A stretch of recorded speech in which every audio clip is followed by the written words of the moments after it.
would it hurt to provide as much protection as possible for the other side of the issue?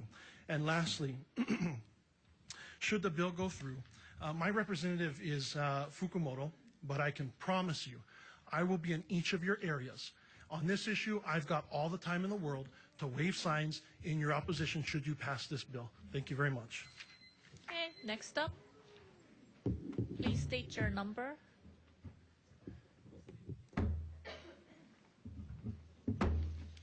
$26.70. My name is Deseret Now. I'm a local girl born and raised in Hawaii. I'm a wife and a mother of 5 little munchkins ranging from ages 1 through 7.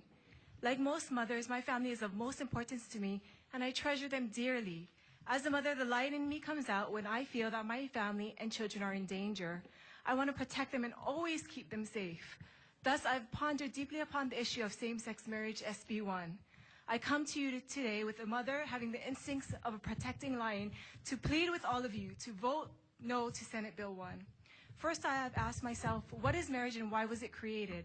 The familiar rhyme that we have all chanted as keiki growing up comes to mind. First comes love, then comes marriage, then comes a baby and a baby carriage. Marriage was founded upon the biological fact that reproduction requires a man and a woman. Through marriage, children are born. Simply put, marriage was created for the well-being and protection of our keiki. I believe that a mother and a father each offer unique qualities in raising, teaching, and providing for their children. Same-sex parenting can never be the equivalent of a mother and a father because all the love in the world cannot turn a man into a mother or a woman into a father. Next, with the wording of SB1, many questions remain unanswered and thus many of the freedoms I and my family enjoy may be taken away. I ask what will happen to the curriculum within schools? As a licensed DOE educator, will I be mandated to teach issues on same-sex marriage to my students? Will my children be forced to learn and see things that I feel would hurt them? Will I be allowed to take my children out of these situations or will I be led away in handcuffs? My husband and I take our children to church each Sunday. Will our church be able to use facilities and various services as they see fit? SB1 will silence my voice and take away my freedoms, my keiki's freedoms, our Hawaii. Please take into consideration the voice of one mother that represents the voices of so many mothers here in Hawaii. Okay, Vote no to SB1. Next up, please state your name and number.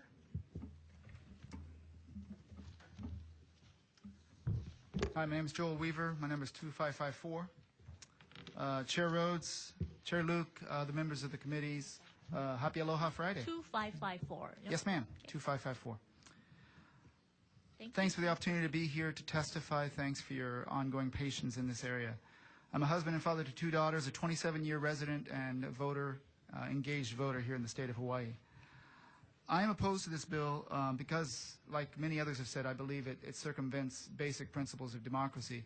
And as I've been sitting in the hearings and watching online, it's clear that there are so many murky things about this bill that we need to clear up and we need to have a dialogue. We want to protect the rights of people of different beliefs on this very issue. It's time for us to we need the time to spend in the real legislative session to really air all points. We want to protect the rights of the minorities. We want to protect the rights of those who feel differently than we are. I am a multicultural educator. I'm also a UH Manoa faculty member. I'm a cross-cultural specialist, and I travel all over the world. And in no place that I travel in the world except for Northern Europe and North America is the idea of changing the definition, the ages-old definition of marriage, one that's welcomed or seriously considered. I was under the impression that we still lived in a representative democracy, and I'm urging you during this crucial period. It's clear that the community is very, very concerned about this issue, and I feel like it's inflaming the issue by holding this special session to try to ram something through that hasn't been carefully vetted. So I encourage you, continue to do the work and the good work you do, and vote no on SB1. Thank you. Thank you. Next up. Hi, Ed Smith, 2591. Thank you. My name is Ed Smith. I'm a business owner, University of Hawaii graduate, husband, father, born and raised on Oahu. Thank you for the opportunity for me to testify on SB1. First, I'd like to thank Chairman Clayton He for his actions on Monday, which has lit a fire under the people who oppose SB1 to come out and testify. I want to thank you for hearing our voices. I want to thank our House of Representative Ryan Yamani for his position on a no vote.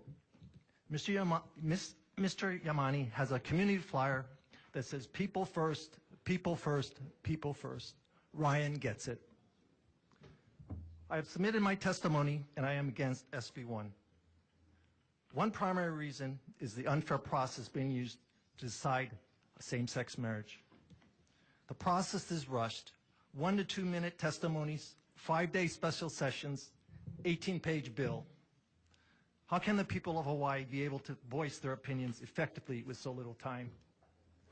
One demographic population who I feel is being left out is the retired and older people who are unable to be here because of their physical limitations or provide a written testimony.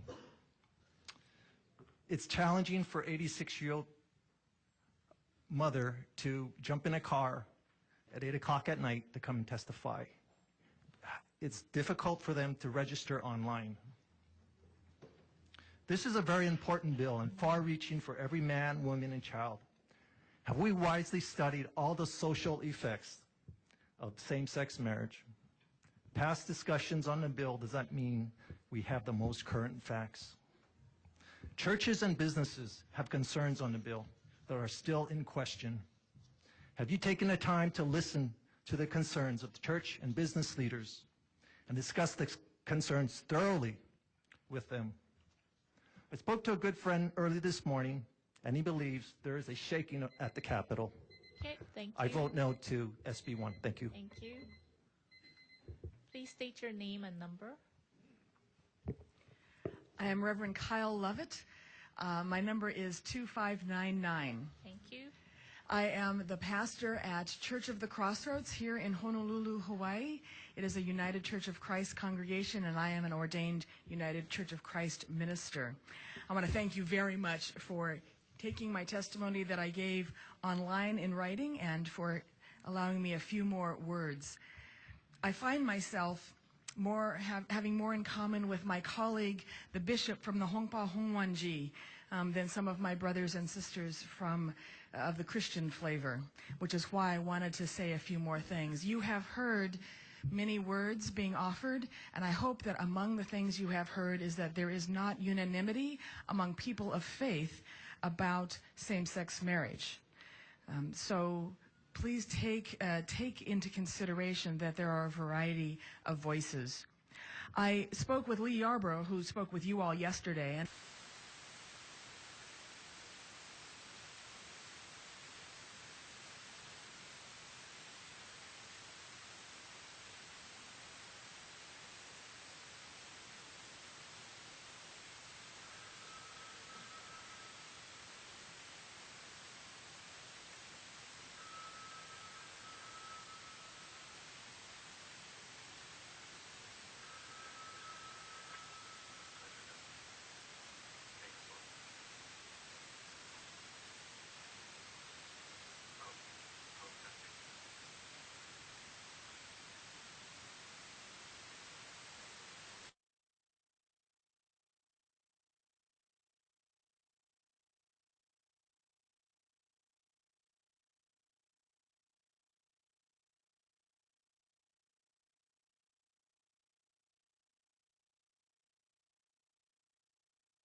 upon our teachers, the educational system, emotional well-being, and socialization process of children.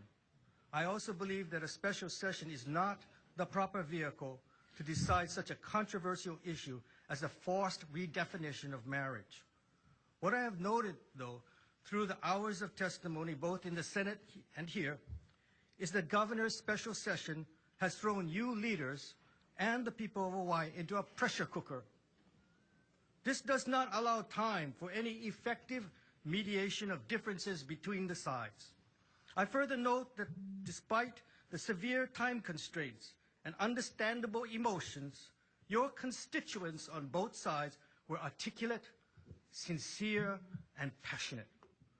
Why then, ladies? Siren warning system. During this test, all warning sirens sound a 45-second steady tone. If you hear this tone in circumstances other than a test, tune to any local radio or television station for emergency information and instructions. Hawaii's broadcasters voluntarily make their facilities available in times of emergency. We are testing the equipment connecting the stations to the emergency alert system. During an emergency, please pay close attention to official radio and TV broadcasts and to instructions from emergency response personnel. Do not tie up vital communications by making non-emergency telephone or cellular calls. If you need emergency assistance, call 911. Emergency preparedness information is found near the front of your telephone directory. We return you now to regular station programming. For dialogue and even healing. Thank you.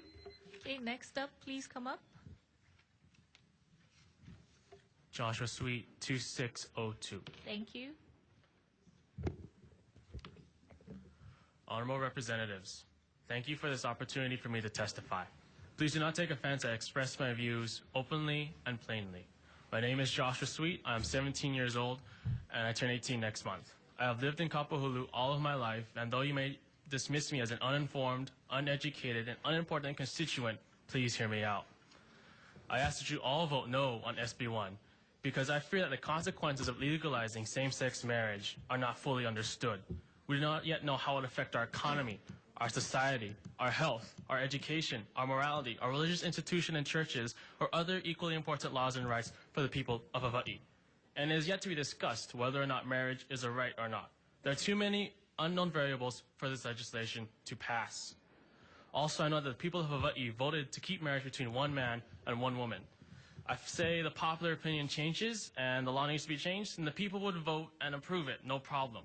If so, why is there a huge rush to pass this bill in a special session and avoid the people? This matter of grave importance should not be decided by a few when it affects such a huge majority. Finally, may I remind the representatives that as your title states, you represent the people of Hawaii. You do not work for nor represent the state, the governor, or even the Democrat or Republican parties. You represent the people, and your decisions must not be for the agendas of others or for personal opinion, but the interests of the people of Hawaii. So I ask you to vote no because we do not know the consequences of legalizing same-sex marriage. If we were to legalize it, this is not the way to approve such a legislation. You represent the people alone. Lastly, Thomas Jefferson, one of the founders of this great nation, once said, "A politician looks forward only to the next election. A statesman looks forward to the next generation." Representatives, statesmen, the people are watching. Please look forward for my generation, for the future generations. Please vote no on SB1 for your kids, for your grandkids, and for the people of Hawaii. Mahalo nui loa. Okay, please come up next. Pakela Kaka, 2603. Aloha, Chair Luke and committee members. My name is Pakela Kaka, and I stand in strong opposition to this bill. I am against same-sex marriage because of my religious convictions, but I have made an effort to understand both sides of this issue. I've seen good and bad from both sides, but the most alarming thing I've noticed is the division that this bill is creating in society.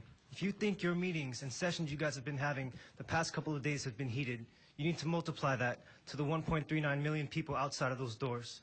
Because the people outside of those doors, they will go to greater lengths to get what they want, and they are not required to remain as professional as all of you. The law of aloha, as stated in Hawaii Revised Statute 5-7.5, defines the aloha spirit. Akahai, meaning kindness. Lokahi, meaning unity. Olu olu, agreeable. Ha'a ha'a, humility. Ahonui, patience. Aloha means mutual regard and affection and extends warmth and caring with no obligation in return. It continues to say, in exercising their power on behalf of the people in fulfillment of their responsibilities, the legislature may contemplate and reside with the life force and give consideration to the aloha spirit. There is no aloha in this situation. If you pass this bill in this special session, you condemn us to a major societal change established upon this division, the effects of which are clearly unknown by the legislature and by the people. I am 19, and I will be living with the effects of your decision a lot longer than any of you will be gratified by it. The people are not ready for this bill, and you are not ready to make this decision. I am against this bill, I am against this special session, but more than anything, I'm against a divided Hawaii. Thank you. Next up, please come up. Hi, my name is Carol Hayashida, and I am strongly opposed to this bill. Okay. Up to Number, now, please. 2617. Thank you. Okay. Up to now, the tolerance and acceptance of alternative lifestyles virtually had no impact in the lives of our children. However, this bill will force the acceptance through laws, policies, and the teaching of alternative lifestyle and the sex education curriculum in our schools. There are so many questions that need to be discussed in the area of education of our children. Are you fully prepared to have the children of Hawaii exposed to this new curriculum? Have you thoroughly considered the impact this will have on the personal freedoms of our teachers, children, and parents in our educational system? I may be naive, but I came out to testify for the first time in my life at the Senate hearings, really believing that if enough people expressed valid concerns, they would be thoroughly considered and that we indeed could make a difference. This is what I told my 18-year-old daughter, who, like many of her generation, believe her voice really has no impact in the process.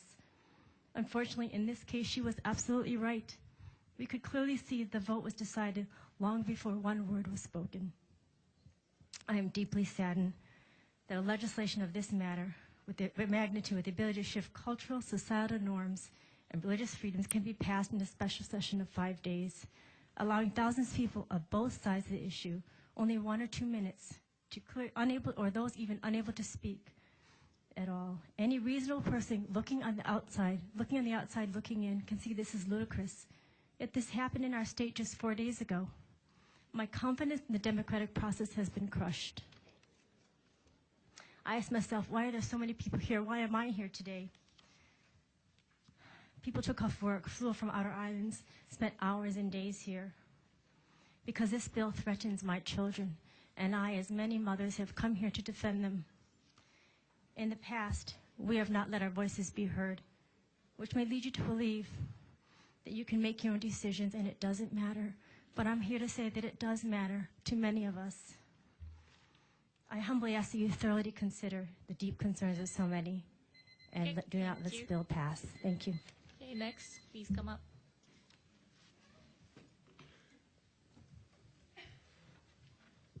Good morning. Glenn Hayashida, number 2618. Thank you for this opportunity to testify in strong opposition to SB1.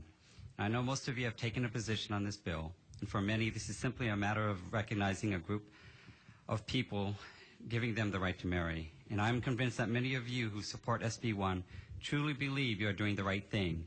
But as I have been watching this hearing, I am struck between the differences between what people are saying and what you folks' discussions have been. This is not, for most of us, this is not an issue of benefits. This is not an issue of economic impact that SB1 will have on our economy. And if it was, you will not see this type of overwhelming and unprecedented response by the people. You only see this type of reaction in times of crisis. And for many of us, we're responding to this crisis. SB1 is a threat to the core and foundation of our beliefs and values, how we raise our children and what they are taught. Unfortunately, as we look to the impact of same-sex marriage had in societies where it's been legalized, we see parental authority undermined overtly in subtle ways. In the spirit of providing a safe and tolerant environment for our children in schools, the ability to express religious beliefs is suppressed in fear of being labeled as intolerant. In many ways, the message will be delivered to our children is a belief system based upon God is wrong, and in turn, that the parents are wrong to teach those belief systems. I am saddened that we're raising a generation to live a life without faith except in oneself, and deciding what is right and wrong based on what is legal or illegal, and that right and wrong is left up to the individual to decide. Is this the legacy we really want to leave for our children? SB1 will challenge us with many issues we have not had time to ponder and discuss with each other. And I ask you not to pass SB1, if only to give the people of Hawaii time to discuss these issues, so we can come together and determine what we stand for, and not what we are against, and be left with a divided community. Thank you for your service and the opportunity to testify in strong opposition. Thank you. Next up.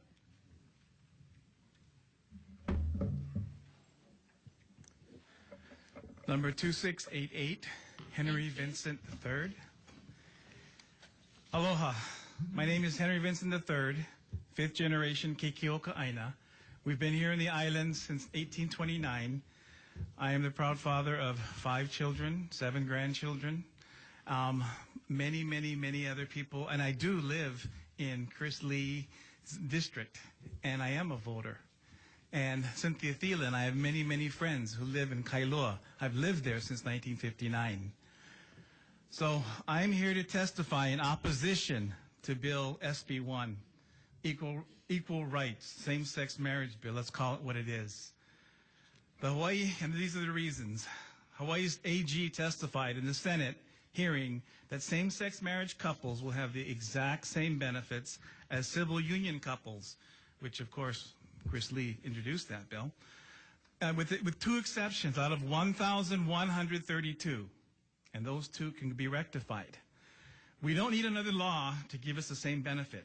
Number 2, the director of the Hawaii Civil Rights Commission went ahead and said that nonprofits and religious organizations have not been defined, and it would be left up to them to decide. So churches will go ahead and not have the protections that my representative Chris Lee said they would. Number 3, because of these problems and others, there are still bills that will put churches into public accommodations, because we have open arms to invite everyone. And because of that, being Pono, being Christian, we'll go ahead and be stuck into that and be subject to lawsuits. Smaller churches will be destroyed by that. In conclusion, I want to say, please vote no to SB1. Listen to your own experts. More importantly, listen to us, the constituents, and to your conscience, especially you, Chris and Cynthia. Thank you very much. Thank you. Next up.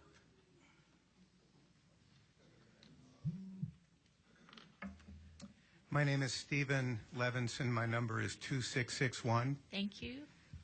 I speak in strong support of SB1. I've submitted written testimony. I'm not going to repeat it.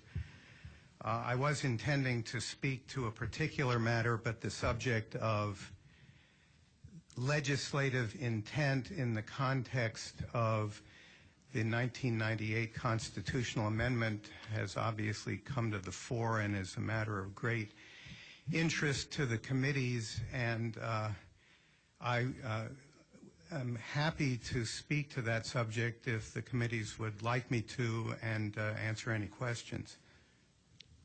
As long as your testimony is within 2 minutes. All right. The proposed constitutional amendment was contained in House Bill 117, the 1997 legislative session. Section 1 of HB 117 sets out the legislature's intent regarding the constitutional amendment clearly and unambiguously. As a bit of background, courts are called upon all the time to determine legislative intent. The rules of statutory construction provide that if the legislation is clear and unambiguous, it expresses the legislature's intent without the need to look to anything extrinsic, and in fact looking to anything extrinsic becomes inappropriate. In the face of ambiguity, the courts first look to any express statements of legislative intent that there may be. If there are none, courts then look to legislative committee reports to reflect the intent of the legislature. If intent is not reflected there, courts look elsewhere, including to the remarks of individual members from the floor, which Thank you, Justice Levinson. all right. Again, I'm available to answer questions later if anyone wants to ask them. Thank you. Okay, next up.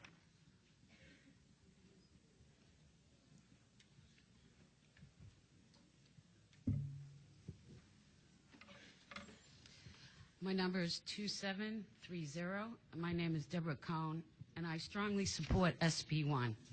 I took vacation time to come over here from Maui to express what the passing of SB1 means to me and my family. My wife and I have been together over 21 years, and on Monday we'll be celebrating our second wedding anniversary. We got married in New York City. Even though we left the state to get married, we are still not afforded all the rights as heterosexual couples in our home state of Hawaii. For example, if I was to lose my job tomorrow, my wife would not be eligible for COBRA. That's just one of the rights we are denied until we receive full marriage equality. Why does allowing us to marry bother you so much? Our marriage agenda is the same as yours: love, commitment, and family. Marriages and relationships are hard enough, and we as a society should be supporting and helping each other to nurture and grow our relationships. As a society, we will only benefit from strong, supportive relationships, whether they be same-sex or opposite-agendered. To quote Ross Baker, Senator Ross Baker, you can't let the majority of the people vote for the rights of the minorities. Minorities never get their rights by popular vote. Even though I was born and raised in Massachusetts, for the last 12 years, Hawaii is the place I call home, where I vote and pay taxes. I do, however, return frequently to visit friends and family in Massachusetts. And let me tell you that that state has not regret their decision to allow same-sex marriage. Marriage equality has not turned their society inside out. Massachusetts has one of the lowest divorce rates in the nation. Same-sex families now enjoy full legal protections. I ask that we all come together today and start to build a society of people who care about each other regardless of who we love. I humbly ask that you stand up for marriage equality and vote yes on SB1. Can you restate your number again? Sorry about that. My number was 2,730. And just one more note. No, sorry. In 2004, I'm sorry. when marriage equality passed, the Red Sox finally won the World Series. Okay, next up. Aloha. My number is number 2731, and I thank you for allowing me to testify on this important bill. My name is Eileen McKee. I am a graduate of the University of Hawaii, and I live on Maui. I am here in strong support of SB1. While in this room this week, I've listened to many lies, all spoken in the name of extremist religions. While I try to understand their point of view, I can't help but acknowledge a hatred that lies underneath, whether it's admitted to or not. I have also heard repeated talking points against the passage of SB1. I'd like to address some of those items. The idea of putting this to a vote goes against the tenets of our democracy. We all know that the majority should never vote on the rights of a minority. Additionally, there was a vote in 1998 that placed the purview of this issue in your hands. I've listened to folks discuss their fears about schools teaching children about gays and lesbians. These children are already attending schools with keiki that have gay and lesbian parents. The same-sex parents that I know would not allow a curriculum that would teach some of the nonsense that I've heard in this room. Please stop with the exaggeration, fear, and hyperbole. Then there is the talking point of rushing through this. This debate has been going on in Hawaii since 1993. It has been discussed ad nauseum. This special session has provided a marathon forum for all voices to be heard, something that would not occur in a regular session. Let's not succumb to the fear of those that resist change and want to distract from the reality that there exists a minority that is still not equal in this state. I've been with my partner for over 21 years, and on Monday we will celebrate our second wedding anniversary.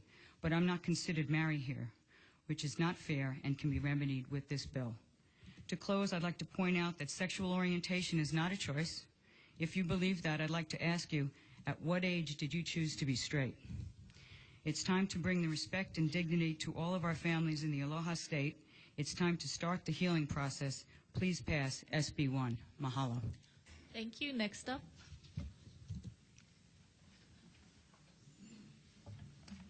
Good afternoon, Madam and members of both houses.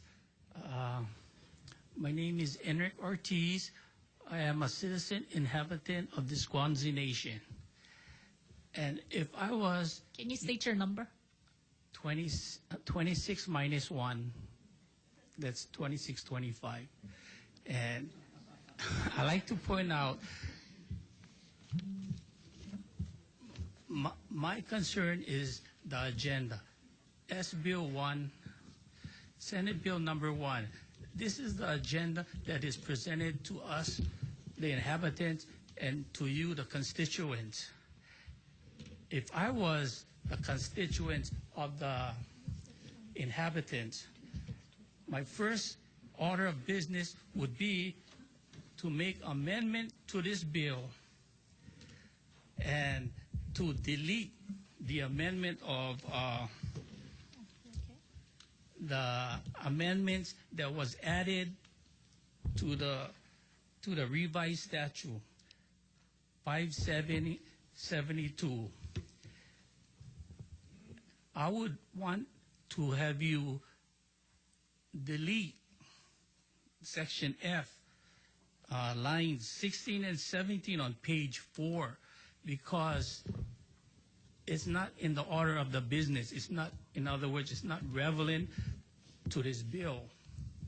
Somehow they're slipping this in, and I feel that should be deleted. And if I was a constituent, that would be my first order of business, to have that amended and deleted. And furthermore, I feel this bill, this agenda here, is a conflict of interest, because after hearing all these testimonies, it's just perceived that the governor said there's a fund that they can put into the governor's fund for this same-sex, something, and I think it's a conflict of interest. Okay, thank you. Thank you. Please come up, state your name and number. Good morning, honorable representatives. My name is Min. My number is 2630.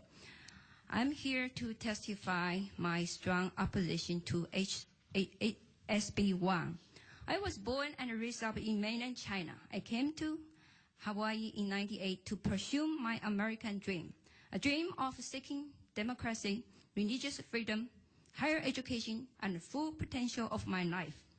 For the past 15 years, I have successfully achieved my dreams. I was now a board-certified family nurse practitioner. I have a loving husband and 2 beautiful daughters. Hawaii is my second homeland. I choose Hawaii mainly because Hawaii has family-friendly environment.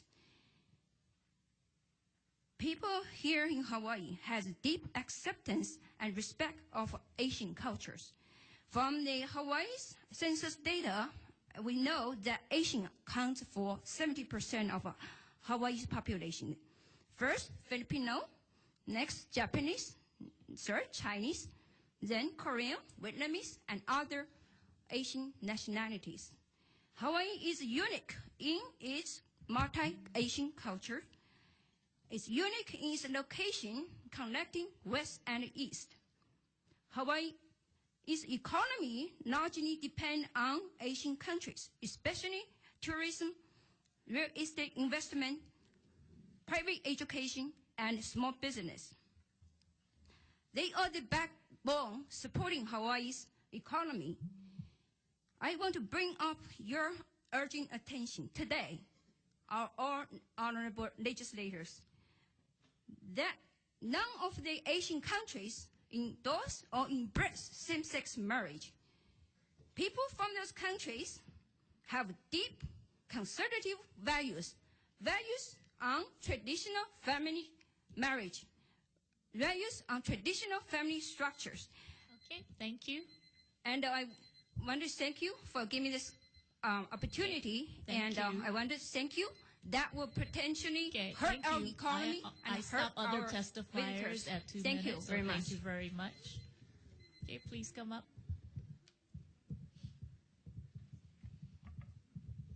Aloha and good morning.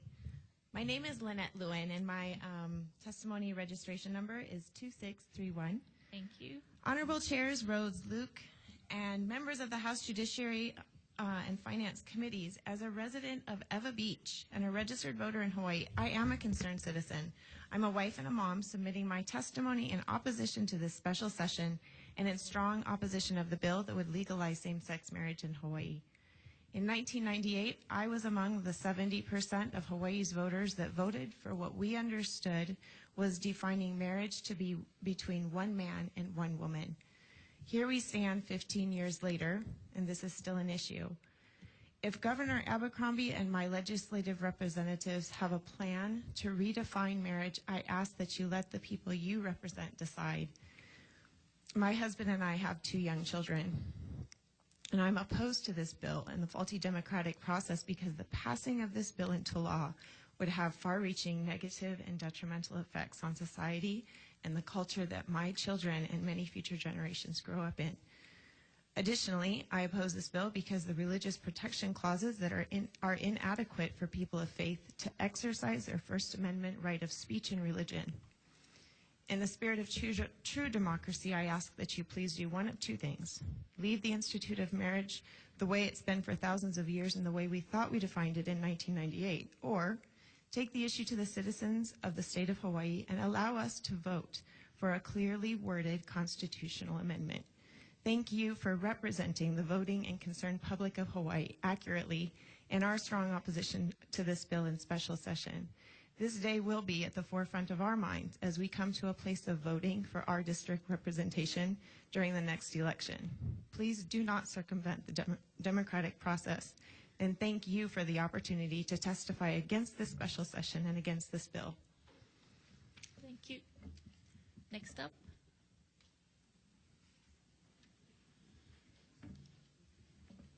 Good morning. My name is Leona Lin, and I'm from the East Honolulu District. And your number? My number is 2636. Thank you. I'm here to express my opposition to SB1.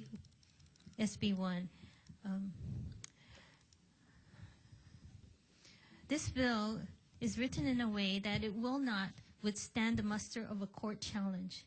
Is it your desire as our representatives for us to live in a land that was once aloha that may turn into a place of litigation?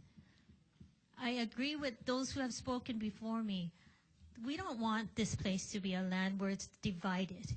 We would like more time for you to extend all that has been discussed, all that hasn't been decided, all that is just a big Pandora box of confusion, and take this to the general legislative session in January. Consider this, because right now there's so much confusion, so many unanswered questions, great attempts to try to come up with plans, but not enough time. So please consider our plea with you.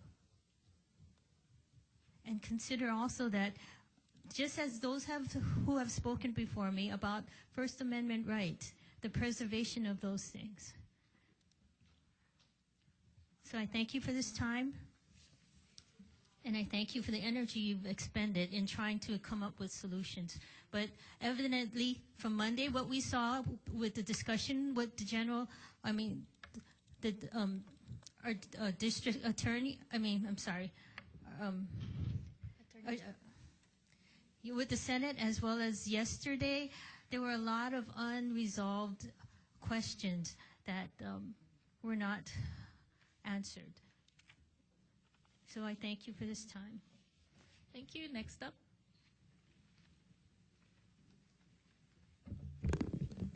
Aloha, my name is Anthony Geringen, number 2639. I'm 22 years old. I was born and raised here on Oahu. I'm a student at the University of Hawaii. I'm in the College of Education, and I'm studying to become an elementary school teacher. I'm here to testify today that I strongly oppose SB1. As a future educator, this concerns me because if I was asked to teach a curriculum that includes same-sex content, such as same-sex sexual education and this homosexual lifestyle, I'll be forced to compromise my beliefs to teach this curriculum. My biggest fear is that if I disagree with this curriculum, will I have to face the outcome of being fired? To become a teacher, that is like my dream job. I truly believe that when the day comes, I will be a teacher who will impact and inspire the children of Hawaii. And if this bill does pass, I'm afraid that it will restrict me from becoming the potential educator that I desire to be. Thank you for allowing me to share my voice, and thank you all for all of your hard work, and I appreciate you all. Thank you. Thank you. Next up. Hi, my name is Rochelle Doctolaro, number 2642. I'd like to sincerely thank you for this opportunity to be heard. I oppose SB1 for multiple reasons, and I'd like to share one of them with you today. I believe the Marriage Equality Act, as currently drafted, is woefully inadequate in protecting my First Amendment rights. I'm deeply concerned about the potential effects on our local culture, as well as our education system. We only need to do a Google search to read about the tension taking place in Washington State, California, Massachusetts, as well as other states, to find what my kids, your kids, and your grandkids could be exposed to in the very near future if this bill is passed. If you've done your due diligence by learning the implications from these states, I'm confident you'll make the right decision. However, if you have not yet done so, at the very least, please end this special session. An issue of this magnitude requires adequate time to make a wise decision, one that will not end in regret, because by that time, it will be too late. Thank you for listening. Thank you. Next up.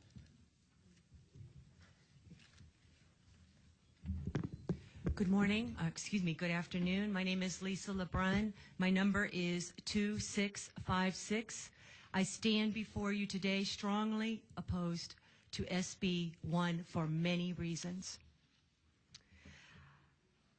I lived in Germany before coming to Hawaii for many years. I lived in a very area that was the epicenter of where Nazism was founded and thrived. History shows us the horrors that occurred because of a very small minority that were given too much power, and because the majority either remained silent or were silenced. Generations in my family served in the military, and they fought those with a similar goal: to demolish democracy, to coerce others to accept their beliefs, and to remove freedom and truth from society. To me, it's a picture of one of our beaches here. If there were numerous signs posted that said, warning, sharks, just as we have seen today in the news, it has occurred on Maui, would you allow your children, your grandchildren, to go into those waters, even if you couldn't see?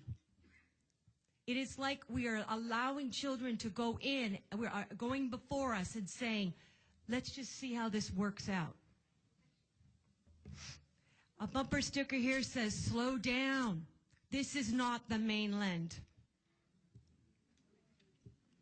There have been more impact studies done for rail, for GMO. Please, we are begging you, heed our voices. You are good men and women who want to do good. Please do not let this be part of your legacy. Thank you. Thank you. Slow down and heed the warning signs. Okay, thank you. Next up.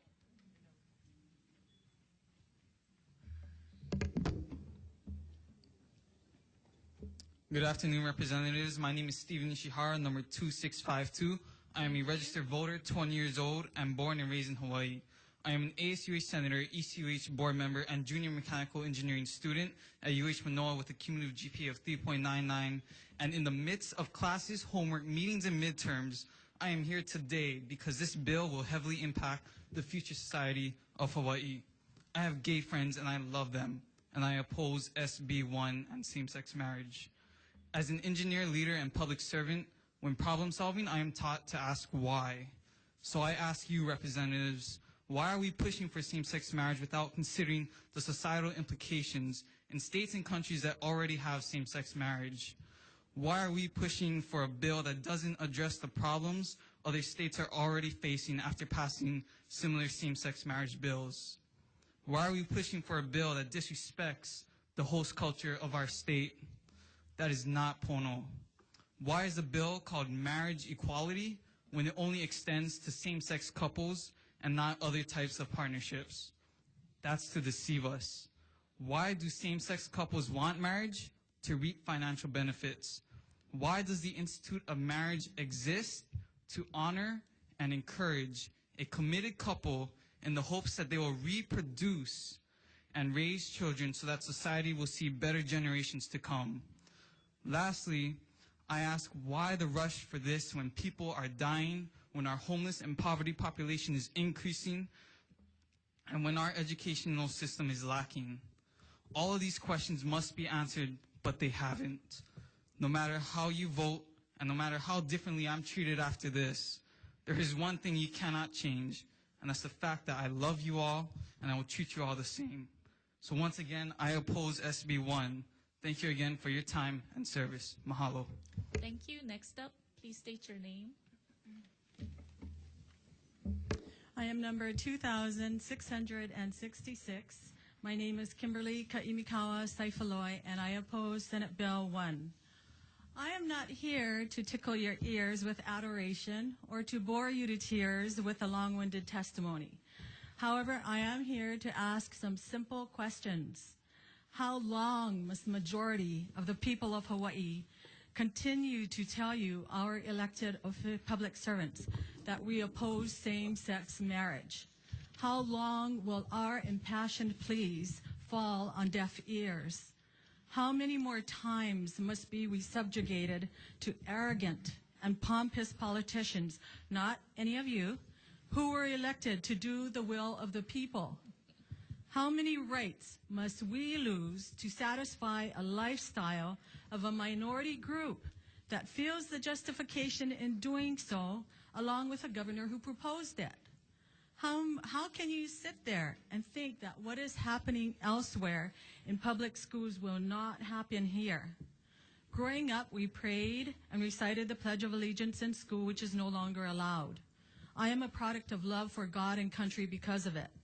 If this bill passes, what will my grandchildren and your children and grandchildren have to look forward to?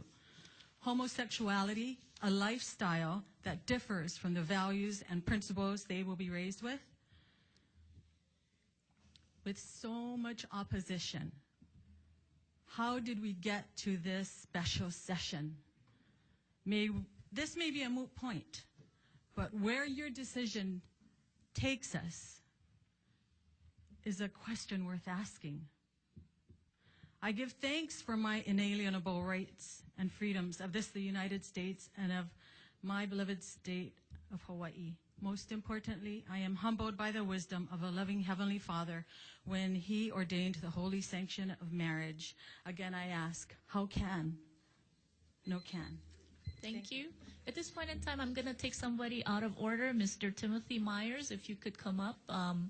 He has a flight that he needs to catch shortly, and we are trying to accommodate Neighbor Island folks just like we did yesterday. So if others are planning to catch a flight this afternoon, if you could check with the clerk's office, and so that we can try to accommodate you, because we don't want to have you not make your flight, or we would try to accommodate you. So I know a couple of you have already mentioned that you need to catch a flight. So Mr. Myers, if you could go ahead. Madam Chair, Madam Chair, on that same point of efficiency.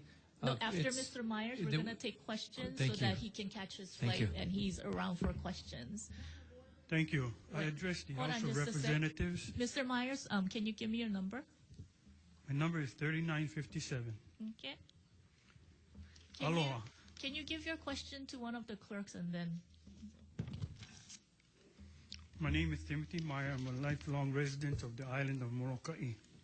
I flew here because of my concern for Senate Bill 1. I oppose this bill wholeheartedly. There are two books in my life which I value the most, this being the most important book in my life, the Bible. Secondly, the Constitution of the United States of America are two books that I value and I have within my home. And I quote from both of these. In the Old Testament of the Bible, we find in the book of Genesis, where the Lord created the earth in 7 days. On the fifth day, he created man. He created the creatures of the earth. On the sixth day, he created man in his own image. In the image of God created he him. Male and female created he them. And God blessed them and commanded them to be fruitful, multiply, and replenish the earth. What qualifies the governor of this state and this legislature to make changes to God's law on marriages between a man and a woman? Imagine this. Had your parents been of the same sex, would you have been born? Would you be seated here? Those who support and advocate then seek to enter into same-sex marriages have made their choice but a use of their free agency. Please do not deprive the majority of us of this great state, our free agency. Several years ago, the people of the state of Hawaii voted not to allow same-sex marriages, and I believe it was 70%. And since then, this legislature, our governor and this legislature have chosen to circumvent the voice of the people by proposing Senate Bill number 1, aka marriage equality, or better known as the same-sex marriage bill. Thank you very much. At this point in time, we're going to entertain questions from the members. Any questions? Oh, Representative McDermott. Justice Levinson, could you come up, sir? Thank you, sir, for being here, and thank you for your service to our state. Thank you, Representative. You are a formidable and brilliant legal mind, and it's with great trepidation that I even ask you a question. No need for trepidation. Be kind. My first question would be the recent Supreme Court decisions. We've been, as a matter of fact, when the governor came down to the minority caucus, he said to us, because of the recent Supreme Court decisions, we've got to have a special session. I'm paraphrasing, of course, but that was the big thing. And so the people out there, the truck driver, the clerk at Long's, the one who only reads the headline, DOMA struck down, and go back to work, busy raising kids and their families. That's all they read. Did the United States Supreme Court, in either of the two decisions, specifically enumerate a constitutional right for same-sex marriage for citizens across the United States? No. Okay. I would like to ask you, in the Baird decision, the conflict between the 14th and First Amendments, was that ever addressed? No. Okay, very good. This is quick. I expected much more. Okay. One of the questions I asked yesterday was the Department of Education. And you were a judge, so you still are, you're retired. If we pass same-sex marriage, and the Dick and Jane books, and I'm using that because both you and I are a little long in the tooth, the Dick and Jane books that we grew up with, they have different names now, but they have a mom and a dad, and et cetera, et cetera. If a homosexual couple, after this is passed and becomes law of the land, brings a lawsuit and says, hey, there are no homosexual couples represented in any of the curriculum, in any of the materials, my child feels like a second-class citizen. Is that in the realm of possibility? I'm not sure what you're asking, Representative McDermott. If you're are you asking me whether it's within the realm of possibility that some parent might have that feeling? Okay, let me be more succinct. If we don't put in our books representations of homosexual couples, like in the Dick and Jane books, like they're doing in California, I'm sure you're aware of what's going on there, are we creating an environment of intolerance and inequality if we do not take affirmative action to show those representations? Well, my gut reaction is that that's a complicated question, but I don't think the marriage equality bill is germane to it. Well, it would be germane in the sense, and of course, you're a brilliant legal mind now. It would be germane in the sense that we are is now the law of the land, correct? And once it's the law of the land, such things as a subordinate policy do no longer have the precedence. The law of the land trumps a DOE policy. Isn't that correct? I'm not, I don't know how to answer that question. Okay, fair enough. Okay, do you believe, sir, that same-sex marriage is a civil right? Yes, I do. Okay. And can you explain the concept of a civil right to me?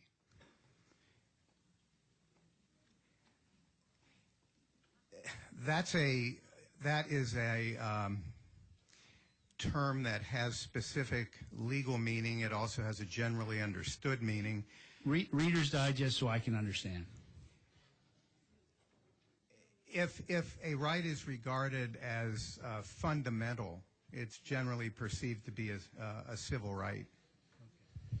So the right to marry has been recognized for a very long time as a civil right. Right to equal protection of the laws has long been regarded as a civil right. Increasingly, access to the status of marriage by same-sex couples is regarded as a civil right. Okay, fair enough. So in here, we all have a civil right to free speech, correct? Correct. Okay. So if, in your mind, you said marriage is a civil right. So I am enfranchised with a civil right if we pass this law for a same-sex marriage. I'm enfranchised. He's enfranchised. Ms. Carroll, who was here, was also franchised. I'd put it a little bit differently. The way I'd put it would be that with the passage of SB1, the state would recognize a same-sex couple's prerogative and entitlement to have access to the legal status of marriage. I don't know how that computes with respect to enfranchisement. Okay, well, we all possess the civil right, is my point.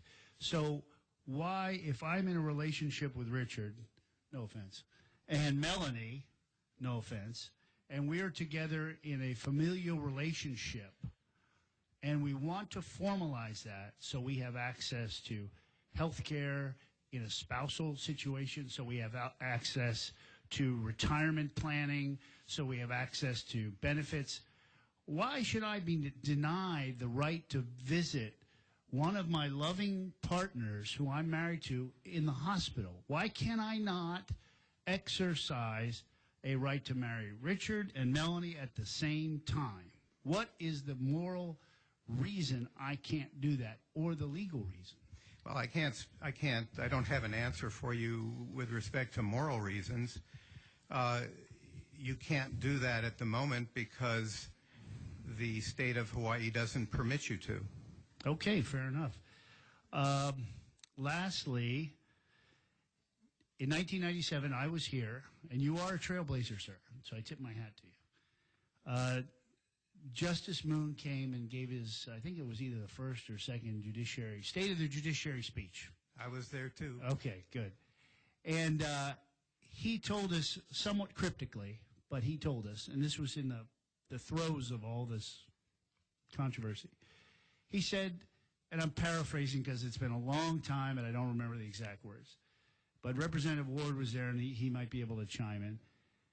At the end of the day, the legislature has the trump card to solve these controversies, and that is the constitutional amendment. And do you recall that? I do. Okay. Thank you, sir, for being so kind with your time. I'm very grateful for you, sir, and thank you for not beating me up. Representative Johansson. Thank you, Chair, and thank you for being here, Justice Levinson. We spent a great deal of time as a committee yesterday talking to the Attorney General, and much of a resonant theme that came up is what the judiciary might or might not do, and so I think it's helpful to have a Supreme Court justice also be able to chime in. And my question will be a bit similar to what I asked the Attorney General yesterday, and it has to do with a section in the bill that pertains to religious exemptions allowing a refusal to solemnize being predicated on what does or does not constitute profit for religious organizations. And it stems specifically from page 6, lines 14 through 18, where the present bill explicates certain conditions that don't constitute a profit. And what I wanted to ask you as a former Supreme Court justice is, when you have a law that explicates some conditions that, in this case, do not constitute the for-profit, which is the precursor to defining whether or not there is an exemption or the ability to refuse to solemnize, what happens if some conditions are not explicated?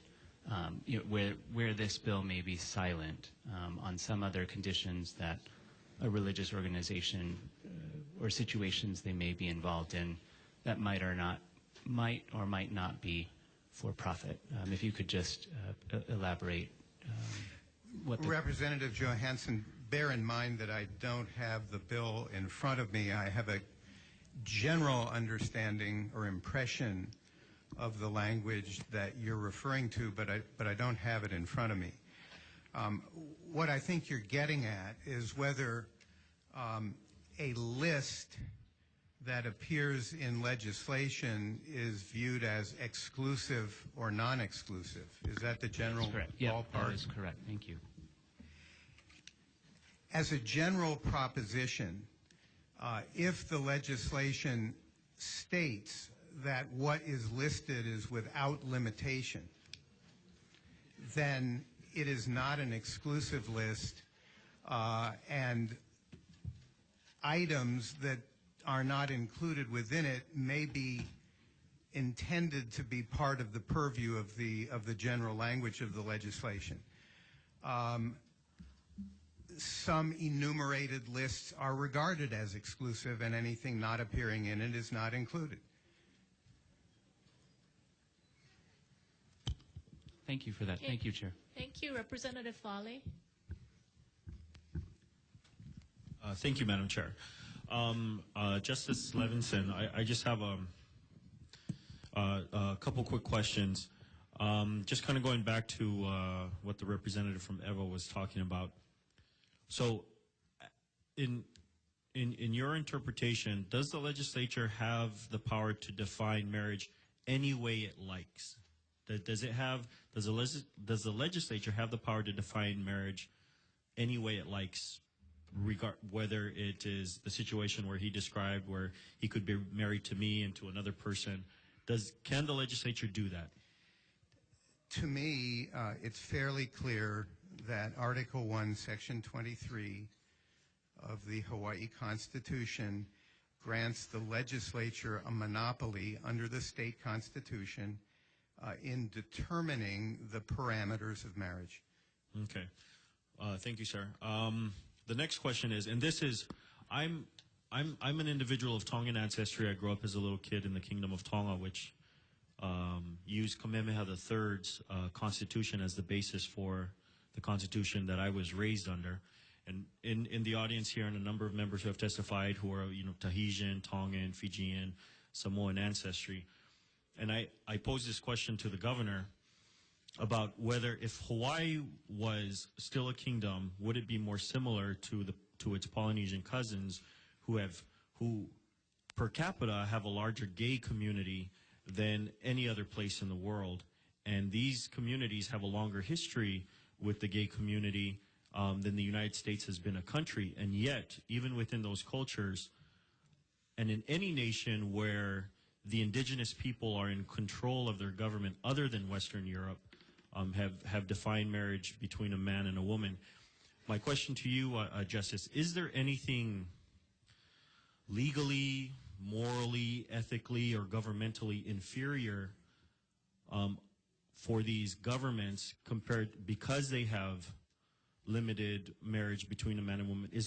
Are they inferior in any way to governments or places that have decided to legalize same-sex marriage in their nations? Representative Fale, I don't really feel equipped to speak to the superiority or inferiority of one government as opposed to another. So, well, if a society decides to keep marriage between one man and one woman, is there, such as the rest of the Pacific Island nations, which have decided to do so, except for New Zealand, which is a former colony of Europe, is there anything wrong with a society that says that marriage is between one man and one woman?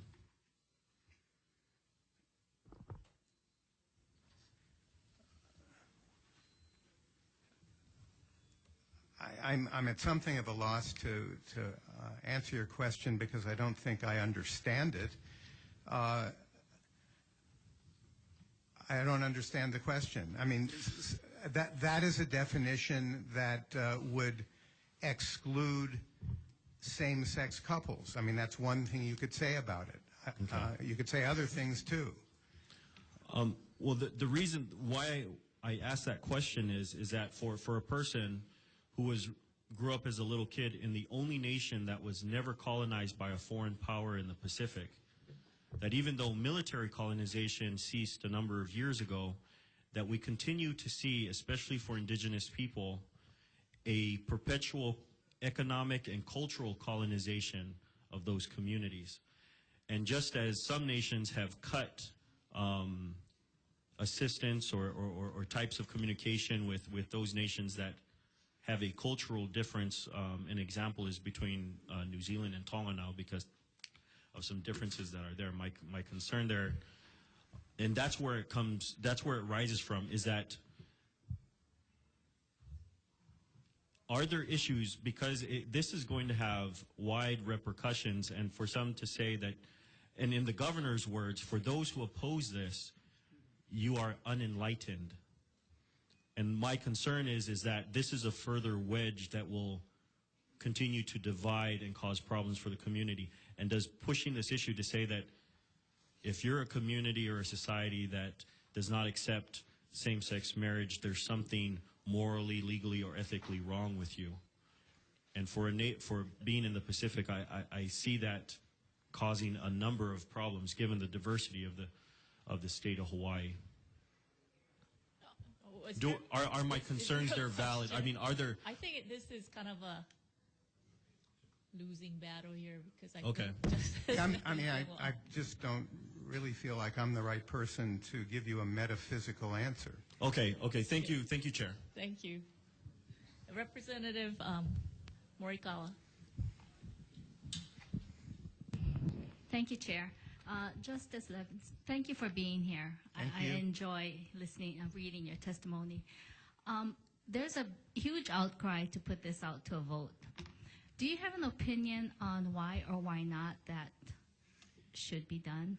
Thank you. I do. And that relates to what I was trying to get into in my 2 minutes. Because there had been a lot of questions posed of earlier testifiers, and especially Senator Sakamoto, regarding what the legislature intended when it proposed the 1998 constitutional amendment that became Article 1, Section 23 of the Hawaii Constitution. And I think the answer to that question goes directly to what you're trying to get at, Representative. The amendment was proposed in a House bill in 1997. The House bill was House Bill number 117. It consisted of 2 sections. The first section of the bill set out the legislature's express intention regarding why it was proposing an amendment to the Hawaii Constitution. The second section set out the language of the proposed amendment, which became, the legislature shall have the power to reserve marriage to opposite-sex couples, and that became codified at Article 1, Section 23 of the Hawaii Constitution. In explaining why it was proposing the amendment, the legislature said 3 things. The first thing it said was, quote, "The legislature finds that the unique social institution of marriage involving the legal relationship of matrimony between a man and a woman is a protected relationship of fundamental and unequaled importance to the state, the nation, and society." That's number one. So the legislature proposed the amendment in part because it found that the marital relationship between a man and a woman was very important. Two, quote, "The legislature further finds that the question of whether or not the state should issue marriage licenses to couples of the same sex is a fundamental policy issue to be decided by the elected representatives of the people," unquote.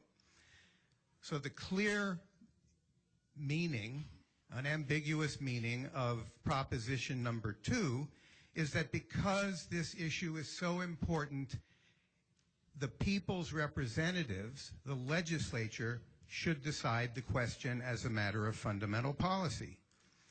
3, quote, "This constitutional measure is thus designed to confirm that the legislature has the power to reserve marriage to opposite-sex couples and to ensure that the legislature will remain open to the petitions of those who seek a change in the marriage laws, and that such petitioners can be considered on an equal basis with those who oppose a change in our current marriage statutes," unquote.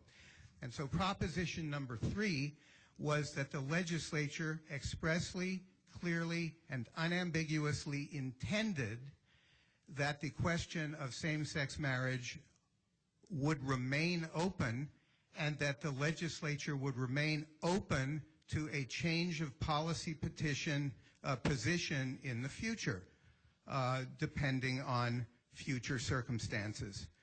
All of that is clear and unambiguous. The question is important. It's to be decided by the legislature, and the legislature is open to change. Now, when courts are asked to discern legislative intent when the question arises in the course of legal disputes, the court is guided by established rules of statutory construction. The first rule is that it's the job of the courts in interpreting law to figure out what the intent of the legislature was in passing the law. The second rule is that if the language of the law is clear and unambiguous, it states the legislature's intent, and you don't look beyond the plain language of the statute in determining, ascertaining what the intent of the legislature is. Third, if the language of the statute is ambiguous, the court then looks to extraneous sources to determine what the legislature intended in enacting ambiguous language. The first source that the courts look to is any language in the bill itself that attempts to state that intent. If there is no such language, the court then looks to legislative committee reports to determine whether those reports set out what the legislature intended. And if so, that is a record of the legislature's intent, and the court looks no further. If there is nothing of value or that's helpful in the legislative committee reports, then the courts look elsewhere. And sometimes when there's nothing else to look at, the courts will look at remarks of individual legislators on the floor during debate. That is a tertiary source of evidence of legislative intent as far as courts are concerned. Courts don't like to have to resort to remarks by individual legislators because on their face, they simply reflect what that one person was thinking at that moment. In this case, we have a clear, unambiguous, express statement in the bill that proposed the constitutional amendment itself as to what the legislature intended. Because it's clear and unambiguous, legislative intent is reflected in it, and I do not believe that the courts of this state will look beyond Section 1 of HB 117 in determining the legislative intent underlying the 1998 amendment. Thank you. Madam Speaker. Next up, oh, I'm sorry, Representative Hashem. Reverend Lovett, Hashem. can you go up? Okay. Oh, does anybody has questions to the judge? I have a question to the judge, Chair. Okay, here, let him go first because I'll ask Lovett after. Okay, I had somebody else had a question. I'm sorry. Representative Brower. Thank you, Justice Levinson. And, you know, we appreciate you and I guess your posse that made the trips to a few offices here. And I wanted to pick up on a conversation we had. Your opinion on why the federal government wouldn't be the one to decide this question for the entire country?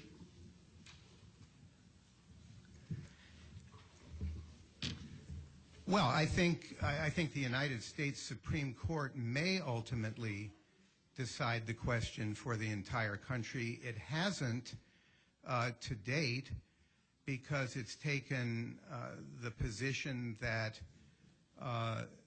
marriage as a subject has historically been within the jurisdiction and the prerogative of the individual states to determine.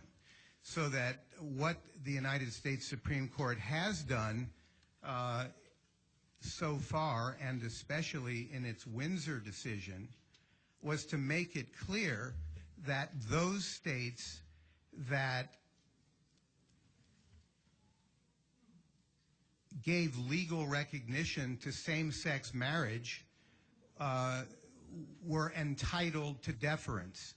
If the state of California or the state of Iowa or the state of Rhode Island or the state of Hawaii opens its marriage laws up to same-sex couples, the federal government may not interfere with that status and may not deny federally, legally conferred rights and benefits to couples who are married. But generally speaking, it would be up to the state of Hawaii to define marriage, not the federal government. I think that's true. Okay. And you're familiar with the Bible, correct? I think I am reasonably familiar with it. Okay. Just getting back to maybe something a little metaphysical in the tradition of Representative Foley, it seems in the Bible there's this, what I'll call, for lack of better description, a divine law or order of a man and a woman. I mean, well, did God get it wrong, or what is your opinion on this? Or is my interpretation of the Bible wrong? A friend of mine called me the other day wanting to run past a letter to the editor he was writing to the Star Advertiser on that subject to see what I thought about it. And it was a response to the suggestion that in Genesis 1 verses 27 and 28, God essentially sanctified marriage as an institution between a man and a woman, and he wanted to suggest that reasonable minds could differ on the subject. And I said to him, well, wait a minute, what does Genesis 1, 27, 28 say? And he didn't know, so I went and checked it out. In Genesis 1, 27, 28 is the be fruitful and multiply language or statement that is attributed to God. And I read it, and I read it, and I read it, and for the life of me, I couldn't find any reference to the matrimonial state whatsoever in it. Of course, men and women propagate. That's one of the biological functions that they're capable of discharging, but they can do it married or unmarried. And the statement itself didn't refer to marriage in the slightest. Okay, well, thank you. It's a question for a time in the future, but Jesus had a number of things to say that may have corrected some of the Old Testament. I'm on this sure he issue. did, and I know he did. But one thing I know as well, and that is that he had nothing to say about homosexuality. I think there's going to be a difference of opinion on that, but I'll defer to other members. Representative Thielen next, followed by Representative Luke, represented by Representative Lowen. Chair. Yes. Justice Levinson, as I understand it, if I'm saying it correctly, we're dealing with a civil right. Am I correct? If you like. I mean, I'd rather couch it in terms of us dealing with a very important right. Then is it... We are dealing with the civil right of marriage and whether same-sex couples should have access to it. I'm happy with that characterization.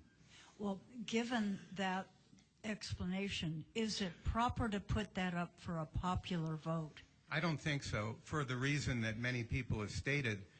The Founding Fathers and I say fathers because unfortunately, in terms of legal recognition, there weren't any founding mothers. I wish there were. But most of the original 13 colonies were unwilling to ratify the United States Constitution until a Bill of Rights was added to it. And that arose out of a fundamental distrust of central government. But one of the concerns that the proponents of a Bill of Rights were pushing or were acting out of was a fear of the tyranny of the majority. Historically, the majority has tyrannized the minority time and time and time again. And it is as American as apple pie that we do not repose the decision as to what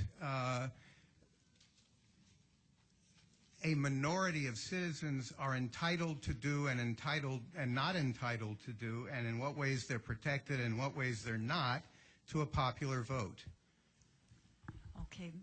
If we're dealing with rights that that fall within the rights protected by the Constitution.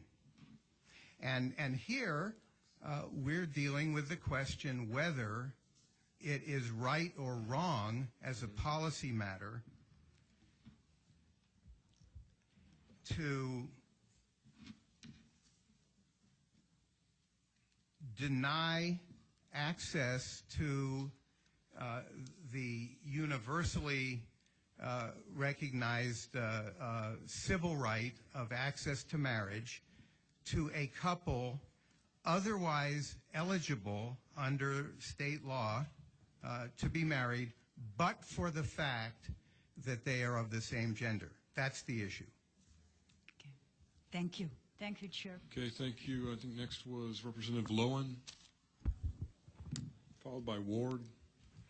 Yes, thank you. I'm just going to go back to the discussion of the Bible we had with Representative Brower and Fale. As much as that's interesting, and I understand. I'm very interested in the subject, but well, I'm not really an expert. My question is any, as much as people want to discuss that here today, is it relevant to your decision-making process? Not in the slightest. And in your opinion, should it be relevant to our decision-making process? No. And why is that? Because we have a separation of church and state. The religious doctrine, God's law, if you will, is very, very important. But it is an apple, and state law is an orange. And each may reflect some common values, but it would be dangerous for governmental policy to be a function of religious doctrine. And can you explain how it would be dangerous? Because like maybe there's examples from the past. It could lead to theocracy and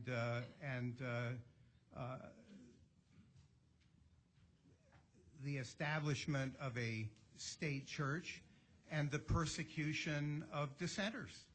And all of that is anathema to American tradition. Isn't that sort of one of the foundations of the creation of our nation? It certainly is. Thank you. Okay, thank you very much. Next up, Representative Ward. Oh, all right. Any other members wanting to ask a question to Justice Levinson? I'm sorry. Right. Okay. There was Representative Har and Representative Jordan. Representative Jordan, go ahead. Yes, Chief Justice. Oh, no, please don't. Oh, not yet, okay. Don't get me in trouble. Justice Lowenstein, thank you very much for joining us today. I'm sorry we're keeping you up there for so long and inconveniencing all our future testifiers, but this is very important. I want to go back to the Bear case. What was the Bear case evaluated on? Are you asking Representative Jordan what was the court's legal analysis grounded in? Sure, yes. Okay. Well, first, the issues that were raised only under the Hawaii Constitution, not the United States Constitution. There was a due process claim raised and an equal protection claim raised. Is that what you're getting at? No, I'm more like, did it have any decision with religious freedom or impact on that at all? The questions of freedom of religious belief. Did that come up in the Bear case at all? Didn't come up in Bear at all. So the Bear case was with what? Just the issuance of a license? The issues were whether the due process clause of the Hawaii Constitution required giving same-sex couples access to marriage, and separately whether the state constitution's equal protection clause should give or did give same-sex couples access to the status of marriage. Okay, so it didn't look at the First Amendment issues at all? I'm sorry, would you repeat that? Did there was something else happening. That's okay.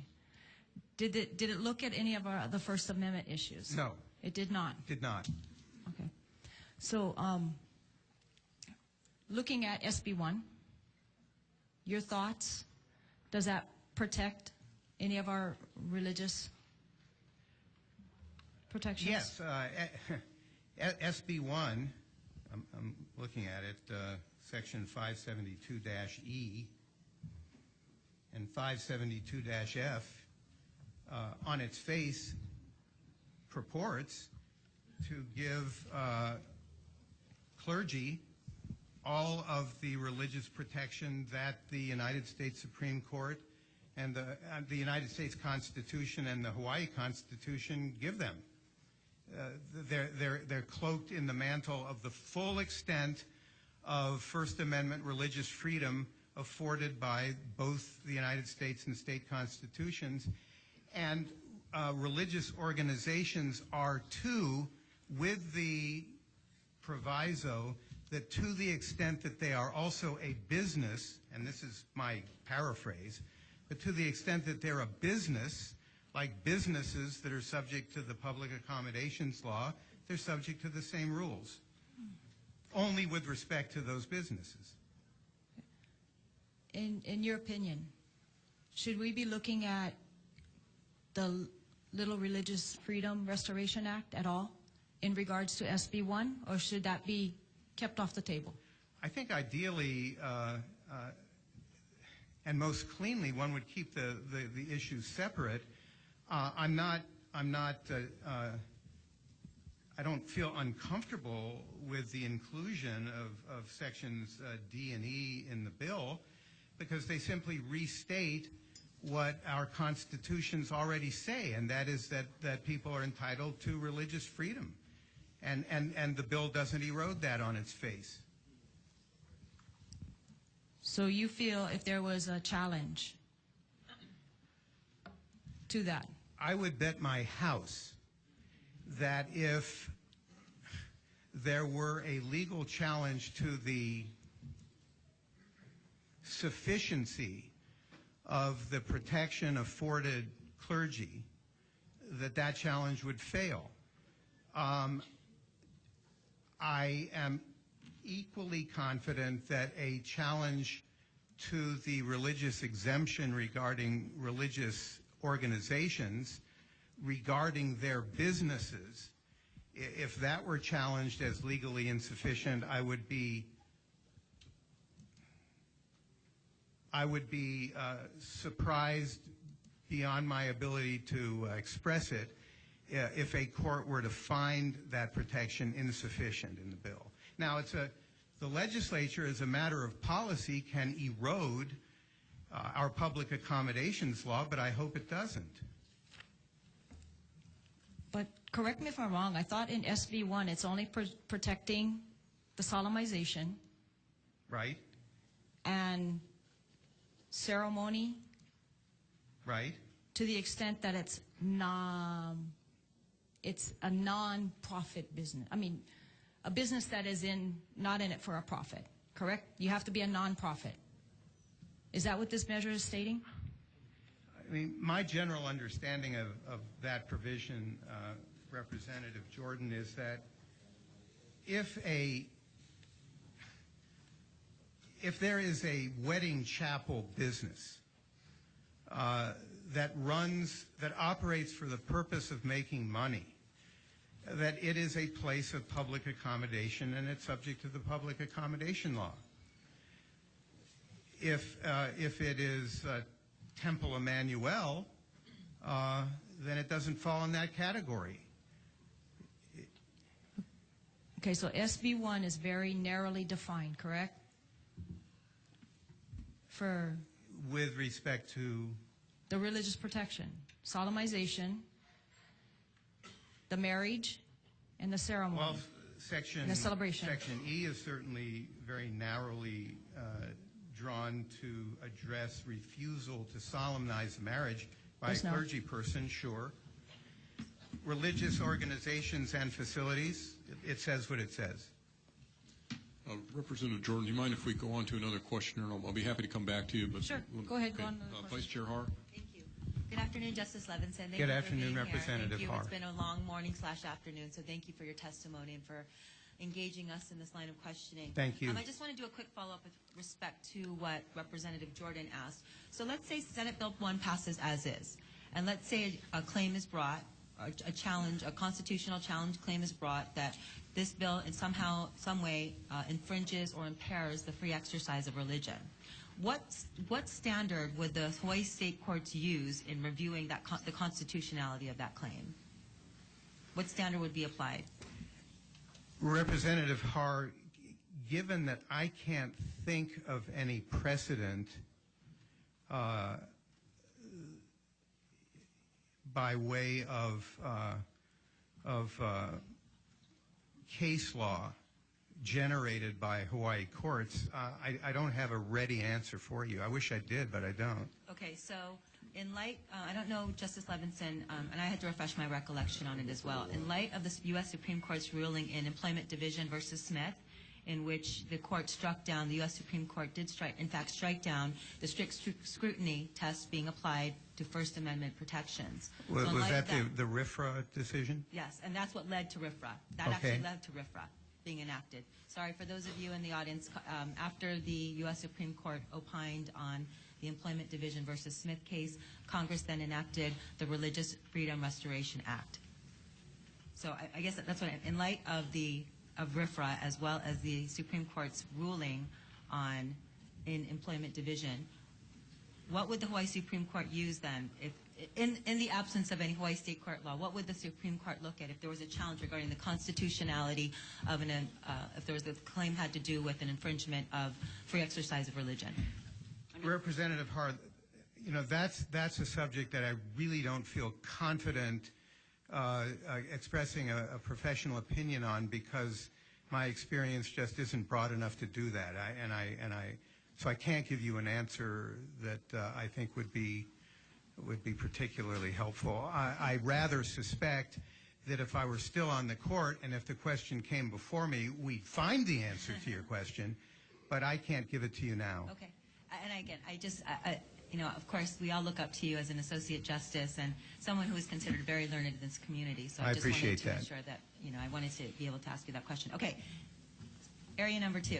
You and I have gone to battle on this one, and I appreciate your explanation today. Talking about House Bill 117, I think was germane. I think it was on point, and I think you are correct.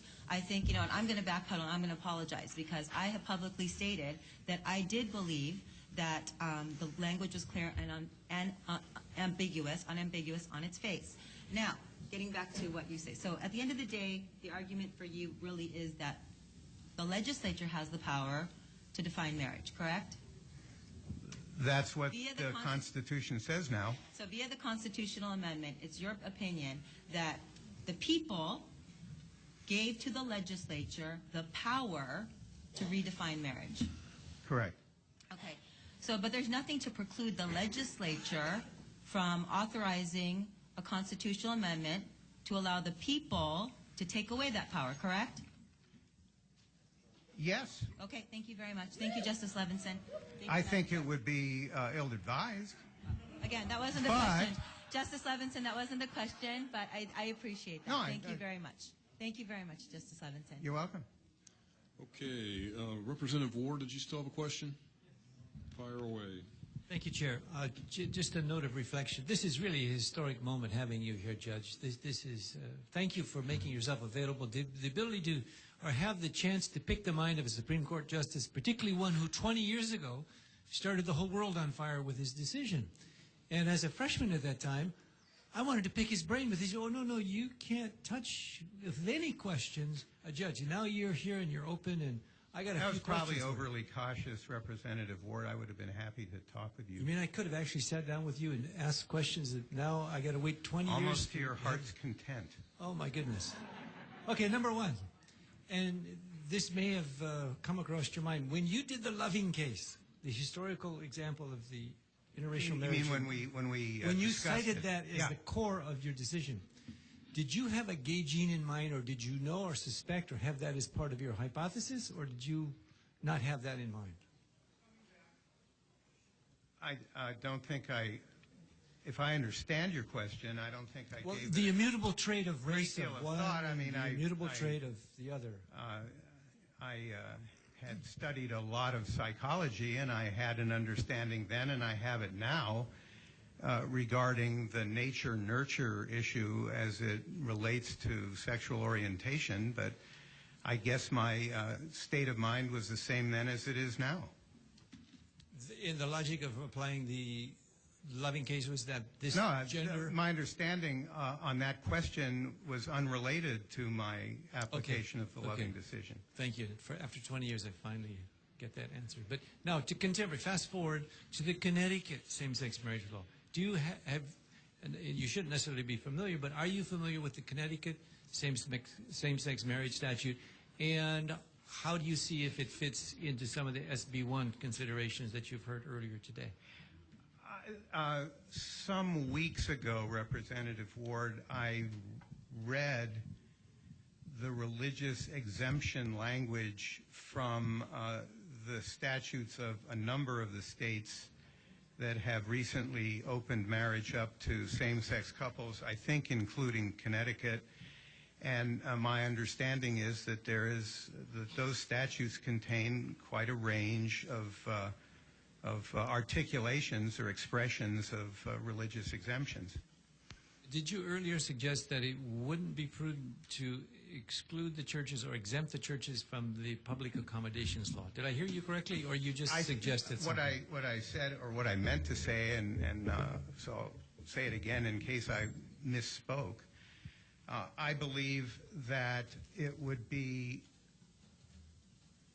unfortunate policy to undermine the state's current public accommodations law, and to the extent that commercial activity that might be undertaken by religious organizations constitutes public accommodations, I would prefer that the public accommodations law not be diluted as an accommodation to anyone, because I think it would ultimately weaken the public accommodations law, and I think that's a bad idea. But I hasten to add that that's a question of policy for this legislature to determine. Are you quoting Judge Moon, that we have still the trump card on these things? No, that's what was earlier said in his Well, State you know, of the old saw that legislatures make the law always was about 80% true, and it still is. Okay. Last question, sir.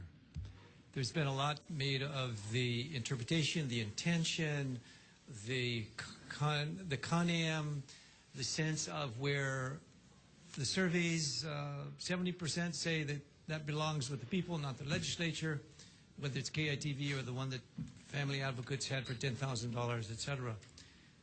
My question is this. The people of Hawaii are not stupid. Why do you think the majority of the people have interpreted what we did in 1998 as being in favor of having marriage defined between a man and a woman? They're not stupid. I mean, did somebody create this impression in the masses of people that 70% now say, hey, we already decided on that? Why have they got that stuck in their mind if we did everything kosher and according to Hoyle, as you've just indicated to the representatives?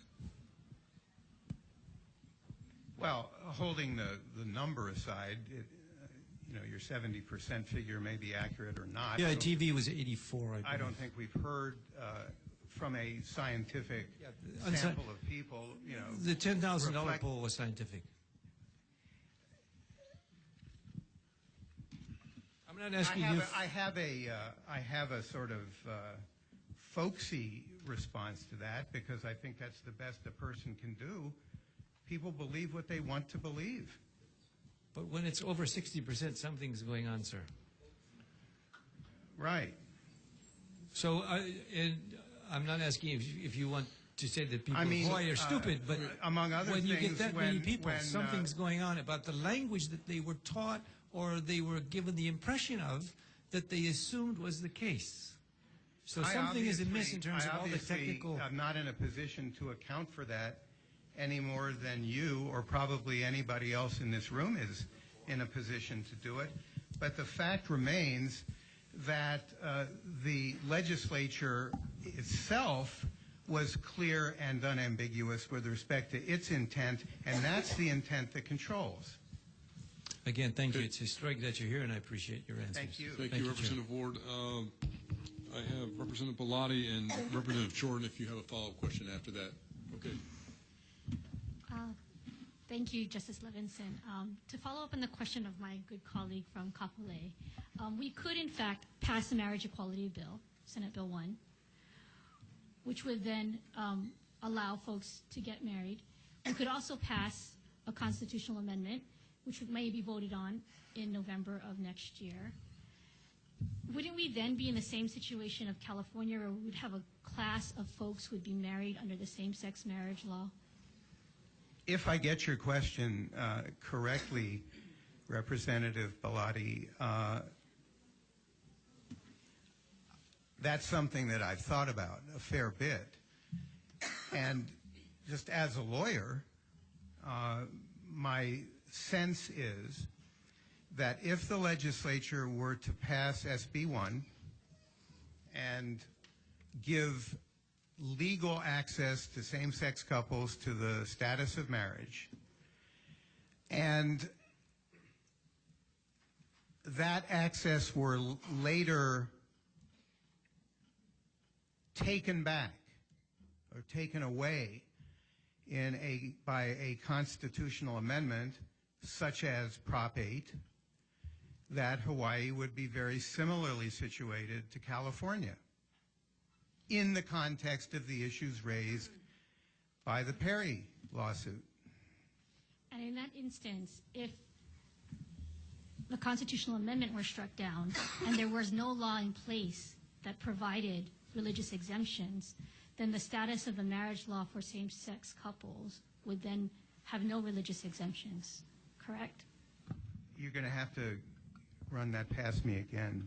I think one of the things that we're attempting to do with SB1, and I'd like to draw our attention back, of course, to SB1, is that we're trying to balance fundamental conflicts within the Constitution, equal protection under the law, and religious freedom. So if no marriage equality, or if there was no religious exemptions, and for some reason down the line, a court, whether it's a federal district court, a circuit court of appeals, or the U.S. Supreme Court, which many advocates out there believe will someday at some point in time because of the mass confusion in our United States, that marriage is going to be a right that is accessible to same-sex couples. If in that time, and there is no law, we don't have a state law that governs and says certain religious exemptions apply, then what will happen will be that same-sex couples will be able to have access to the marriage laws under our state that does not have any religious exemptions. Is that an accurate kind of description of what could happen? I'm not sure. If there were no section, no section 572 E and F in SB1, my suspicion is that the beneficiaries of the religious exemptions would still be entitled to the same religious freedom by virtue of constitutional protection as they are by SB1. So one way or another, I think the protection would be the same. Thank you. And just one last question. So that I guess the point that I'm trying to make is that, yes, they will have First Amendment constitutional protections, but any other greater exemptions, protections that we were trying to carve out as we are trying to do in SB1 would not be there. They would only be able to have access to the First Amendment protections. I mean, understand, as someone who hasn't had occasion to practice in that area lately, I can't give you an encyclopedic answer, but I think the answer to your question is yes. We can go to Jordan first. Okay. Representative Jordan. Very much, Chair. In your responses back to Representative Ward in regards to the public accommodations, did I hear you correctly that it would be wiser that the legislature should do any type of exceptions to our public accommodation rules versus the courts? Did I hear that correctly when you responded to Representative Ward? Up to the versus the courts part, I think you heard me correctly.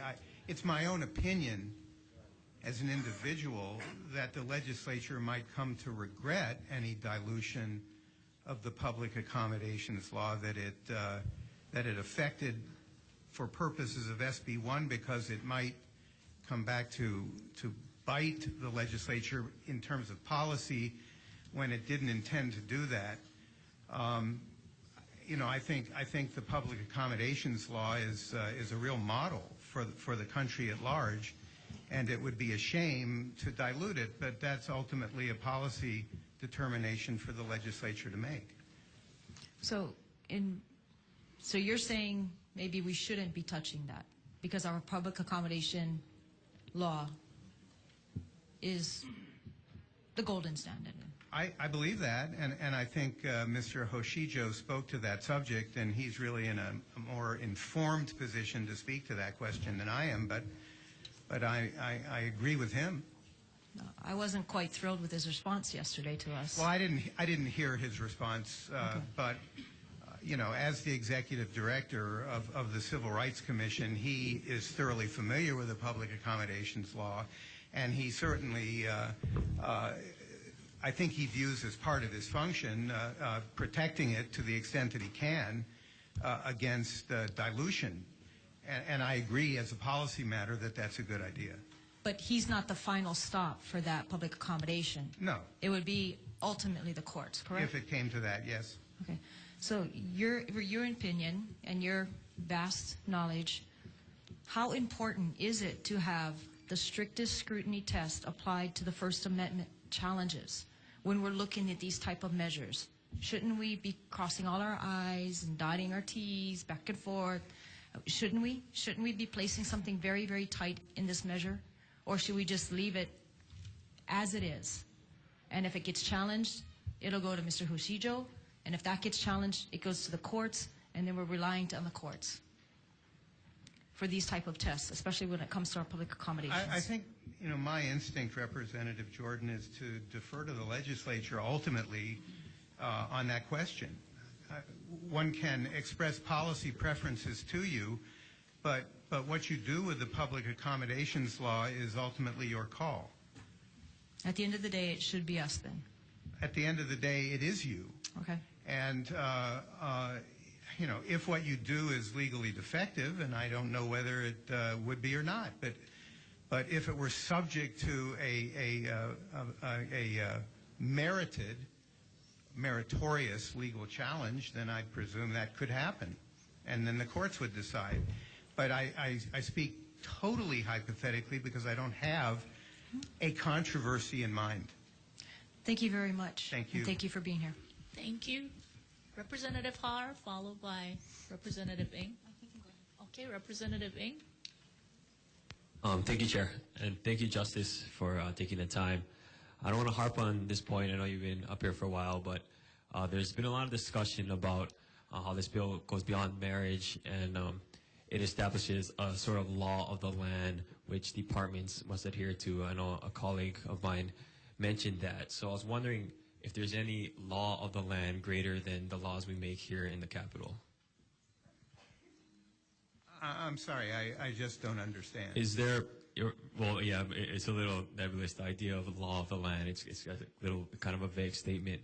But is there any higher authority of law, perhaps like the U.S. Constitution? Is that the ultimate law of the land? Well, the United States Supreme Court has a supremacy clause, which generally means that when federal and state law conflict, federal law controls. Certainly when federal law that deals with individual rights is more protective than state law, federal law controls. State law is free to be more protective than federal law, I should add. There's been some concern, I guess, among the public that certain First Amendment rights in the U.S. Constitution will be infringed upon if this law does pass. Is that possible? Well, as the man said, anything's possible. But have any laws that we've... But as a general proposition, you could say with a lot of confidence that if state law fails to satisfy the First Amendment, then state law is defective. Right, and has that happened in the past? Have we made a law in the state that's been shut down by the U.S. I'm not aware of that happening in Hawaii. But has it happened in other states, or just, is that possible? Oh, it's certainly possible. So anything we do here, any law we make will be trumped by law, and especially the U.S. Constitution, and the First Amendment rights will still be established, essentially. No matter, you can't run and hide from the United States Constitution. If the state takes action and acts law that violates the United States Constitution, then that state law is not long for this world. Okay, so it's my understanding that the ultimate law of the land is the U.S. Constitution. Well, is that fair? I think as you mean it, yes, but it's not quite that simple. All right, thank you. Thank you. Representative Har.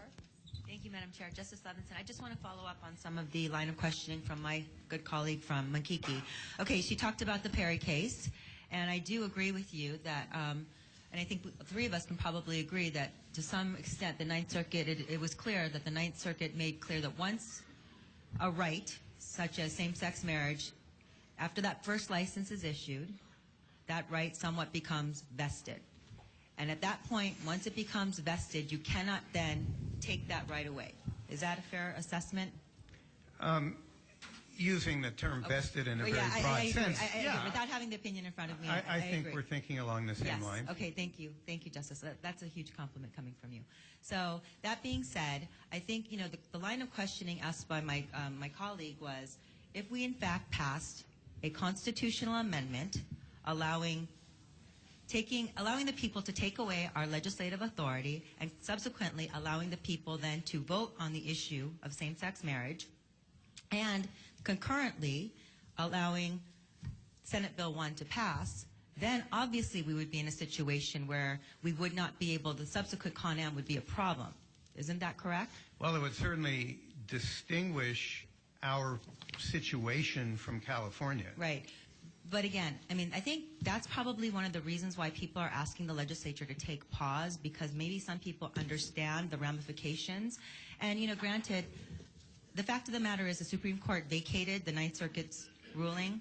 So, you know, I'm still and interestingly enough, therefore defaulted the judgment back to the federal district court, Judge Walker, and the parameters of his decision were, of course, much broader than the Ninth Circuit. Yes, yes. So, okay, that being said, moving on. And then the second thing I want to bring up.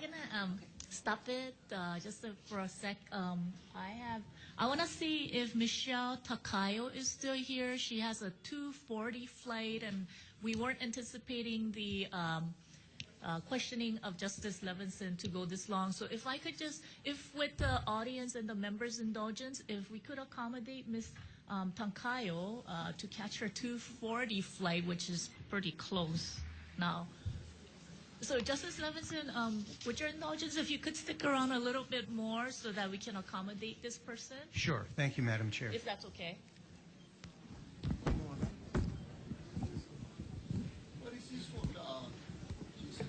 Aloha, Representatives. My name is Michelle Tenkayo. My number is 3907. I'm here from Molokai. I remember about 20 years ago, I brought my two young sons here. If the audience could quiet down a little bit. Thank you. About 20 years ago, I remember first coming here with my two young sons to hold signs against same-sex marriage, and I find myself here again today. And I understand this special session is not something that you've instituted, but is in response to what the governor has put into motion. My family's roots run deep in the islands, very deep. Over the last 2 days, I stood by people who stand in line who are... Because they're going to amend the bill. And either we got to agree or we would have... Chair, could she start over, please, with a better mic? I think there's a microphone outside.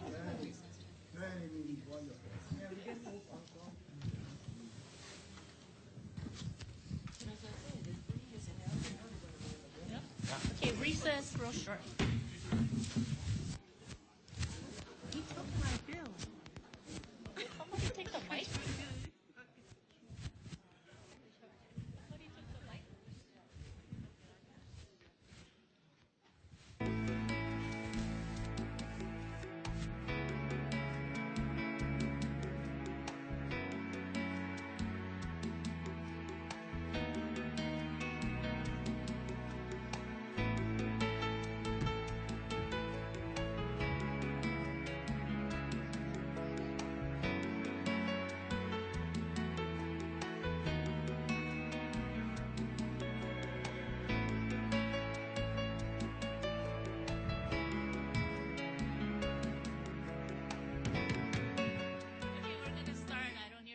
Anymore. Thank you. Please proceed. Okay. As I was saying, it's been 20 years since I've returned here on this same issue. I firmly believe that the legislature should not be willing to make such a crucial decision on this divisive matter without letting the people decide again. But obviously, it seems like it's not leaning towards letting the people decide. So I'm asking you then to take into consideration the state's motto, the life of this land is perpetuated in righteousness. And I'm leaving it up to you to decide what righteousness means. Obviously, the majority of the people of this state is opposed to same-sex marriage. Why are we in a rush to become the 15th state to okay this? This is too short, this is too fast, this is too much unanswered questions, and we've already voted on this matter before. If people are so intent on changing the definition of marriage to suit their needs to have so-called civil rights and those things afforded them, then go find it in another state. The majority of the people of this state is saying no, not here and not today. And I'm asking you to vote no on SB1. if you're not going to let the people decide. Thank you. Can we have Justice Levinson come back?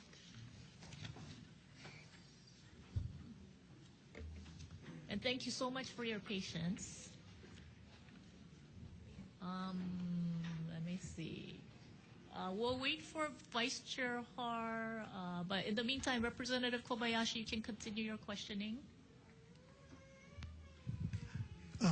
Justice Levinson, I'd like to get back to question put to you by Representative Bellotti and Representative Har regarding what we have heard a great deal today and yesterday, meaning let the people decide. In California, Proposition 8 was passed, and Proposition 8 said in simple terms what some of the people here in this room would like to see put to the ballot. That is, Proposition 8 said fairly simply and directly, only marriage between a man and a woman is valid or recognized in California. Now, eventually, it seems that the voice of the people of California, the most populous state in the country, was overridden, at least in part, by the recent U.S. Supreme Court case in June. Now,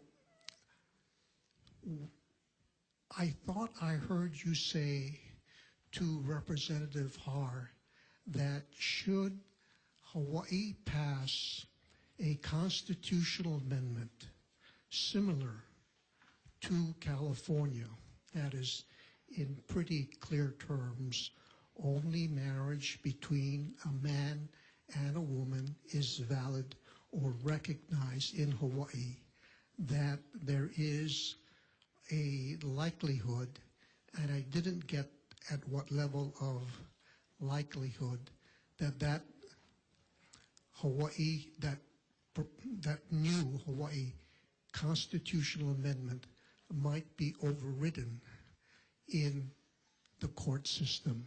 Is that correct? Let me try to repeat or paraphrase what I said to Representative Har in response to her question. If the legislature were to pass SB1 as is or somewhat amended, but essentially retaining the primary result of the bill, eliminating the couple of partners of opposite sex eligibility requirement, and the legislature were, and after that, same-sex couples were to have marriages solemnized in Hawaii, and after that, the state constitution were amended a la Prop 8, or some other states like Texas and Ohio that have essentially enshrined provisions in their constitutions that say same-sex marriage or any status that walks, talks, or quacks like it, and that would include civil union, is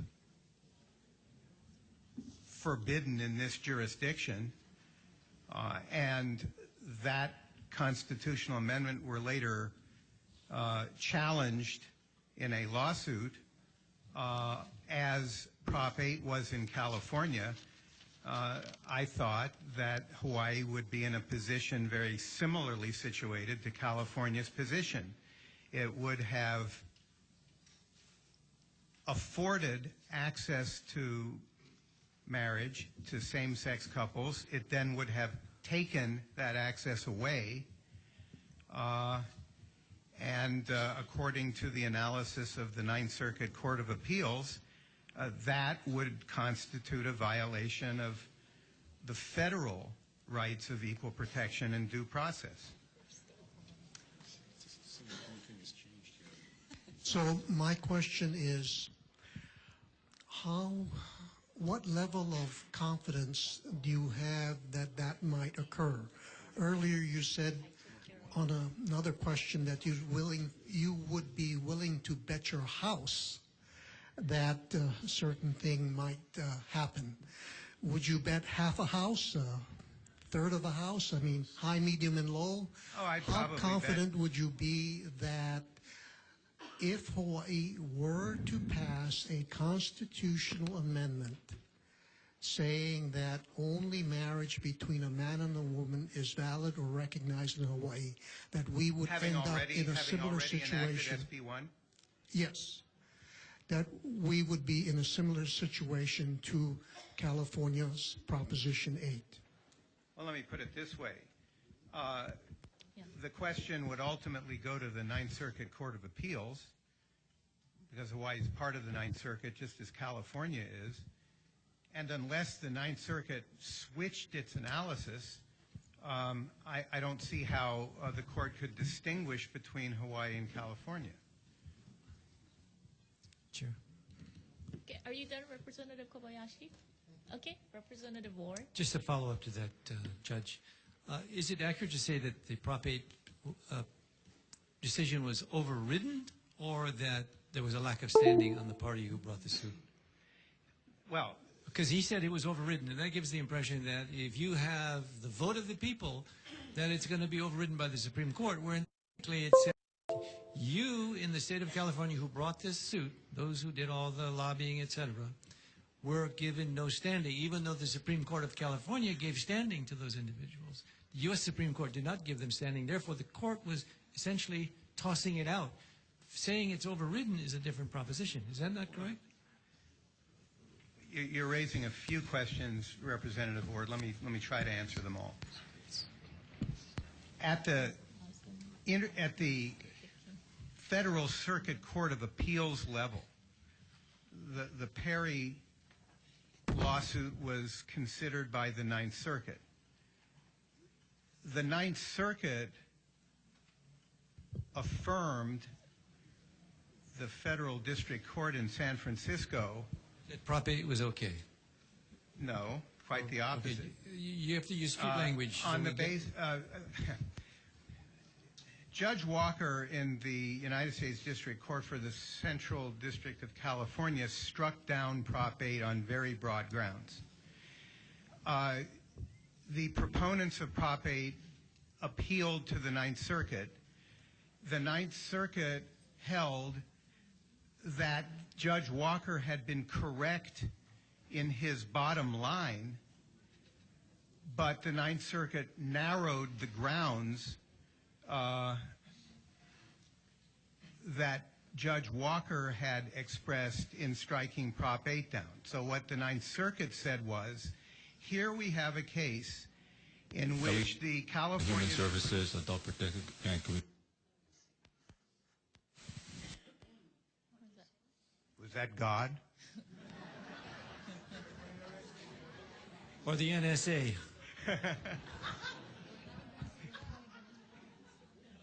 Okay. Okay. The Ninth Circuit said, okay, here we have a Justice situation in Levinson, which hold on just a sec. If I could ask the members' indulgence to wrap up their questions, because we have a bunch of people that we were planning to take next to, so that they could make their flights. So he's climbing up to the Supreme Court, because that's really where my question was. At the Supreme Court level, what did they say? What the Supreme Court did with the Ninth Circuit's judgment was to say, well, wait a minute, we agree that the people who originally proposed Prop 8 really didn't have standing there you go. To appeal either to the Ninth Circuit or to this court. It never should have gone that. It never should have left the Federal District Court. So we are dismissing the appeal to the United States Supreme Court. We are vacating the judgment of the Ninth Circuit. And so the effect of that was to default back to the original judgment of the Federal District Court, Judge Walker, who struck Prop 8 down on even broader grounds than the Ninth Circuit did. Okay. Thank you for that Okay, chronology. Thank you, Chair. Any other questions? I know Representative Hashem had a question for one of the persons in the grouping. Okay, Reverend. Thank you, Justice. Yes. Basically, my question is, I'm kind of afraid to ask this because I'm afraid to get lynched. And I specifically picked you because you're 4. Okay.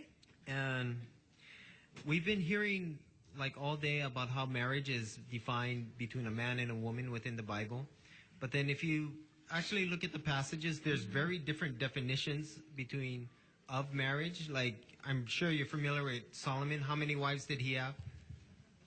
Sorry, I don't know those details. Yeah, he I had should, 700 wives and 300 concubines. And Abraham, and the story of Sarah and Hagar, right? Yeah, there are lots of family configurations and intimate relationships described in the Hebrew Scriptures and Christian New Testament. It's And true. Probably the most disturbing passage is in Deuteronomy 22-28, right? Which states,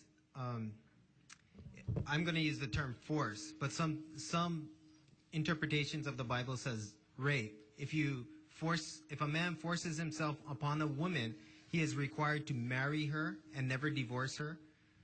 How does the church deal with defining marriage with these kind of broad terms? Is my question. That's a fabulous question. That's a really important question. And my best entree for answering it is to speak to you about the part of your question that says the church, as if the church were monolithic. There are many interpretations by those who hold those particular texts as sacred about what they mean. There are different approaches to the authority of Scripture, a scholarly approach, an historical approach, a literal approach, and people get different answers from looking at the same words. We had run into questions when they look at the same words in Hebrew or Greek or various English translations. We end up with very different understandings from the Bible.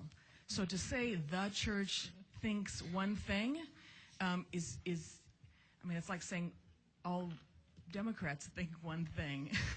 Sorry for the example, but it's actually much broader than that. So what happens is each individual group I'm going to use Christians, right, because that's my stream.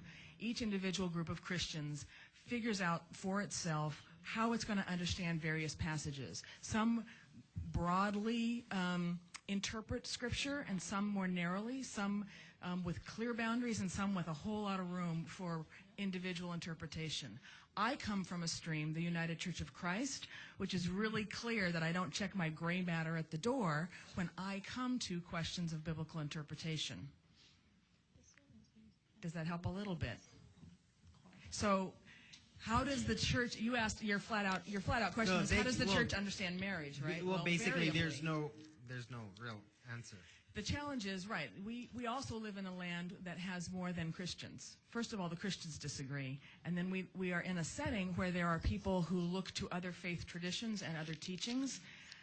And how they understand marriage also varies. I am privileged to have the authority within my church setting to make decisions about what ceremonies I perform, for whom I will perform them. And again, my tradition is very broadly graded. I fortunately get to say yes a lot, where in some Christian streams, no is the answer a lot. It is my great privilege to say yes to folk. And I get to make those decisions for myself. The congregation also has a part in deciding what happens on church grounds, yeah? But what I do out at the beach, whatever the rules are, or in a park, Okay. I have to do it with my conscience. I understand. Thank you, Chair. Thank you. Any other questions from this group of testifiers? Otherwise, thank you for your time. Okay, Representative Jordan. Yes, there was the young woman that came from China 15 years ago, and she's the registered nurse. I spoke with you a couple of days ago, but I can't remember your name, and I'm sorry. She had to leave. Pardon me? Chair, yeah, my question was for his wife. Obviously, she's not here right now. Okay. Thank you very much. Thank you. Any other questions? If not, what we wanted to do is take those people who need to take a flight in about a couple hours out of order. Leonard Tanaka, if you could come up. Joanna P.E. Ali'i. Judy Caparita. Rutu Manu. And Heather Rosario.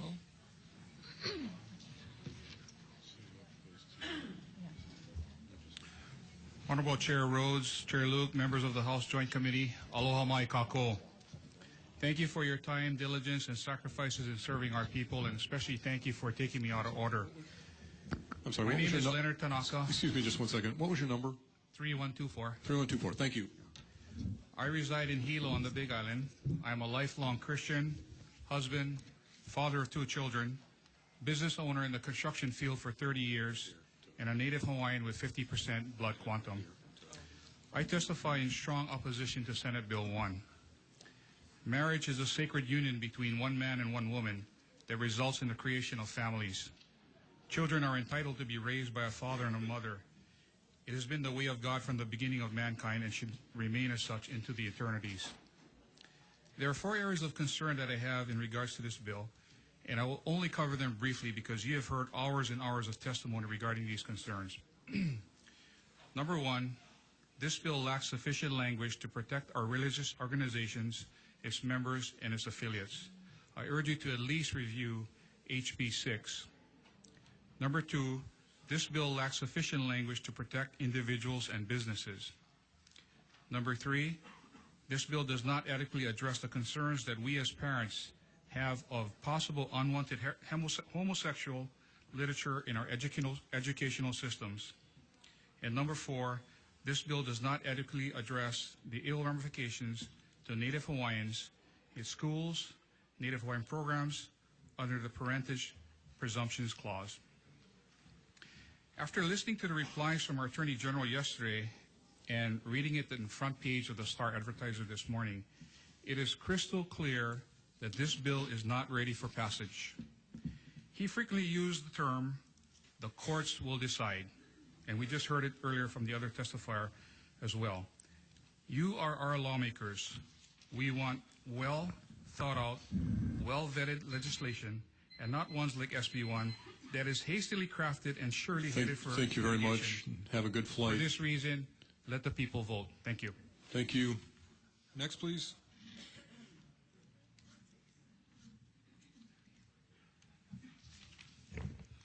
Aloha, representatives.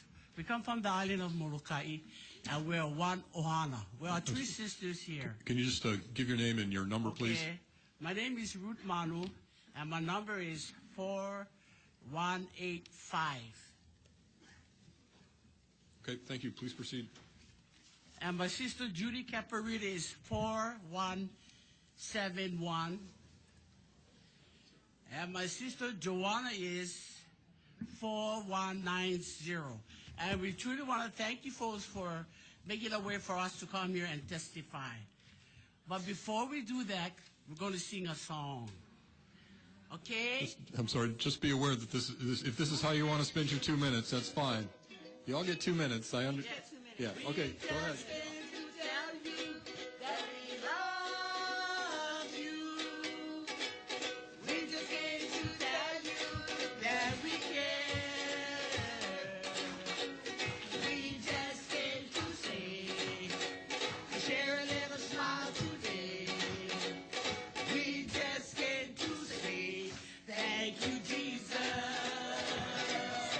And when the whole world against us, and we're up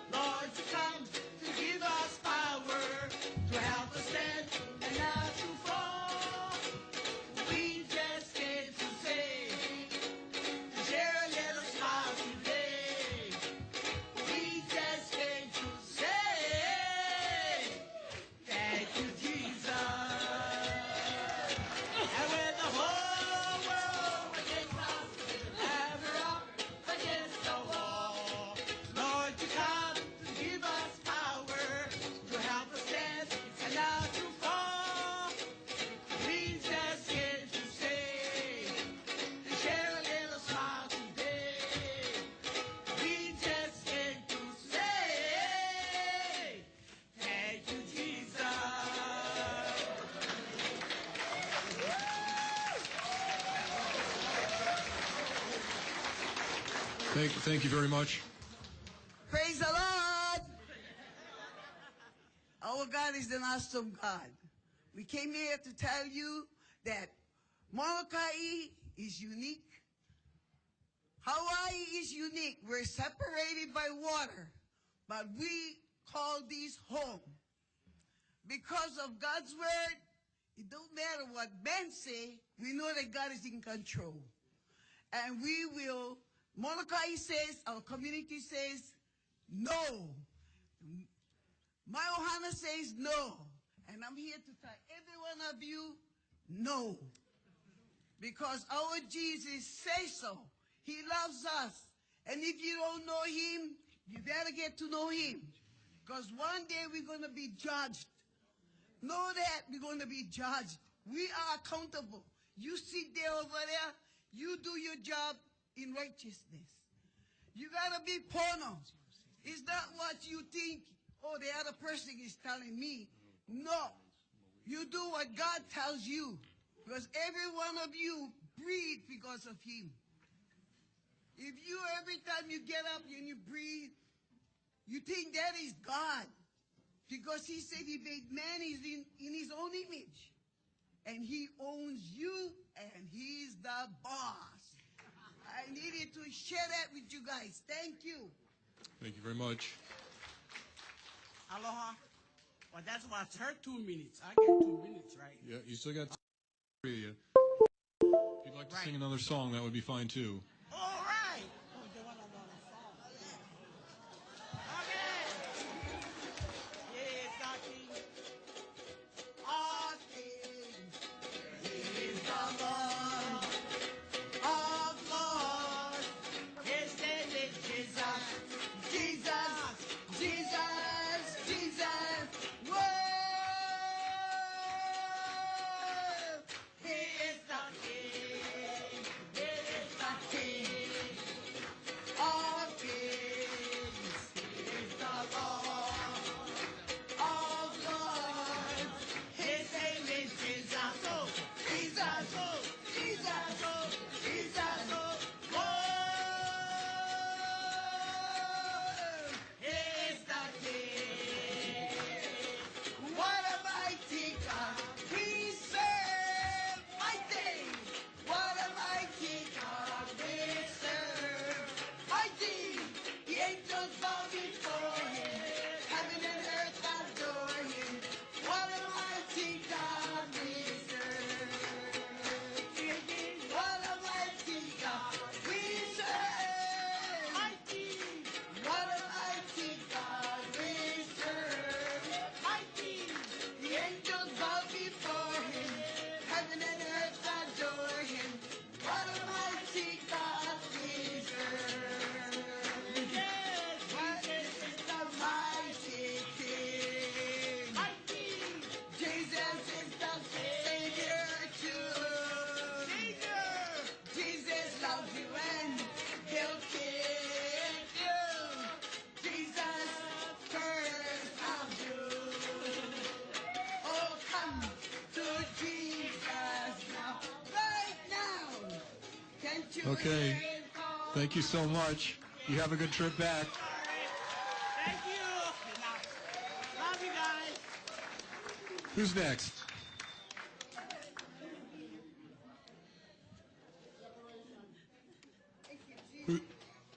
Who's next?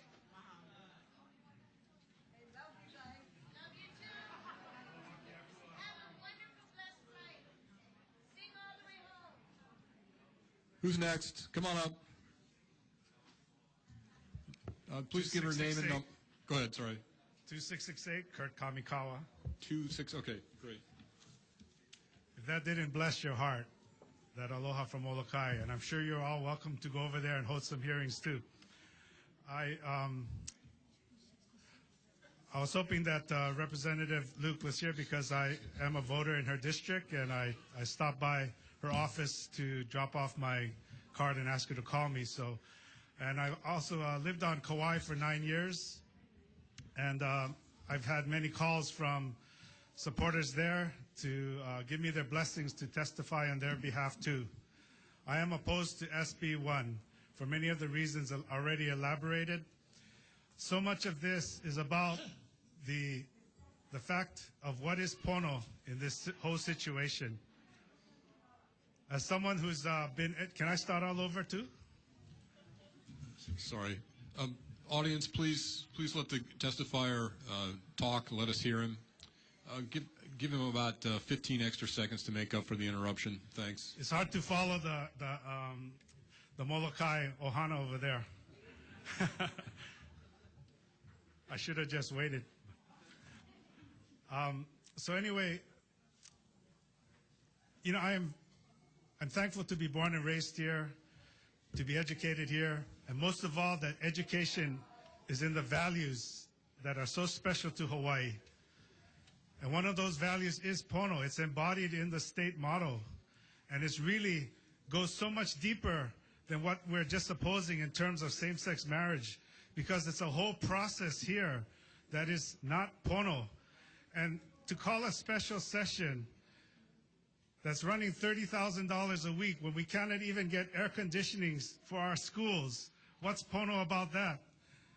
And to accelerate a special session for special benefits for a select group of people when our kupuna are waiting and even dying before getting awarded their Hawaiian homelands, there's nothing pono about that. And we can go on and on. That's what so much of this testimony has been. So you can heed these polls, look at all this testimony here, and realize Hawaii is going to be dedicated as a place where holy matrimony is when a man takes a woman to be his lawful wedded wife. Thank you very much. Next up, please come forward. Can you have Representative Luke give me a call when you get a chance? When she gets a chance. Feel free to contact our office. Please. Afternoon. Hi, my number is 3599, and I just want to say thank you for serving our state and for this experience, because this is an experience. My name is Heather Rosario, and I'm 42-year-old registered voter and third-generation Big Island resident, and I am in complete opposition to this bill. I'm sorry, could you repeat your number, 3559 or 2559? 3599. I'm the last name on the Outer Island list that you called. Okay. Heather Gotcha. Rosario. Okay, I understand. You got a plane to catch. All right. Okay. So yeah. Okay. Please start again. Just trying to figure out what was going on. Okay. I'm 42-year-old registered voter, third-generation Big Island resident, and I am in complete opposition to this bill. I only learned about this bill a few weeks ago, and since then, I have rushed and talked to many others, and I found that they feel just as shocked and opposed to this special session and bill as I have. There are so many more voices of opposition out there, and I hope that I'm representing them. Of the 800 people in my church in Hilo, I'm the only one who could make this trip. My pastor being out of the country and most of the people not being able to afford an outer island trip for what has now been 2 full days. If you decide to vote no this week, these unheard voices will only respect you and applaud your strength to represent them and not to be rushed into this. Look at other options that have been presented to address the benefits that these people need. Find answers to the difficult questions presented, because as of today, I haven't heard definitive answers. Don't leave it for the courts to interpret. And research all of the impacts. There's things I haven't even heard considered, like doctors. We barely have enough doctors to take care of the existing patients and conditions we have. Do we want to increase high-risk behavior in our state? That's a concern that many people I know have. I am a wife and a mother. Can you guarantee my husband and I parental notification when pro-homosexual curriculum that was mentioned, Governor Abercrombie's statement indicated will be implemented if this is passed, is introduced to our child? I am an educator. Can you tell me I will not be forced to teach something that directly opposes my religious beliefs without consequence? Why was there no one from the DOE present for yesterday's morning session? I am a church member. Can you tell me that a church I attend won't be sued under this bill with a for-profit wording? I am also a baker that everybody's been talking about, primarily making wedding cakes. Can you tell me that I won't be dragged to court and lose my right to run my Okay, business thank you very according much. to my conscience? One other you. person, I'm sorry for all those who've been standing in the back for hours. There's one other person who has a flight to catch. If she's here, Heidi Ha'o. Please come forward and give us your number if you don't mind.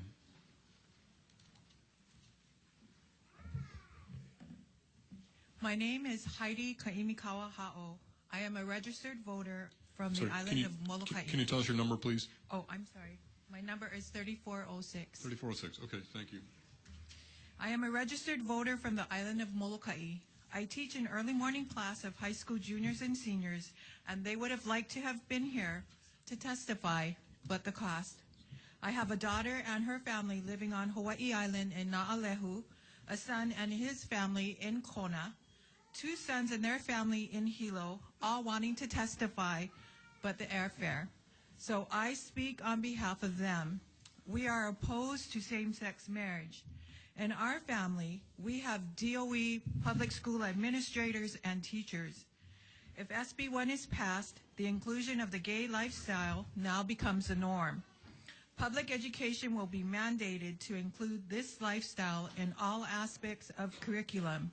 Parents will not be able to opt out, as this is no longer a controversial issue, as it will have been made law. Thank you, Mele. Carol, I'm one of your constituents in Molokai.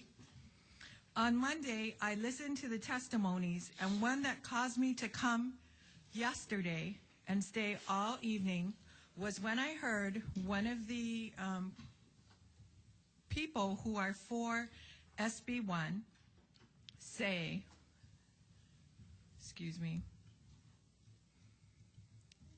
that now it would make the schools teach about their lifestyles and we would have to accept it. Where is my freedom to import to my grandchildren our morals and values? Where is my children's parental rights to teach their children their core values and beliefs? As the teachers and administrators in our family, they would have a choice to either teach something they believe is morally wrong or quit. The DOE employees in our family would quit. As far as clergy and churches, the exemptions, there's not enough protection for them.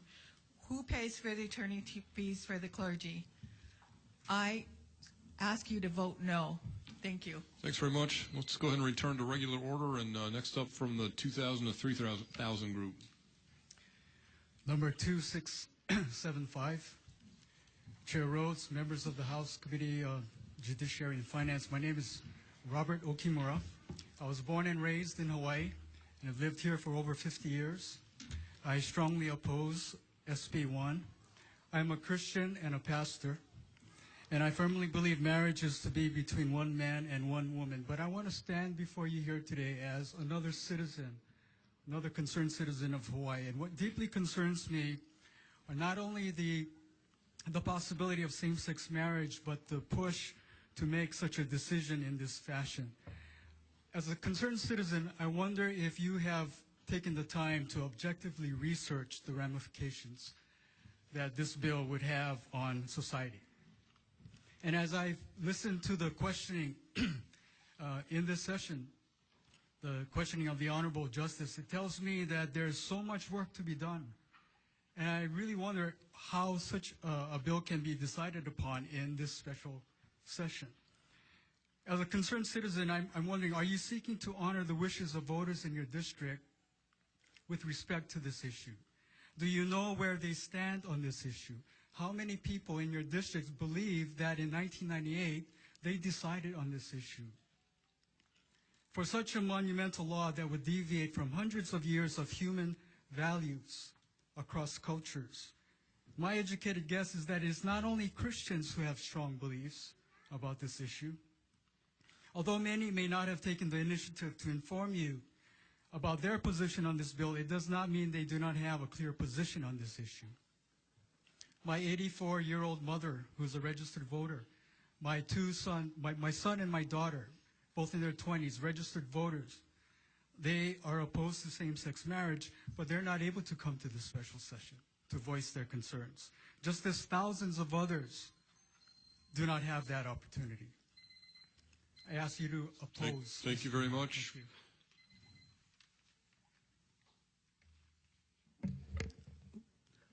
Aloha. My name is Clarice Pukahi Marana, number 2677 Thank from you. Kapolei. I thank you for allowing me this opportunity to come and share my thoughts. I strongly oppose same-sex marriage because of the consequences of what could happen if this bill was to pass. There are many issues we could cover, but the one that struck me the most is what could happen in our educational system. Please, I feel the people of Hawaii can make it easier for you by letting us decide, letting us vote for anyone we should do this for. We do it for our children of Hawaii, my future ho'opunas. And in closing, I would like to say I greatly thank you for your time. Mahalo. Thank you very much. Next up. Good afternoon, representatives. My name is Genevieve Corsi. My number is 2682. I live in Kaimuki and have lived in Hawaii for almost 10 years now.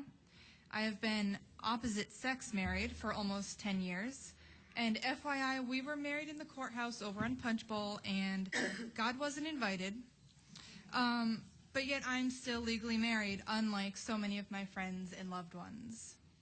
I'm a mother of 3 beautiful and intelligent children, and I am here to support this bill, SB1, with all of my heart, my morality, and my common sense. Not that it matters, but this bill is also fully in accordance with the first principle of my religious beliefs of affirming and promoting the inherent worth and dignity of every single person. I keep hearing from the opposition, what about the children? Do we want our children to grow up like this? My answer to this is yes. My children and your children and all of your children, they need to grow up recognizing the inherent worth and dignity of every single person in a world where they know that their aunties and uncles and teachers and friends and even they themselves are worthy of the same rights and dignity no matter who they love and share their lives with. So when I support marriage equality, I am in fact thinking of all the children who I wish will grow up in a world whose laws are not created around hateful or oppressive dogma. A world where teenagers are not ashamed of their natural sexual orientation, that they think the world is better without their beautiful contributions. A world where all families are appreciated and honored, no matter if they have 2 moms, 2 dads, or a mom and dad. And one comment about this balance in the school system. The opposite of gay is not fundamentalist Christian. Things are currently imbalanced because the only side represented is this so-called traditional family. To create balance, we need equality in rights and in representation of all family types. I'm strongly convinced that this is what Hawaii needs. Thank you very much. Next, please.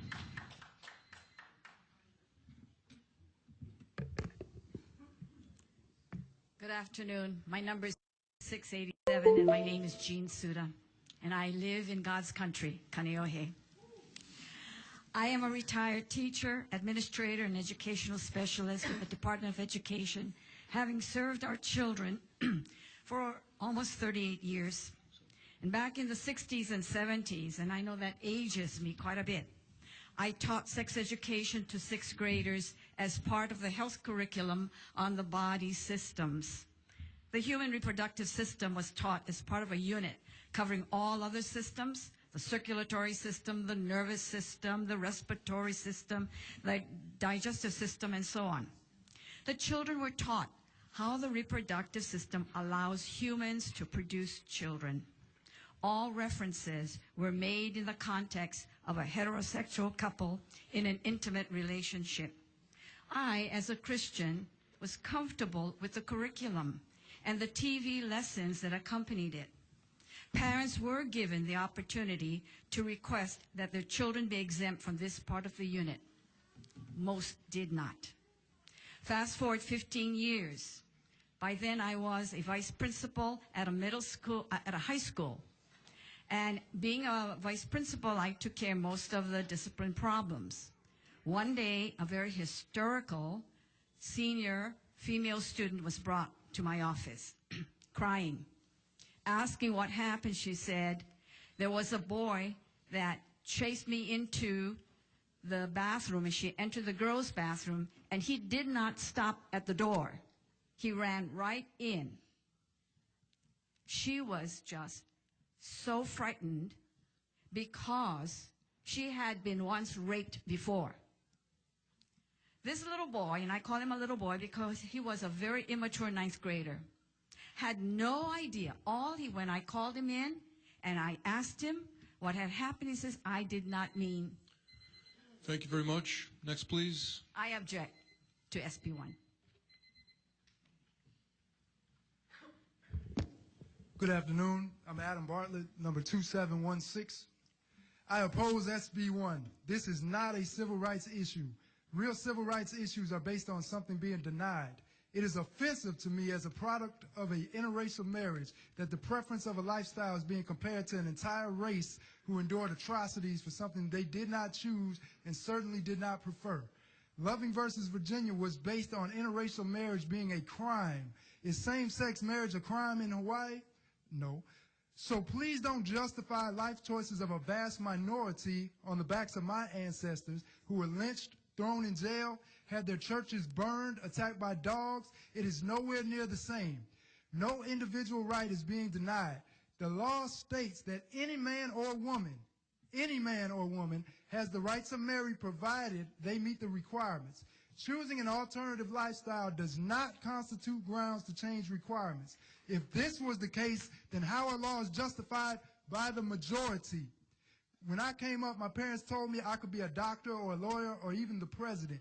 Now boys are being told they can marry Johnny or they can transform into Jane. You know this is out of order. If they were born gay, then why wasn't this addressed by Chief Justice Warren in the Supreme Court in 1967? It is a chosen lifestyle. Attorney General Louis summed this debacle up best when he stated the other day that determining the heritage of an artificially inseminated child would require the same technique used to determine the father of a child when the mother has had multiple sex partners. Martin Luther King had a dream. This is clearly a nightmare and pales in comparison to the civil rights movement. How many gays can't vote? How many have to ride on the back of the bus? How many are lynched in this state? You legislators have the authority and the imperative to put this bill back into the cereal box it came in. Thank you. Next, please.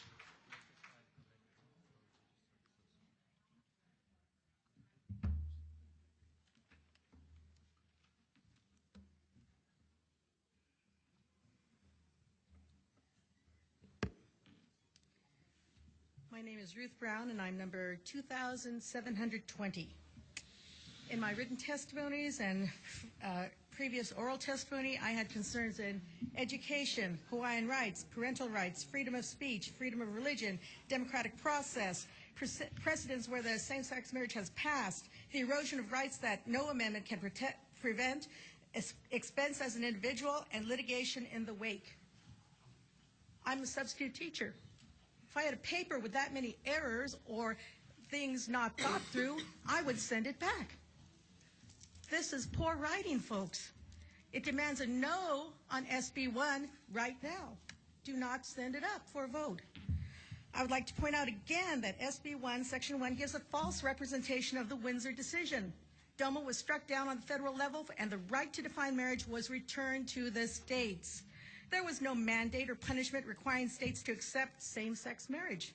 36 states still define marriage as one man and one woman, including Hawaii. There is no need to change that. There's no need to change that definition until the people, not the governor and a small group of legislators, the people decide to change it. If you were watching Monday night and I was there, you know the people want to decide this issue. Granted, Monday many humble people said they trusted the committee to do the right thing. In full disclosure, I did not say that. I do not say that now. Fuzzy math divided a 60% majority, and reverse psychology were not what those humble people were trusting for a decision that night. Does the government give dignity or depth to a marriage or relationship? That is not the role of the government. Is sexual activity a civil right? It is not.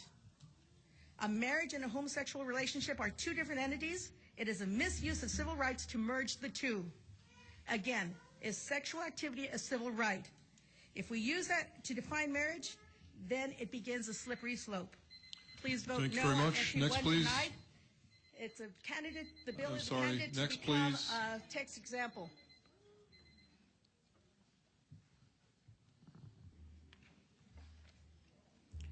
My name is Juliana Shimabukuro. My number is 2721. I am strongly opposed to SB1 because I believe firmly that eventually churches and religious groups will be required to perform same-sex marriages. I know, I've heard it. I've been here since 11:30 yesterday, 12:30 last night, and from 8:30 this morning till now. I've heard they say that people say that people will be exempt from it if they are non-profiting people. But 15 years ago, I walked through many houses in my area against same-sex marriage and for traditional marriage. Now, I am a kupuna. I have been a kupuna for 29 years in the district Department of Education. I just cringed last night when I heard a teacher say, I don't want to be teaching this and that in detail. Then I thought to myself, I teach too. I teach the children values. And a father stood before him. We were here 15 years ago, and here we are again. My lessons that I teach are aloha, ohana, and ho'oponopono. Some of the values of Hawaii. Ho'oponopono is to make something right. This that we're standing here for is not right. We are here to make it pono. Mahalo. And please vote no. Thank you. Thank you very much. Next, please.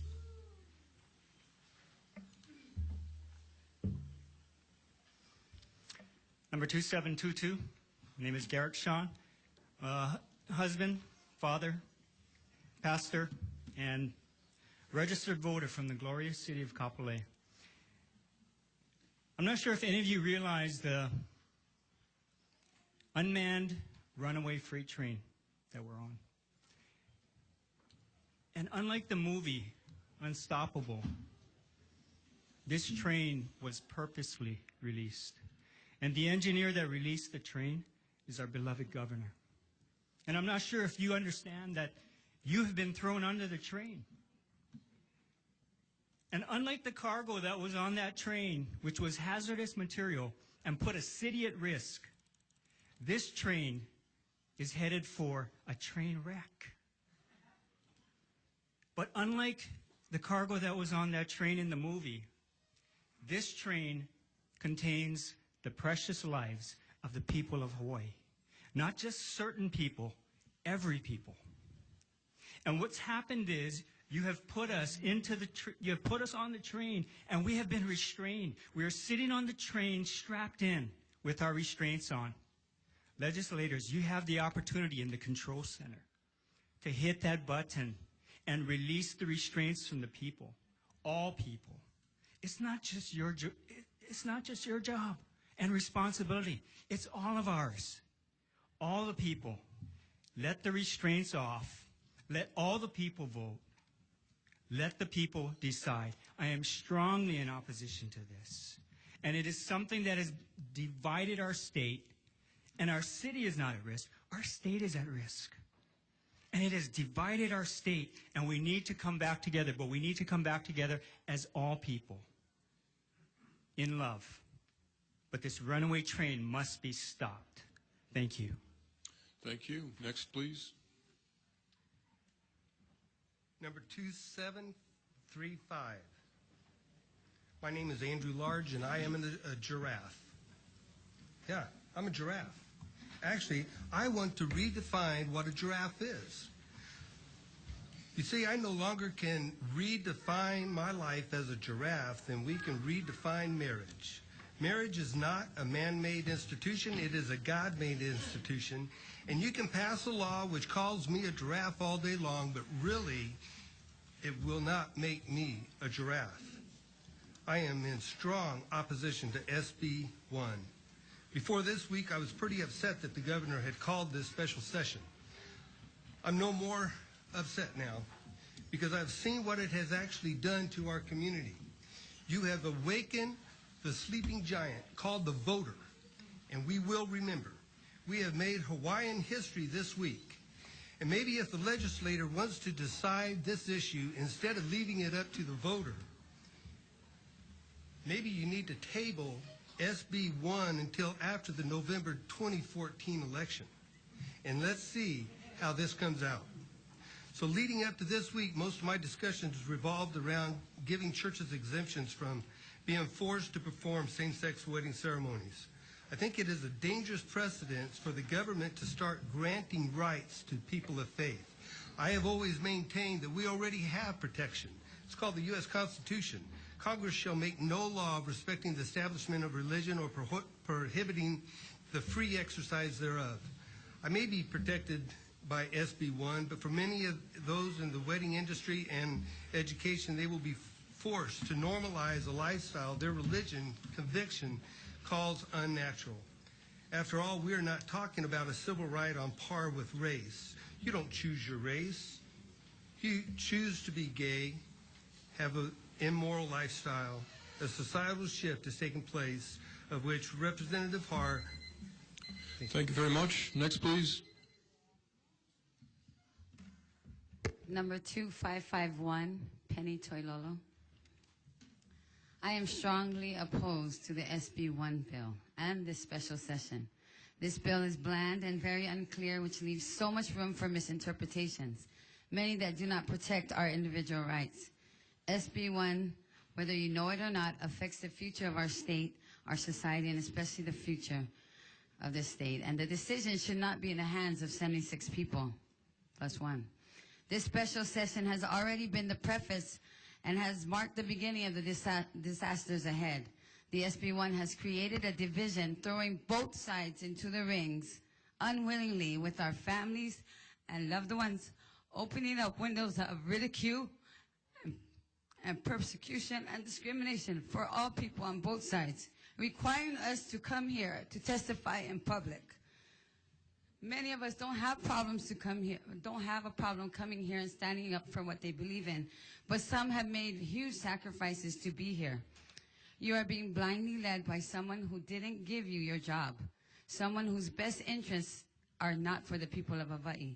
Our children, for example, what about them? What about their rights? Why not use the $2.7 million spent to hold this special session on the Early Education Fund for our children of Hawaii?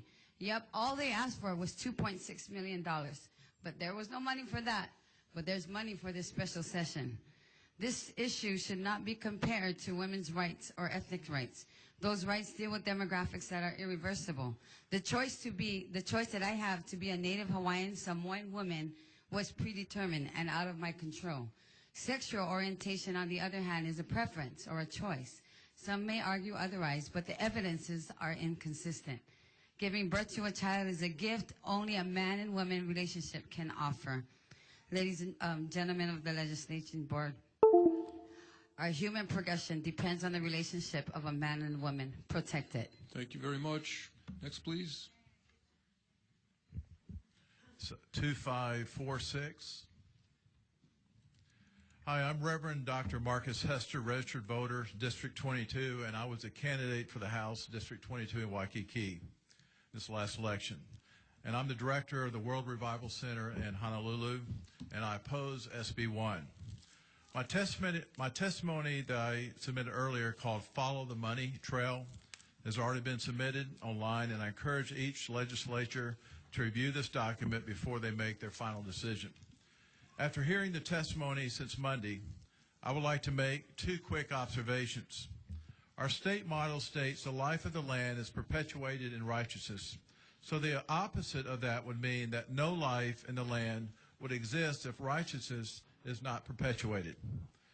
We are at the crossroads of the beautiful state of Hawaii. We are the only state, union, and government in the world that has ever called a special session to decide such a matter.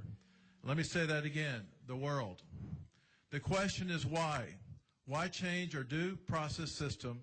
Why attack our First Amendment rights that have existed since our forefathers, The big question is why. Secondly, we have all heard all week, let the people decide. And yes, I believe on such a life-changing issue, the people should be given the opportunity to decide. But moreover, isn't God the one in the end that has the final say? Yes, it's good to hear the voice of the people, but in the end, when the dust is settled, I hope that each legislator puts on his prayer knees or gets on his knees behind closed doors where no one is looking and asks who really matters, what opinion really counts, the one who created the heavens and the earth, the one who has the end, and we must all give an account for our lives, every word spoken, every deed performed while we're here on this earth, and ask him, what is your heart on the matter?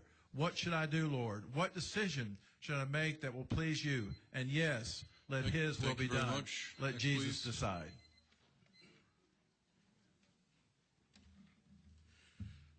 Number 2539, Vili Toilolo. Talofa, and greetings from the North Shore of Oahu. You know, it saddens me that we are even at this point in the process. To the members of the Senate who voted for the SB1 bill, which I strongly oppose, and those of you today who may vote in favor of it, please know that we, the registered voters, will remember you come voting time. I stand in place of tens of thousands of people who were misrepresented this week. We voted you in, and we can vote you out. Now, I want to especially address Senator He, who's probably taking a nap right now. I'm sorry. You misrepresented us, and I know you're not here. Can you please refrain from personal attacks on that's okay. anyone? I'll refrain from Thank that. you. All right. Might be true, though. I'm going to do everything in my power to get you out of that seat, Senator He. Please know that. You're in my district. So why do I oppose the SB1 bill? It will directly restrict the rights of churches and private citizens to practice what they believe. That is unconstitutional. That is wrong. No other state in the U.S. that allows same-sex marriage leaves private citizens, businesses, and churches open for the kind of discrimination that this bill permits. None of them. Besides, every important decision deserves the time and sufficient research. Maybe more than 5 days. It took years to get the civil union bill in Hawaii. Maybe we need more time. We expect sound judgment from our politicians. Or we can, let's say, I don't know, utilize the democratic process that has been afforded us. Neil Abercrombie, I know you're here and watching. I have a question for you. How much money are you looking to make off of the special interest? No matter what that dollar amount is, it will never equal or come close to the cost of the freedom that you're trying to take away from us. My name is Vili Toilolo, and I approve this message. Next, please. Peace and blessings to you. My name is Sukwa Lin. My number is 2558. I'm a registered dietitian with degrees from Cornell University and NYU. I humbly ask you to vote against SB1. This bill threatens the well-being of our children. Same-sex marriage was legalized in Massachusetts, and school curriculum was changed to teach your children to tolerate and then to celebrate and eventually to embrace homosexuality. As a result, many more children in Massachusetts appear to call themselves gay. According to a survey given to high school students across the state, in 4 years, both the percentage of kids call themselves gay and those who had same-sex contacts rose by about 50%. According to the Department of Public Health, the proportion HIV/AIDS diagnoses caused by males' homosexual behavior rose by over 30% in 9 years. So for the last few years, the state has budgeted $30 to $35 million per year for these programs. Even though Massachusetts may have the best schools and maybe the most brilliant minds in the country, what good is it if the lifespan of the young people be cut short because of AIDS and other related disease? If the issue is bullying, there's curriculum that address bullying. If the issue is tax, then work on the tax laws. According to the report, after a while, the homosexuals don't even bother to get married. Why cause such upheaval across the state? Why cause heartaches of so many people across the board? There is no need to redefine marriage. If this bill passes, I would feel that my constitutional rights as Hawaiian residents and American citizens, particularly my parental rights and religious rights, would be greatly violated. I'll record carefully how you vote on this issue, and please forgive our governor for putting you through this. Please vote no to SB1. Thank you very much. At this point, let's take a not a break, but let's take a break with the testifying and see if members have any questions for the previous group. Members, questions for this previous group of testifiers? Representative McDermott. May I have Ruth Brower, please? Browers? Brown. Okay.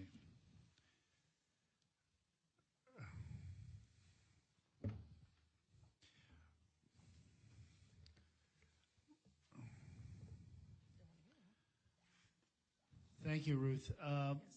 Ruth, I've asked, you're a teacher, I've asked repeatedly over the past day and a half of hearings, and I've been ridiculed for it in the blogs and Civil Pete, not surprisingly, about if this becomes the law of the land, and you pointed this out in your testimony, same-sex marriage becomes the law of the land. I necessarily believe, and Judge Levinson did not refute this, by the way, that we will be forced to present this alternative lifestyle in textbooks like Dick and Jane books. I use Dick and Jane. I know they don't use those anymore, but, you know, as the analogy goes. And is that what you're fearing? Let me be clear with the committees that I'm a substitute teacher, okay? But yes, I'm in all grades in elementary school. We have precedents from other states and Canada that have passed this law. And if we fail to look at precedents, then we're naive. Are you? It has happened there, that it has to be introduced to the curriculum. If this is treated as a civil right, yes, I'm afraid of that. Are you familiar in California where the law was passed where they must celebrate the sexual orientation if that person, say, is a composer and they're a homosexual? They have to highlight that in the text when they're talking about, say, a music composition that they wrote. You're familiar with that? I wasn't familiar with that, but I am familiar that in California, they get to choose which shower they use according to their proclaimed sexual identity, despite what it is. Thank you, Ruth. Okay, thank you. Members, any other questions? I have some more. Representative McDermott, let me just see if there's anybody else who... Okay, go ahead for the second time. Well, it's for someone different. Mr. Walden, pastor, Waikiki Baptist Church. Yeah, the giraffe. Come on down here. And I was told that people couldn't hear you because you weren't speaking into the microphone.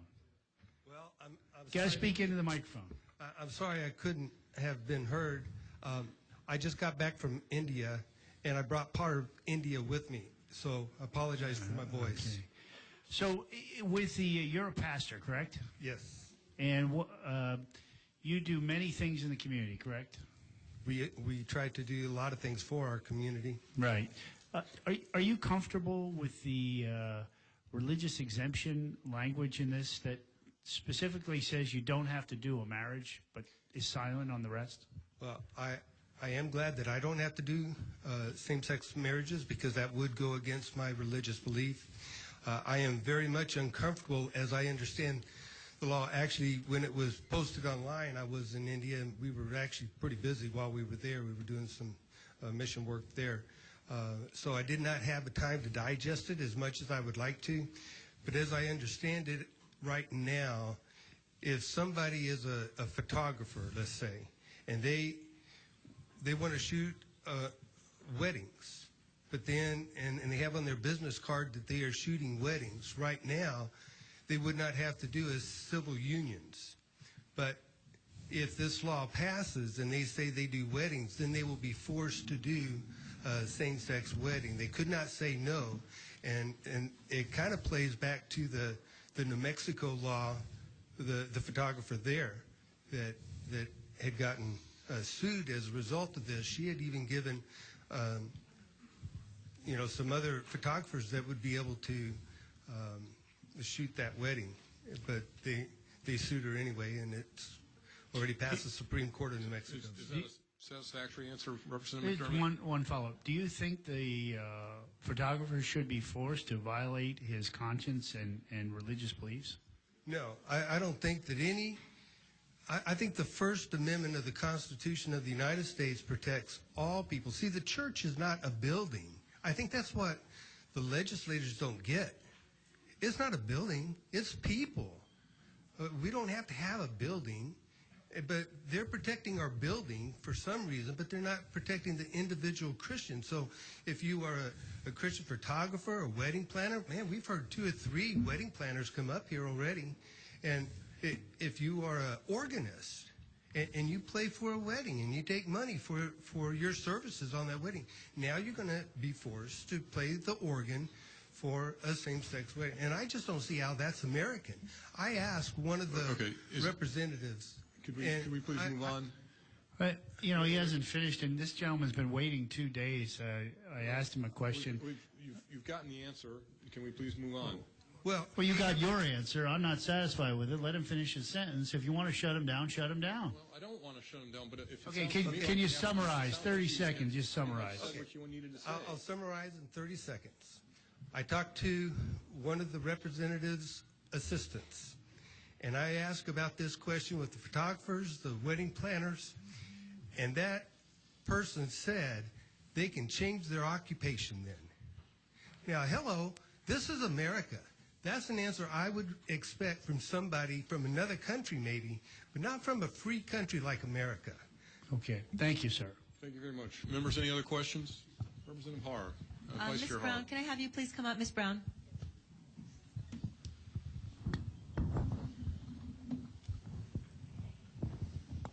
Good afternoon, Ms. Brown. Thank you for sticking around.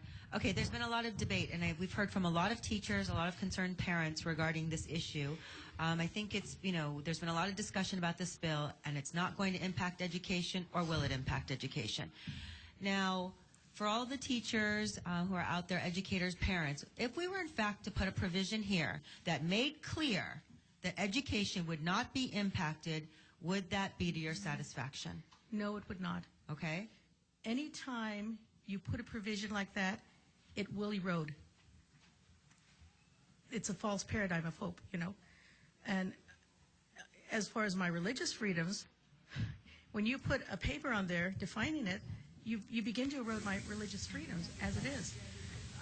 Okay, let's keep the religious protections outside of this. But I'm talking anytime- solely, if we were to put a provision in here that was to be explicit, that with respect to the Board of Education, respect to the DOE, the curriculum would not change. It could not be touched. And that anything dealing that emanates from this bill... That would not be sufficient. Okay. There's always wiggle room, okay? If I can say something, in 1998, the vote, it was presented to us as supporting same-sex marriage, and we were told that if a blank ballot would be a no vote. I had never heard of that before, that a blank ballot can be a no vote. That's so a there's different bill. always, We looked at that bill last session. There's always a way Okay, so I around just it. want to be clear. So even if we were to put a provision in there, because I know there's been a lot of parents and a lot of other teachers, and I'm not talking about the religious portion of it. Everyone knows your freedom of conscience, your right to choose whatever religion you want is protected under the U.S. Constitution, your First Amendment, as well as the state constitution. I'm not talking about that. Right. I'm talking about the educational component. And my answer again is no. No, Okay. because Thank you, Ms. Brown. of Thank the you. government process that we're seeing. Representative Lowen. Thank you.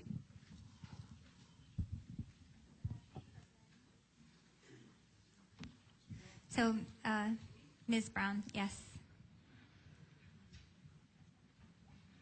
I'm sorry.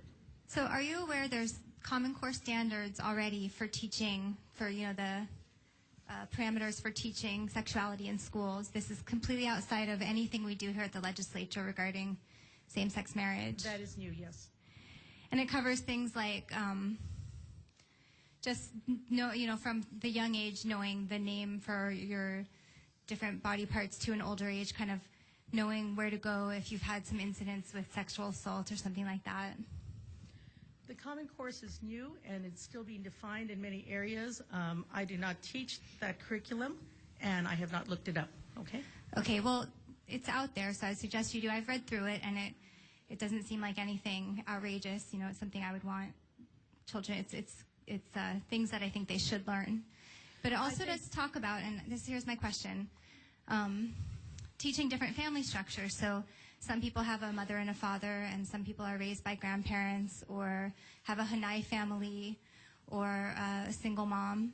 And some people have two moms or two dads. They have that now, even if they're not married. Is that correct? You see that happens? Yes, I do see that And that what happens. do you think is the impact on these children to teach them about different family styles? Like, what are you so scared of? I'm I just don't think trying to there's a understand. responsibility to teach them different family styles, and I'm afraid of parental rights being taken away as well. That's what our fear is, I believe, that it is I know my child best. I know when they are ready for sensitive material better than any teacher does, really. But there is currently, are you aware there's currently a Board of Education policy that parents be notified when a controversial topic is taught and you can opt out? That's current now. Things change as we see.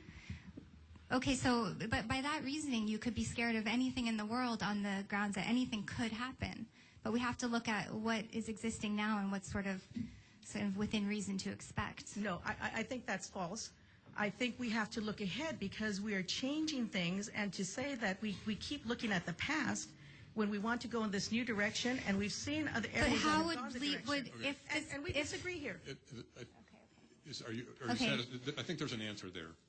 Well, how is this changing anything because these families already exist? Do you understand? This passage of this bill doesn't change the fact that there's you for families, asking that. different kinds of families out there. Because what happens when this changes legally is that they draw a big red circle and say, you have to begin teaching this. It's already in there. Where before... It's actually already in the Common Core standards. But thank you. Thank you. Core standard Thanks is very much. this Members, any year. other questions? Okay, seeing none, let's go ahead and move ahead. Next up, please.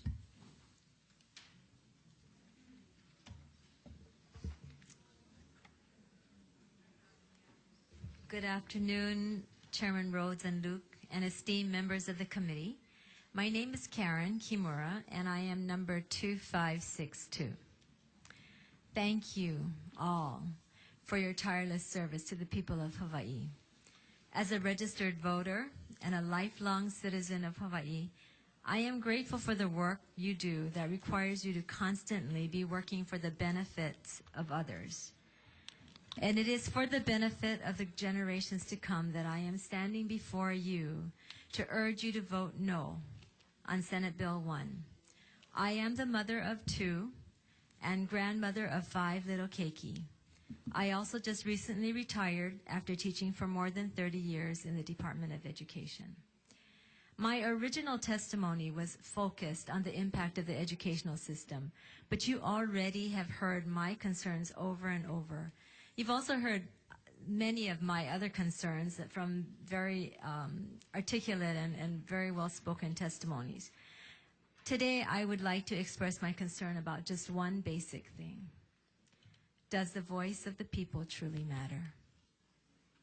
After listening to hours of testimony both Monday and yesterday and today, I am deeply convicted about my own lack of responsibility to participate fully in the democratic process. I admit I have never come to testify for any issue.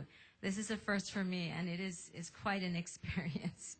It's one that leaves me wondering about how valuable the voice of the people truly is. I do appreciate the freedom I have to speak, but is it really making a difference?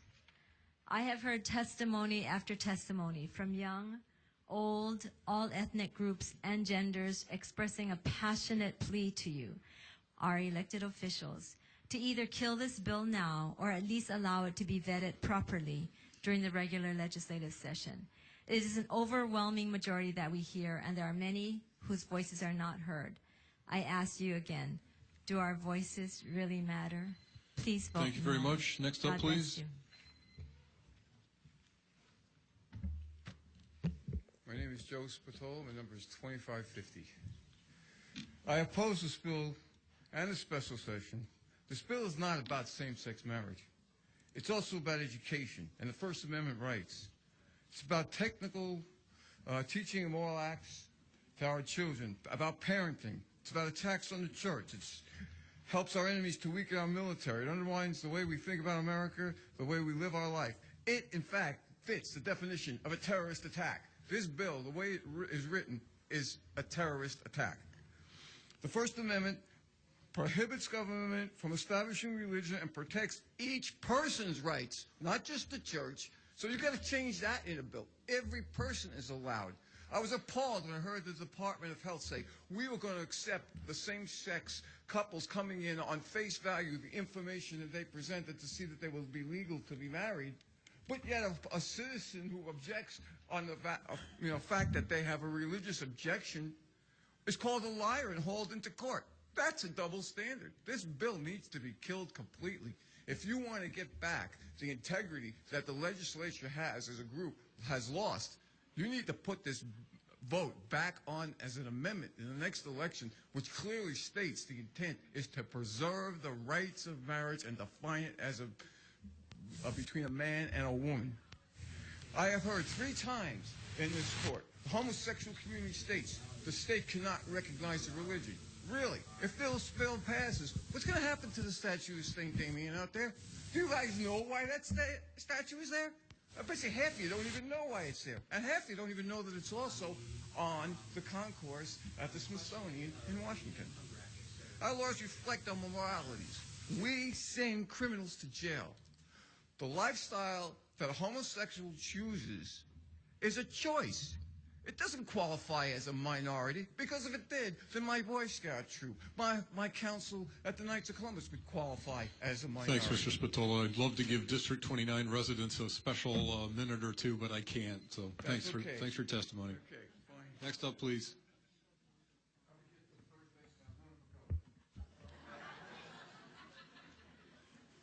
My number is 2695, and I'm Delro Roscoe, born and raised in Hawaii, a husband, an active citizen in my community, and a small business owner. With time to reflect on why we are all here, I realize that I cannot control or make choices that others make in terms of the life that they choose. However, I'm against decisions, choices, and the process that affect my own and my loved ones' ability to make decisions based on our own beliefs and choices. I stand in opposition of SB1 because although revised, it still fails to protect individual First Amendment rights to religious freedom. I humbly ask you to vote no on this bill and let the people of Hawaii decide, as was done in 1998, when the majority of people voted for the sacredness of marriage being originally reserved for one man and one woman. I also ask that you abide by the democratic process that our country was founded on to address this bill in a general session instead of hastily making a decision with such widespread impact for generations to come in a special session. So from my heart to yours, I ask that you take a moment to reflect on the people who voted for you to be in office and let as many voices be heard before making this important decision. Thank you for listening. Thank you very much. Next up. Aloha. My name is Robert Bidwell, and my number is 2968. I am a pediatrician, and I'm testifying in strong support of Senate Bill 1. For the past 30 years, I've been providing care to Hawaii's children, including children growing up in families with 2 moms and 2 dads. An important part of my work with these families is to validate them as healthy and complete and provide them with every support possible, including the hope of marriage one day. Happily, I'm supported in this work by the recent landmark policy of the American Academy of Pediatrics entitled Promoting the Well-Being of Children Whose Parents Are Gay or Lesbian. It observes that all children need support and nurturing from healthy and well-functioning adults, and that it is marriage that serves as a basic foundation for family stability and healthy child rearing. It ends with the simple statement that, in the best interest of children, the AAP supports marriage equality for all capable couples, including those of the same gender. On a personal note, I feel a need to address the question, why the rush? I remember a time 19 years ago, 1994, when I stood before the House Judiciary Committee, holding my testimony in one hand and with my other arm holding my newly adopted 4-year-old son. The measure in question was House Bill 2312, which sought to limit marriage to couples with procreative potential, and it eventually passed. At that time, I was in a long-term committed relationship with another man, and I tried to explain that he and I had created a family and a home for our son and for ourselves, and that our relationship was a marriage in every essential meaning of the word. 19 years ago, our family was denied all the supports that come with marriage. 19 years ago, our son, that little 4-year-old boy, is now 25 years old. 19 years, and still I hear the question, what's the rush? For my family and many, many other families, I ask instead, why is it taking so long? Thank you. Thank you very much. Next, please. My name is Sione Lavu, and my number is 2712. Good afternoon, everybody. I'm from Howell, and I strongly oppose SB1 and the use of our tax dollars for this unnecessary special session. This issue is causing a huge rift amongst all of our Ohana, and if passed, SB1 will hurt churches, businesses, and individuals across the state. Now, I know a lot of people, and especially the legislature, you guys came here with predetermined decisions, and some of you still need some convincing. Well, I'm here to let you know that there are others as well who are seeking equal rights. What about those who weren't able to go to this special session? What about those who aren't able to make, the efforts here, who don't have the necessary funds to come all the way down to this special session? If we're talking about equal rights, why are the few, the privileged few, those of you who are standing before us, or sitting before us, get to decide everything for us? Let's forget about all the legalese and all the fancy language. Let's remember that it's the intent of the people that matters, not the legislative intent. It's what the people say. And regardless of how you feel about this issue, whether you're for it or against it, the least that you can do is remember where the power lies. It's not in the privileged few. It's in the people. It doesn't matter. It doesn't matter what you think, because the legislature is the people. You represent us.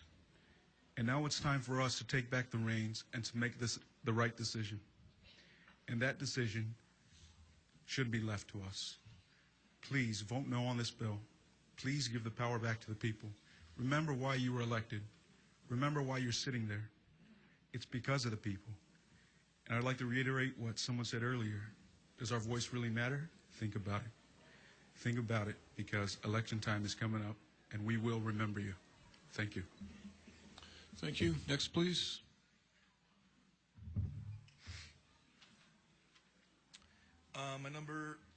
My number is 2578, Paul Chapman. I stand here for the Wednesday night witness.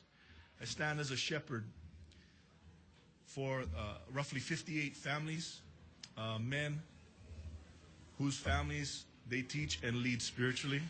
This is not necessarily a spiritual discussion, but that's the group that I represent. What I noticed, first of all, I want to raise my hands to you folks, say thank you for giving us mercy and allowing us to go home and come back today. Thank you very much. Secondly, thank you. Secondly, this room is filled with fear and anger.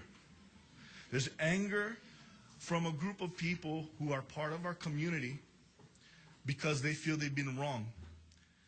There's fear by the shepherds who watch the sheep, if we're going to talk about the Bible. There's fear, not from you, but from lawyers who are going to strip what is in this bill and use it as a stick to hurt the sheep. The shepherds stand because the chief shepherd, Jesus Christ, has given them the right, given us the right to lead. You as leaders are shepherds too. The gay community needs representation, but so does the church, the body of Christ. Wow. Okay.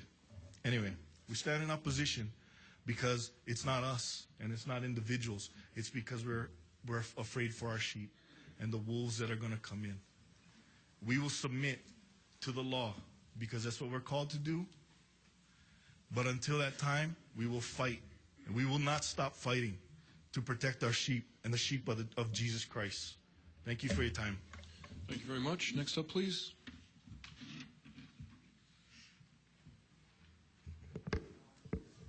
I'm feeling a little emotional right now.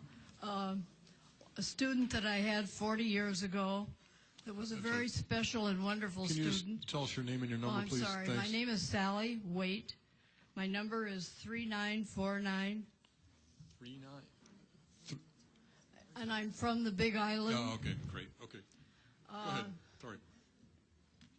This particular student who I've always cherished because he was so giving and kind in school, came up to give me a hug and a kiss and to give me something. So his name is Marcus Oshiro.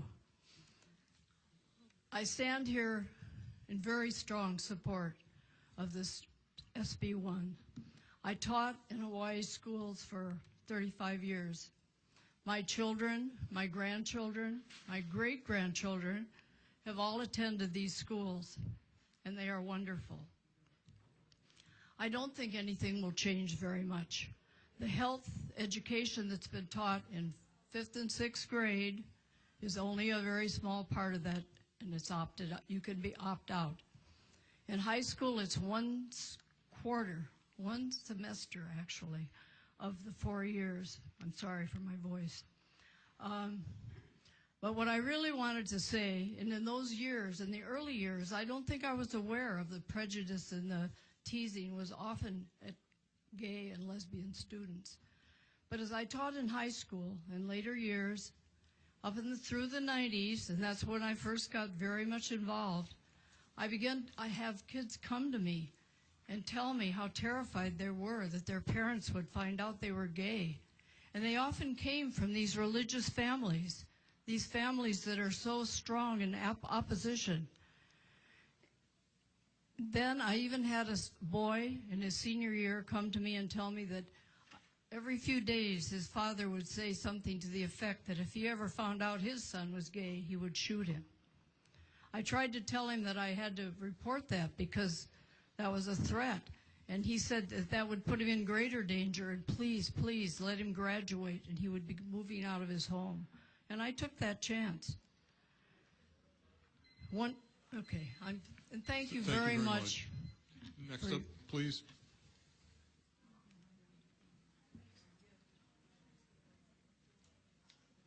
Good afternoon, everyone. My name is Lori Mallett. I am a temporary, my number is 4435, but I've been put on the list of folks that are off island. Thank you. My number is 4435, just for the record. I am a former advocate of 10 years for women helping women over on Maui. A current and temporary, I emphasize temporary resident of Seattle, Washington, where gay and lesbian marriage was ratified through a referendum. So that kind of makes me want to say, yes, take it to the people. We had success with that in Washington State. However, here, I find a clear and compelling reason for you as legislators to support and see that Senate Bill 1 does get passed, given the environment here, which I find totally foreign to what I'm used to as far as the aloha spirit, the spirit of equality, the spirit of freedom, all these wonderful things that I know my people in Hawaii to be.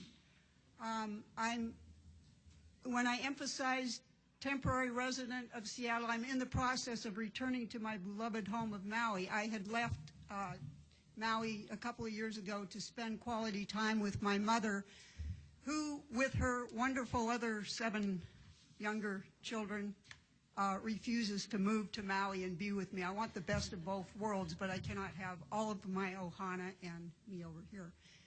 Anyway, very quickly, I'm going to read a little bit of something that I prepared. I, too, love our keikis and am concerned about them.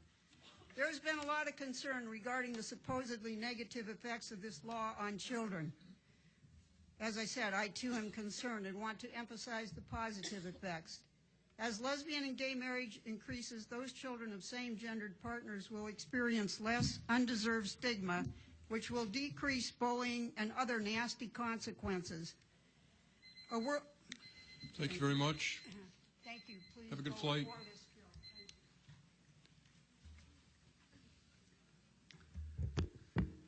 Hello, my number that was assigned to me is 2724. My name is Alexander Meimer, and I'm testifying in opposition to this Senate Bill number 1. I've been living in Hawaii for 20 years, and I was privileged to become a citizen of this great nation earlier this year. I think it's great to be able to participate in the democratic process as we see it here. Obviously, I'm from Germany, and in Germany, we wouldn't be able to do this. Over there, you elect people not as your representative, but to make decisions for you. And it's actually called, they don't govern, they reign for the time they're elected. So I'm happy to have spent the last 13 hours or so all together roaming these halls to get my 2 minutes in the limelight. One of the things that I wanted to address is what Justin Levinson mentioned, and I think it's relevant to this discussion. He mentioned that the majority is always oppressing the minorities. And I beg to differ. I think there are many examples for that. I think Hawaii is a very good example where a minority overthrew the government here. I think USSR, Russia was a good example for that, where the communists were by far not the majority, but a very small minority. Of course, in Germany, the Nazis were not a majority, but they controlled everything. So it's not a matter of who is the majority, it's a matter of who has the power. And even in this, I mean, we have hundreds or even thousands of people that are coming down here, but it's not up to us to decide, it's up to the minority to decide what will be voted on and whether or not this goes through. So I ask you to really consider all the points that were being made, that you hear the things that were being said, that you consider all the consequences that this will come, because it's not that we are against the marriage. Everyone can marry as it is, but it's against the legitimization by the government that forces people to comply. Thank you very much. Thank you. Next up, please. Aloha. My name is Kimberly Allen. My number is 2640. My story is a little different. I was married in Canada, and my wife unfortunately passed away after a long battle with cancer. She passed away in 2010. So because we were married, but our marriage was not recognized in the United States, and we did not have civil unions at that time, I was unable to spend many important days caring for my wife when she was ill. She had to stay alone because I knew I had to save my vacation leave for when things got really, really bad. And so I was at a former job. I was also forced to resign because my employer did not understand or recognize my relationship with my wife and insisted that I not take time off work to be with her in the hospital. So I implore you to please pass this bill. It affects many families here, and it's really important for those who are trying to take care of their families. Thank you. Thank you very much. Next, please. Aloha. My name is Reverend Helen Leona Brock. I'm standing here on behalf of Stephanie Kahn. Sorry, can you tell us what your number is, I'm too? so sorry. Her number, Stephanie Kahn, Native Hawaiian. Her number is 3147. She said here, I'm a resident of Kalihi, and I strongly oppose this bill. I am personally bringing this to you as a Native Hawaiian. I am a fifth-generation Christian Hawaiian. My great-great-grandfather became a Christian during the Hawaiian revival of the late 1830s. We've had generations of ministers in my family and people of prayer. I know firsthand transformation comes through Jesus Christ and Father God. I would like to do a quote from Quililiukulani, 1917. I could not hold back the time for the political change, but there is still time to save our heritage. You must remember never to cease to act because you fear you may fail. The way to lose any earthly kingdom is to be inflexible, intolerant, and prejudicial. Another way is to be too flexible, too tolerant of too many wrongs, and without judgment at all. It is a razor's edge. It is the width of the blade of peely grass. To gain the kingdom of heaven is to bear what is not said, to see what cannot be seen, and to know the unknowable. That is aloha. All things in this world are two. In heaven, there is but one. Hawaii's illegal overthrow occurred on January 17, 1993, 120 years ago. In essence, this is it. The first time, Hawaiians were pushed out by foreigners motivated by greed. This time, Hawaiians and other residents are being bought out by foreigners, and all are motivated by greed. In essence, your decision of yes to the same-sex marriage bill will enact a second illegal overthrow in Hawaii. Please do not vote yes to same-sex marriage. This is her Hawaii. It's not my Hawaii. It's her Hawaii and your Hawaii. And I will fight totally with Stephanie Kahn and every other Hawaiian, because she said right over here, if I still have time, Thank you very much. so hold fast. Mr. Remain Kuroda, steadfast. was that the last of the 2,000 to 3,000 group? We have more. Okay. Sorry? Okay, sounds good. Members, questions for this last group? Chair? Yes, Representative Thielen. Thank you. Excuse me. Is this on? Yes. If the physician that spoke could come back up, please, and the woman from Seattle, actually she's from here, but living temporarily in Seattle, and the woman that spoke just before you that is the teacher. Thank you. Sir, I had not heard about the American Academy of Pediatrics report. Could you tell me when that came out and what its summary is? Yes, I'd be happy to do that. And if you could speak in the mic clearly so we could all hear you. Is this okay if I speak like this? Can you hear me now? Yes, the American Academy of Pediatrics, and if I can just give a little background, pediatrics has been slow to address issues around LGBT sorts of concerns in pediatrics. In fact, about 4 years ago, I ended my membership in the AAP, the national AAP, although I stayed in the local chapter because of my frustration of its slowness to deal with these issues. And I think that's because pediatrics is naturally a conservative discipline within medicine.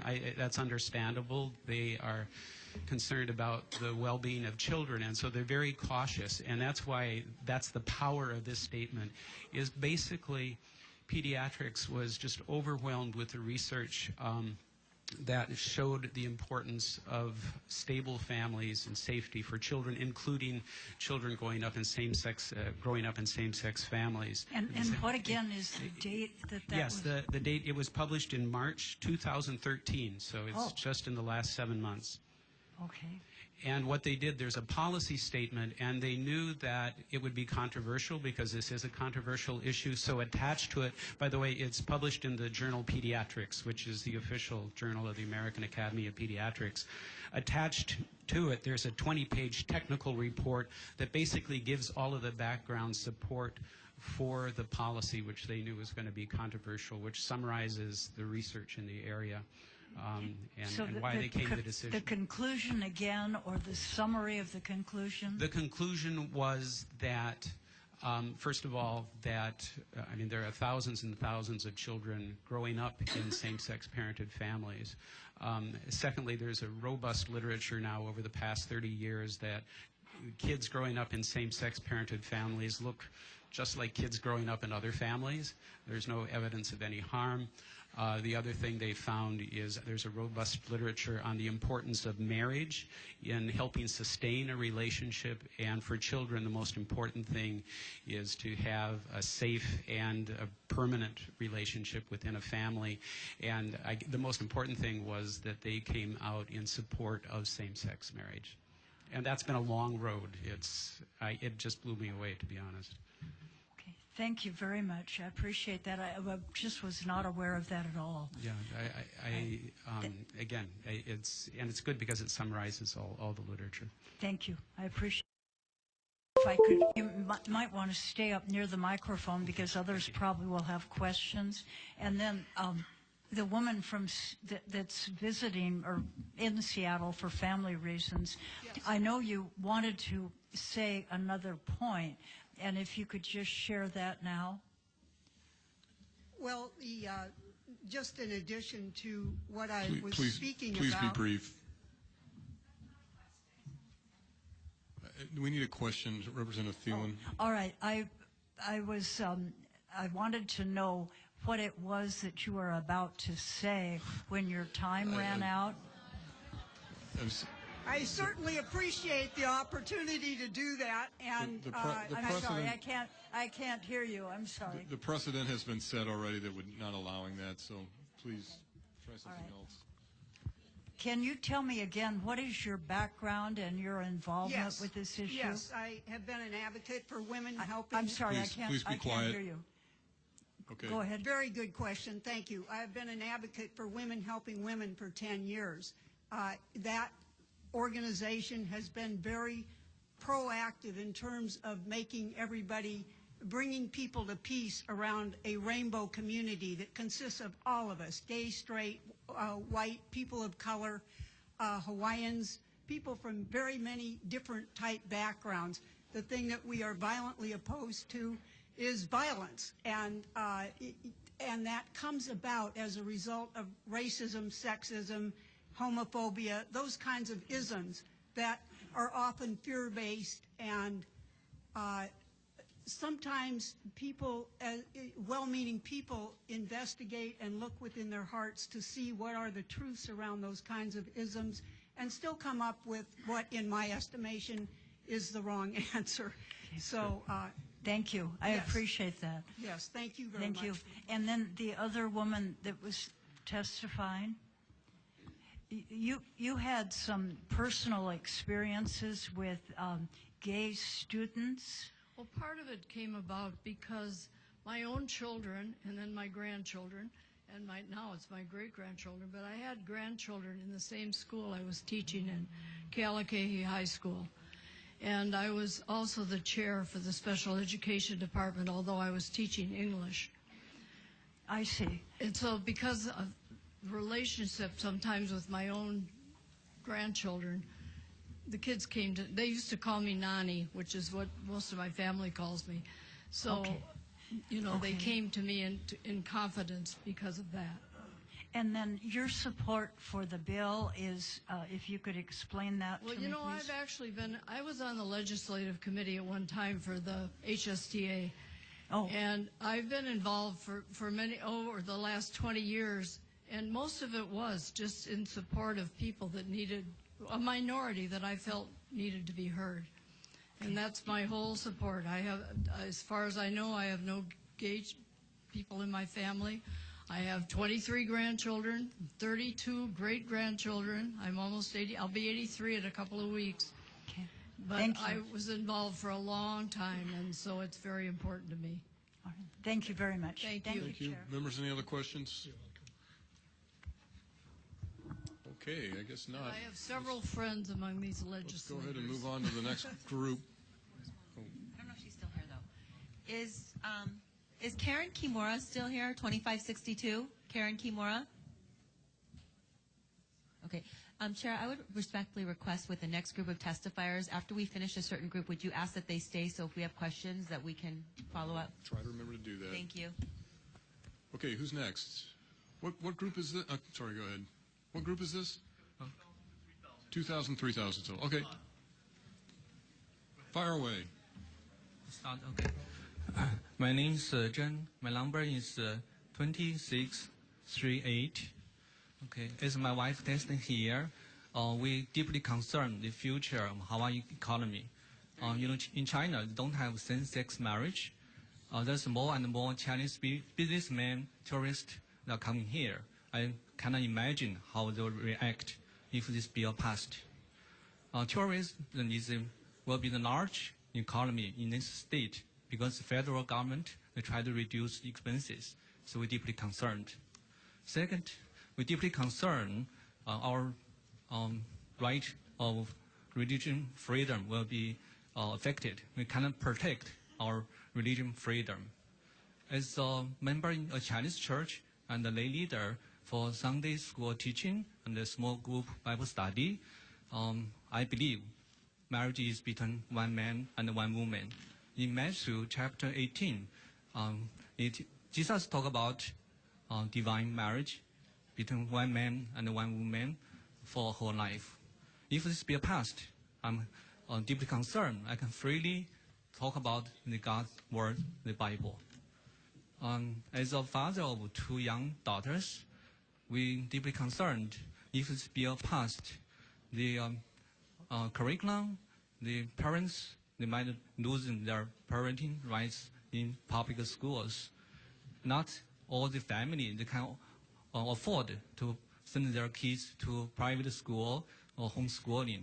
So that one is struggling for not all parents. What I see, God loves everyone. Jesus died for everyone. We are all sinners. But we have to stand in front of God in the end. So everybody should be accountable. So please vote no in this bill. Thank you. Thank you very much. And if you can stay to answer questions at the end, everybody in this group and in any group, please stick around until we break for questions. Next, please.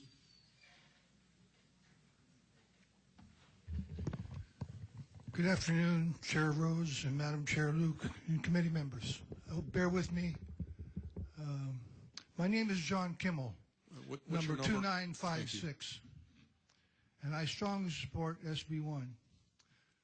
I stand by my previous submitted written testimony, and I would like to make an additional comment. I'm a retired Army officer and a disabled Vietnam veteran who served and bled for my country, doing so to protect and uphold and defend the Constitution of the United States and the civil rights it guarantees. But because I am a gay man, my partner and I do not have the same civil rights as heterosexual couples. Our state constitution defines marriage as between one man and one woman. As such, it denies me the right to marry the man I have loved for 26 years. We all have the right to equality under the law. In each of your districts, there are a number of LGBT community. They too deserve and count on your support in this important vote. Just because those in opposition to SB1 attempt to overwhelm with big turnouts and lots of noise does not mean they are right. When the interests of the majority group are put so far above the minority group, it constitutes active oppression, tyranny of the majority. And I suggest you all look that up under Google. You'll be surprised what it says. Someone has to step in.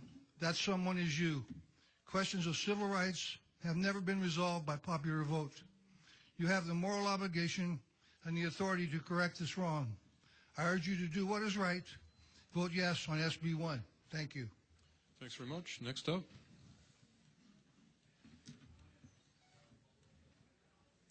My name is Corey Rosette, and my number is 2568. As a former sergeant in the U.S. Marine Corps, I took an oath to protect, defend America and her Constitution. After 3 Iraq tours during my duty, protecting my country, I stand before you asking that you fulfill your duty and protect and defend Hawaii Constitution and our U.S. Constitution.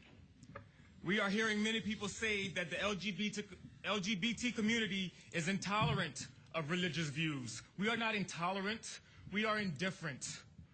The churches can mobilize, they can threaten and intimidate legislators and minority groups. We are seeing this ability right now. But that is exactly why our founding fathers made clear that the church and state must be separate. Equality and freedom are the building blocks of a nation, of our nation. Gay marriage is already here in Hawaii. But unless this bill is passed, the LGBT families will be denied real benefits. I have heard some testify they don't want this bill because it will affect their marriage. My question is how? How will it affect your marriage? I can tell you how we are denied by it not having it. I hear many people say that this should go to a vote. You should never put minority rights at a vote. Popular vote, never. And I'm going to stop right there and pick up where we left off earlier. I've heard a lot of things being said about gay people. Let me tell you one thing. We do not choose to be who we are. I do not choose to be black. I do not choose to be gay. I accept to be gay. Thank you. Thanks very much. Next up. And I do support SB1. Good afternoon, Chair Rhodes and Chair Luke and committee members. My name is Shireen Chow, and my number is 2590, and I am in strong opposition to SB1. I'm 24 years old, and I represent many in my generation that are extremely concerned about our future, and we want to live in a society where the sanctity of marriage between one man and one woman is upheld. Please consider the manifold consequences and the weight of this decision that is currently in your hands. Examining how same-sex marriage has affected communities in which it has been enacted is essential, and one of my greatest concerns is how same-sex marriage will affect our education system, and specifically the next generation of children in Hawaii. We are responsible for nurturing and teaching the next generation, and in learning about school systems in Canada and Massachusetts after same-sex marriage had become law, school curriculum has changed drastically to include highly inappropriate and sexualized content in regard to same-sex instruction. I challenge you to examine the curriculum that is being implemented and then to look into the eyes of our children and see if you, with a clear conscience, can continue to support this bill. Because if you say you vote yes to SB1, you support all the consequences that will ultimately affect the lives of the children. Also coming from a family of educators in which my mom and dad are teachers, even hearing of this curriculum brings us to tears, and we can never teach these things in the classroom. Moreover, with such curriculum, we cannot protect the emotional and mental health of a child. I'm asking you to allow the people to decide on the issue of marriage, as I believe people's voices, including the voices of innocent children who we are entrusted with to lead and guide, must be heard. Thank you. Thanks very much. Next, please. Hi, my name is Young Melton. My number is 2734. Sorry, you'd have to. Can you pull the mic closer to you? Very hard to hear. I'm here to make an appointment. Thanks for letting me speak. I'm sorry, we didn't hear your name or your number. I apologize. I'm sorry. My name is Young Melton. My number is 2734. Thank you. Thank you for letting me speak. I do not support the Senate Bill 1. I was born in South Korea. It was not democratic when I was young. The political leaders would not let us vote on issues like marriage. Korea has become more and more democratic, giving people a voice. I have been in U.S. citizenship for 30 years, and I see the America and Hawaii become less democratic. The political leaders are not letting the people to vote on those issues, such as marriage, that impact our families. Why don't you let the people of Hawaii decide on the marriage?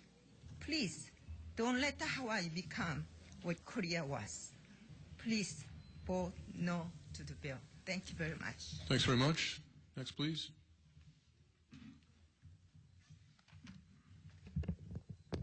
My number is 2614.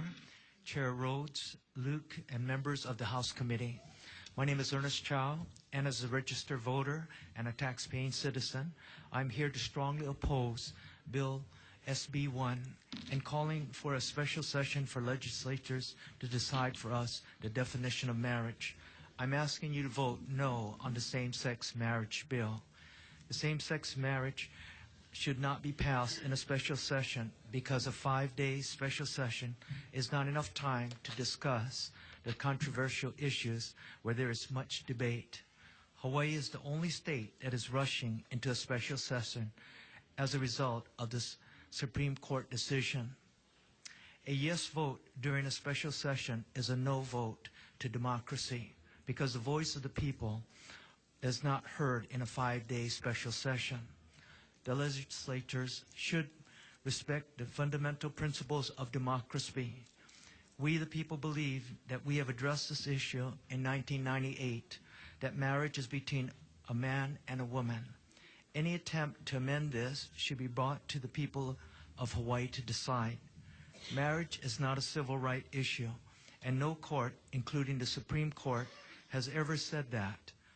And the SB1 is making it a civil right issue.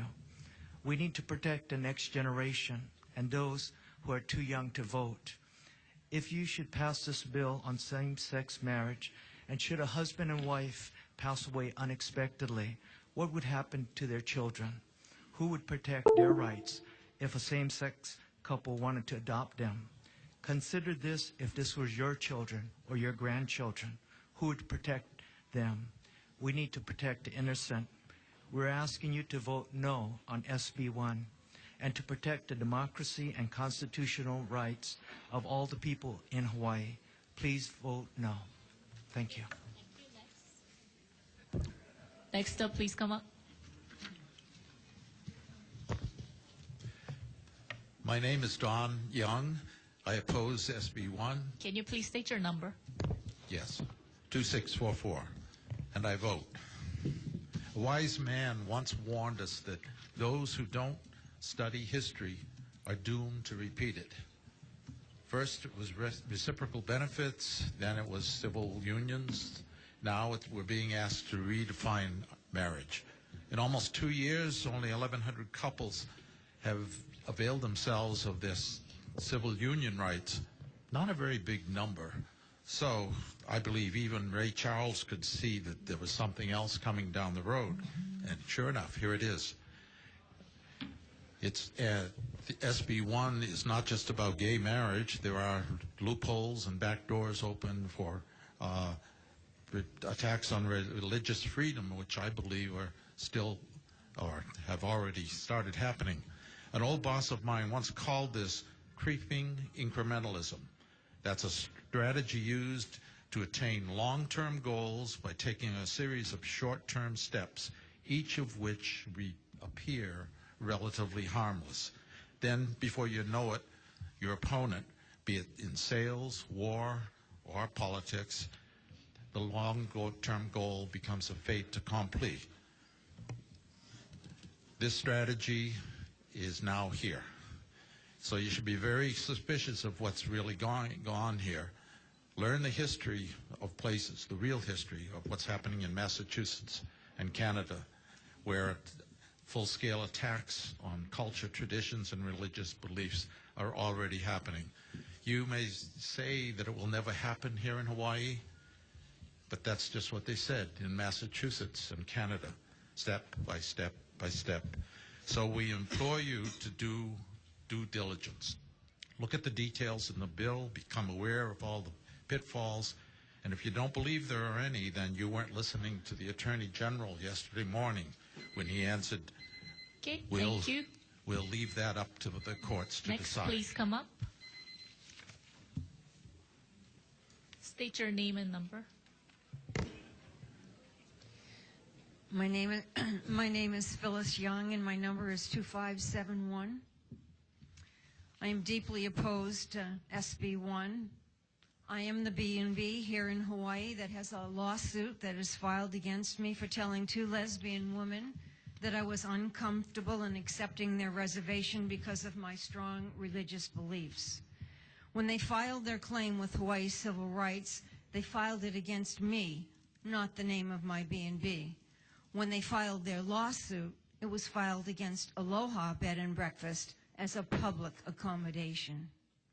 Over time, I have come to see that the words public accommodation are key words that are being used throughout our country by LGBT to advance their agenda. This is why the public accommodation language needs to be removed from any bill. The Hawaii zoning law classifies a B&B as a residence. A Hawaii statute says that if a person lives in the home and rents 4 or fewer rooms, they are exempt from the discriminatory rules. But the lawsuit filed against me was under the wrong law, the public accommodation law, and that a law allows... That just came to me. Excuse me? But, ongoing problems with Okay, financial... continue. Okay. But the lawsuit filed against me was under the wrong law. Hold on. Kevin, can you check? Okay, please continue. That law allows 0 exemptions. My experience has been that the word tolerance for gays and lesbians is a one-way street. We receive countless phone calls harassing us through the night with hate calls, vicious emails using hate language towards me that is unspeakable. One caller threatened to burn our house down. Another threatened to shut down all of our communication. My website was brought down. We must pay attention to those places who have gone before us and have legalized same-sex marriage. Take note of how it has taken away the rights of parents, denied people of their religious rights and freedom of speech. If Hawaii legalizes same-sex marriage, what will follow is that teachers will have to incorporate same-sex into every department of their curriculum. And what will follow from this is a large increase in sexual diseases. Please vote no and let the people decide. Next, please come up. Aloha. Can you hear me? Okay. Yes. Aloha. My name is Jeremy White, and my number is 2620. My name is Jeremy White, and I am a Christian, a former foster parent, and I am gay. I am also tired. I am sure after your marathon days this week, you can relate. I am tired of having to fight for my rights as a gay person. I am tired of being spit on, harassed, assaulted, called names, and cursed by people who claim to be Christians. I don't recall Jesus ever engaging in such behavior. I am tired of listening to the barrage of people in this hearing who claim marriage as their own because God ordained it. Does that mean anyone who doesn't believe in your God should not be allowed to marry, or is it just us gays and lesbians? I am tired of hearing people claim that I choose this lifestyle. You obviously don't have as many friends and family who are gay as you claim, because if you did, they would have explained to you that they did not choose to be gay. Being gay is not a choice. Being ignorant is. I am tired of hearing people say, we love our LGBT brothers and sisters, when what they really mean is, we love our LGBT brothers and sisters, we just don't feel they have the same rights to happiness and marriage as we do. I am tired of hearing how marriage equality will corrupt the traditional family when we all know that opposite-sex couples have done a fine job corrupting it already. With a divorce rate over 50%, over 400,000 keiki in the foster care system, and your willingness to kick your adolescent LGBT sons and daughters out of your homes by the thousands, you have single-handedly corrupted your own traditional family. I am tired of hearing, let the people vote. I don't trust the people to vote on my rights, just as I'm sure minorities in the past did not trust society to vote for theirs. That's why we rely on our government to protect our rights. I am tired, but I will continue to fight for marriage equality, not just for me, but for LGBT youth so that they may one day have this right and this hope. I implore you to vote yes on Senate Bill 1 and allow me to marry the man I love and want to spend my life with. I am not asking for equal rights. I'm not asking for extra rights. I am asking for equal rights. Thank you. Okay, thank you. Next up, please.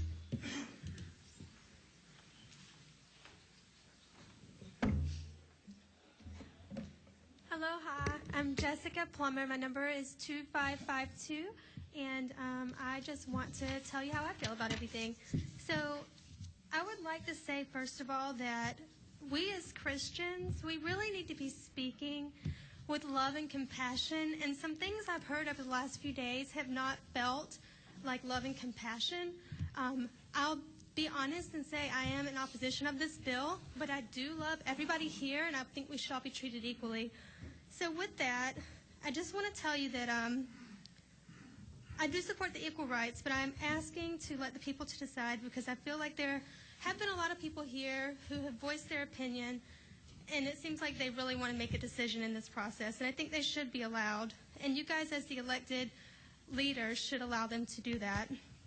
I do understand that if it goes to public vote, it may pass. And for me, I can accept that. If it passes, if it goes to public vote, fine. That's what the people have decided. That's what they want. So I think it should be a democracy, and everybody in this room should have a voice in the matter. I also think the process should take longer than just the 5 days that we've been here and longer than a week.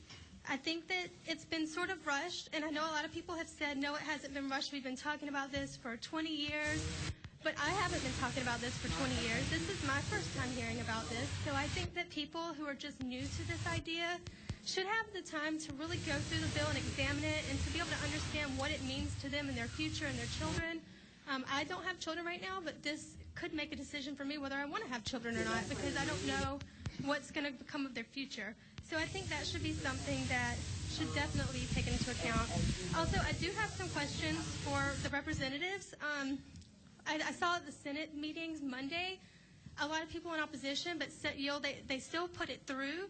So my question is there an ulterior motive? Not to be rude, but what's in it for you guys if you're still pushing it through after all so much opposition? Okay, thanks. Thank you. Next up.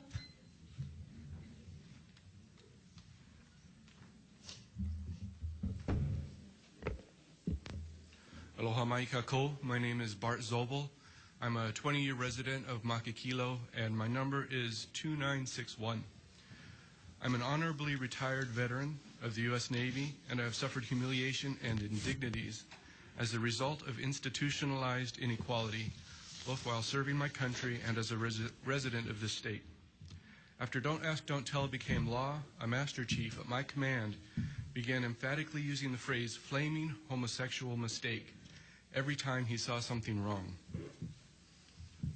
He was a senior enlisted leader, and I was a subordinate without recourse. As a gay man, I felt I was being attacked, indirectly but harshly. In 1998, before Hawaii voters passed the amendment allowing the legislature to define marriage, equality opponents ran an ad in which an actor incredulously stated, "I can't marry my dog," sending the message that same-sex relationships are as ridiculous as a man wanting to marry his dog. And that message has been repeated over these past couple of days. I can't marry my dog. It's horrible. As long as inequality is institutionalized, there will be people who will view that as the authority to go one step further and attack GLBT citizens of this state directly or indirectly, harshly, emotionally, physically, spiritually. Institutionalized inequality will embolden some to deny or deprive us of our jobs, property, homes, and even our lives. Equality is a core American value, prominent in the Declaration of Independence and the U.S. Constitution. The U.S. Supreme Court has specifically ruled in favor of marriage equality. Now is Hawaii's time to act. I strongly support SB1. Thank you. Thank you. Next up, please come up.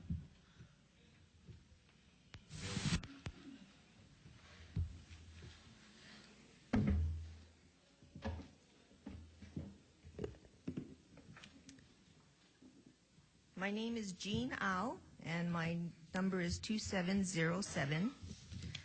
Chairs Rhodes and Luke, Vice Chairs Har, Nishimoto, and Johansson, and members of the committee. I was born and raised in Hawaii, and I am a voting resident of Kailua, happily married and a mother to 3 beautiful children. I am sorry to hear what the gentleman before me has personally experienced, but I believe that no one has the right to redefine marriage. Marriage is one of the most important institutions in society. I am opposed to Bill SB1. In a community which is already facing pressures, maintaining stability in marriage and family life, this could be disastrous.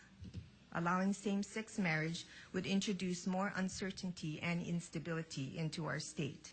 In fact, sooner or later, marriage could no longer be seen as necessary.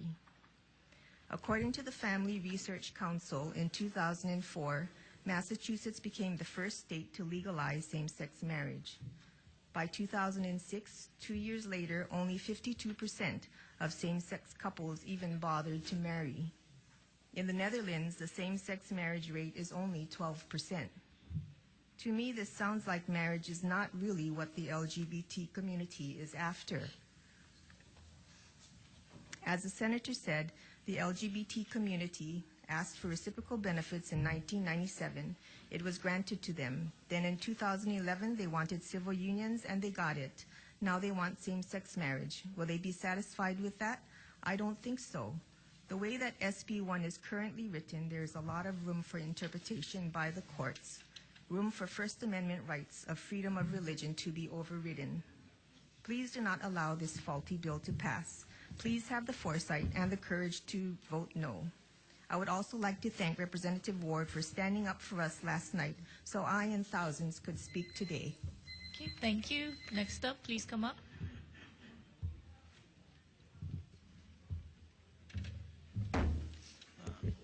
I'm the one she's married to.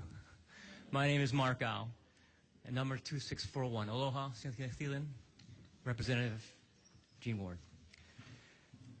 I'm a husband and father of 3 and live in Kailua, and I'm opposed to Senate Bill 1. Because this bill doesn't really apply to marriage equality. Webster's dictionary for the word equal means as great as another, like or alike in value. Until such time same-sex marriage is approved by the voters as equal in value to traditional marriage as it is under the state constitution, how can it be equal?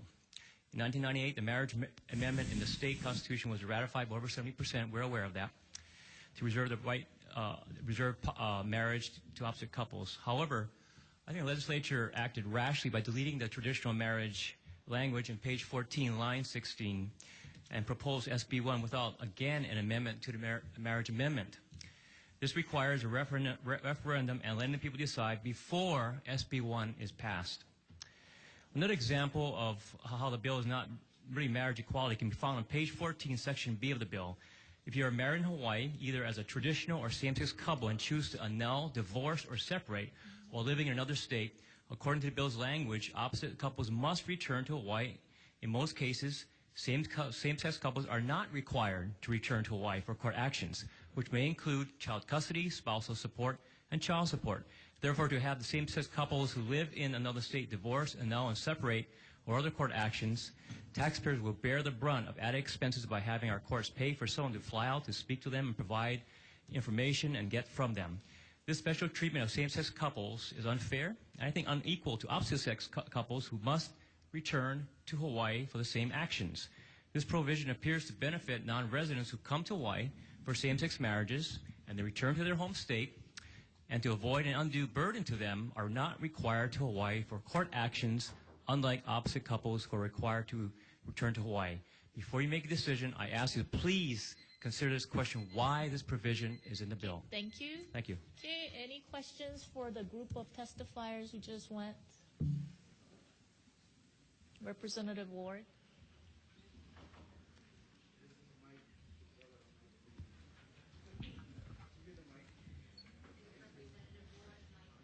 Excuse me, could you please refrain from speaking? Otherwise, we may ask you to leave. Okay.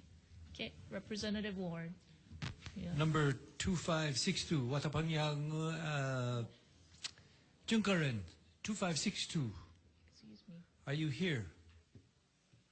The man who came and spoke about Chinese tourism and the fact that there was not, obviously he's not here. Or Kevin, you going to go look for him? You might see, if I copied right, it's 2562. Other than that, the Marine Sergeant who served his country and had made a profound statement. Yes, sir. I say this in all sincerity. You made a statement that was very powerful, but I don't understand exactly what it meant. You said, I didn't choose to be gay, I accepted being gay. Exactly. How long was the process? I mean, this is probably a naive question from somebody who doesn't understand, but I mean genuinely, sincerely, how did you mean your statement? Representative Ward, when I mean that I accepted the fact that I was gay, it's pretty much, how do you explain it? Accepting the fact that the sun will rise every morning. It's pretty much accepting the fact that the moon will come up every night. Every day, day in, day out, you realize that this is who I am. This is who I am. No matter what happens, no matter what you do, this is who you are. Now, what do you want to do with that? Do you want to accept that? I do. I accept it. That's who I am. The sun rises, the moon rises. I'm gay. Okay, so the preponderance of identities and accepting those various identities. But what seems to be difficult, and I think you're hearing it from a number of the community that's against this, is that, as indicated in, I think, a question I asked earlier or yesterday, was that when there were races that were not given full citizenship or genders that were not given full voting rights, we never had to get down to sexual practices to understand that group. And I hear a lot of people saying, if same-sex marriage passes, why doesn't it stop there? But the historical, empirical evidence is that it's going into the schools, it's going into graphic genitalia, it's going into graphic positions and subcultural practices. If there was a sense of saying, well, look, we'll stop it right there, I think you're going to assure a lot of people they don't have to worry about this. But the empirical evidence is from other places that once the same-sex marriage comes in, then the curriculum comes in, and then the teachers and the other parents who said, look, why don't we just opt out of this, which is now the case, but the evidence is that it will not be the case. So can there be a bit of peace between the communities, I think is what I'm asking for. Can there be, here's where it is, and here's where it ends, and there's where the orientation goes into an opt-out option? Oh, I agree with peace. I'm all about peace. I just find it hard that it's very easy for some people to judge other people without actually knowing those other people. And we have done it ourselves, and we do it. However, what we're talking about right now and the hatred that's coming out of that sort of situation is vile. And it's personal because they don't understand that we did not ask to be this way. And if anything good comes out of these hearings, that there will be better mutual understanding. Exactly. That's my hope. Any other questions? Is the Chinese gentleman found? Thank you, sir, for serving your country. Kevin, is he around? No? Okay, thank you. Thank you, Chair. Okay, let's move on. Okay, Representative Jordan. Yes, thank you, Kevin. Chair Minzu. Thank you, Chair, for allowing her to come back. I'm sure you were able to pick up your children. Yes. Thank you, Min. Okay. Earlier you testified coming from China. Yes. And being here for 15 years and receiving your degree and become Yes. a registered nurse here. Yes. Seeing you come from China, you spoke against this bill, correct? Yes. Okay. Do you see any impact coming from the country you came from that probably doesn't recognize this? Yes, actually, 2 minutes time doesn't, have enough time for me to elaborate that. Actually, that's what I'm going to address that because now many rich Chinese parents, including actually not just Chinese parents from Taiwan, Hong Kong, Japan, and Malaysia, Singapore, they've been sending their children from kindergarten to college level, sending them to private school in Hawaii. Hawaii is the closest location, in the Pacific. So I come here as a college student at HPU. I pay my bill, so that's a large bill for private, school. And I have many friends actually. They're sending their children. I know one friend's friend is. Her daughter is in first grade, and he sent her to Marino, the whole package, whole year. That is the cost is probably about 30 to 50,000 just for tuition, accommodation, and the food and everything, not including the family, friends visiting, regularly. Sorry, Min. Yeah. Chair, may I? Let me rephrase my question. I'm not sure if you were here yesterday or not, and we had an individual talking about what the effects on our economy by having this measure move forward and bringing in about $230 million in revenue for allowing individuals to come to our state and be blessed with their wedding. I tried to relate to him since many of our nations come to visit here from the Orient. Yes. and it's not really recognized in a lot of those places for marriages. Do you see, as somebody coming from an Orient, do you think it will be affecting our economy for tourism? It will be big effects. As a matter of fact, well, actually, what the worst, my point is that if those parents, knowing that Hawaii legalized same-sex marriage, they're not going to send their children here anymore. I can assure you that 9 out of 10 parents will not send their children here for their private education. That's a big Representative loss. Jordan, is she answering your question? That is a big loss. I think I was relating more towards tourism, not necessarily through the educational component of their children. That is related to Perhaps tourism. Representative Jordan, she's not the right person. Yeah, to ask. I can see that. Thank you very much. Thank you very much. Thank you. Okay. Representative Bellotti. Is John Your Kimmel, excuse. Mr. John Kimmel, still here? Thank you.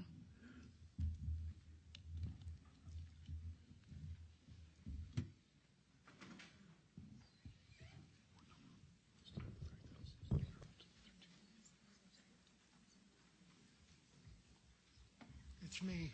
Thank you, Mr. Kimmel, for joining us here today. I would be remiss if I didn't ask you a few questions. First of all, because I noticed from your testimony you served valiantly for our country in Vietnam as a helicopter pilot, and my father-in-law also served as a helicopter pilot. So thank you from the very bottom of my heart for your service.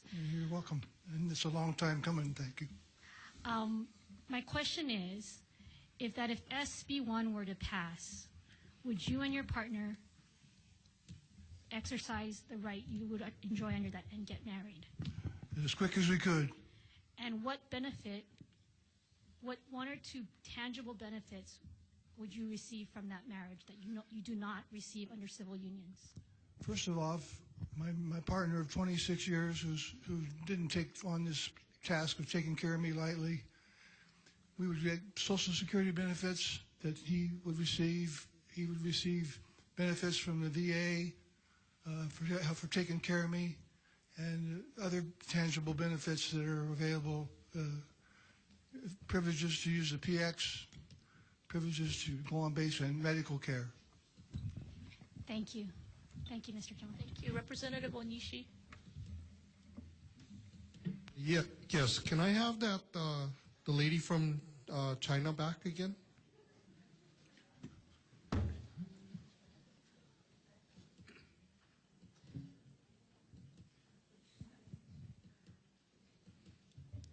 Yes. Hi, thank you for coming to testify. I wanted to ask, you kind of mentioned that your feeling is that if we were to pass the same-sex marriage bill or marriage equality bill, that people from China would probably not be coming? Mm-hmm. They would turn away to a different place. What part of China are you from? I'm from Southwest, actually, so Sichuan, where the giant panda is. Oh, okay. Yeah. Okay. Do you kind of know the current situation in parts of China regarding same-sex marriage? Have you heard anything? Oh, no, actually, not at all. Well, there's a small population, have their own choice of lifestyle, and but the majority of Chinese people is nothing about the belief church or not church, or Christian or not Christian, because most of them are Taoism, Buddhism, and some of them, no religion at all, but family means so much to them. That's a fundamental thing. Family, kids education. Kids is the family center. So they will be very concerned about coming here with a family vocation, or, sending their children come here. And actually early on in my question answer to Representative Jordan, I tried to make the point. The children sending... I think that's fine. Okay, Representative Onishi. Okay, yeah, follow-up. Are you aware of a Huffington Post report that was dated October 26, 2013? And the headlines is tens of thousands march for same-sex marriage in Taiwan. I heard about it, but honestly speaking, I don't know the full detail about it, but I know the majority people still not endorse for that. You know, that's Taiwan is a small island. You know, compared with the China, mainland China, the big fat market, that's just any small part of that. Yeah, I understand that. But it also reports that 53% of the public is in support of same-sex marriage. That's in Taiwan or in the whole Asia area? It says Taiwan's legislature on Friday began a review of a gay marriage bill in which support of 53% of the public, according to a recent opinion poll. But it will not. So far, as I know, it not passed. It does not, go through that. And I do know, many other countries, the majority of the Asian countries are very conservative. As a matter of fact, we have a lot of immigrants from China, Japan, Indonesia, Philippines here, actually, which I share in my earnest sharing that 70%. Okay, I think that's fine. Thank you. Okay, thank you. Okay, Representative Brower. Just briefly, San Francisco doesn't seem to have this problem of immigrants to China.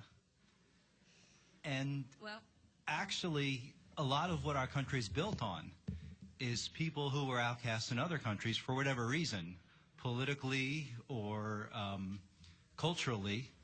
So I predict a lot of gay Chinese will relocate to Hawaii. And also, I think young kids are very open. This is why they come to America, because of those freedoms. Well, I disagree with that. Basically, a lot of Chinese are silent. They don't really want to participate political or even not care about voting. So their voice are being silenced. But now, thanks to the same-sex marriage special session, and we will make you will see the huge difference in 2014. Many people who have been silent, Constitution of Hawaii, never be exercised the voting right or are bothered about the religious right, it's going to make difference. You will say the impact at that time. I think it's too early to argue whether they agree or not. Okay, thank you. Any other questions? If not, can we move on to the next block of 2,000 to 3,000? Thank you. Okay, please come up and state your name and number. Honored chairs, representatives.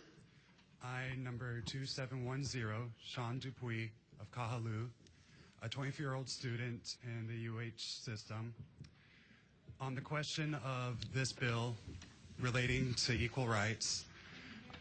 Oh. Better? There we go. All right. On the question of this bill relating to equal rights, I stand in firm opposition on the grounds that this bill doesn't relate to equality or rights at all. Equal does not mean same. Men and women are equal yet opposite.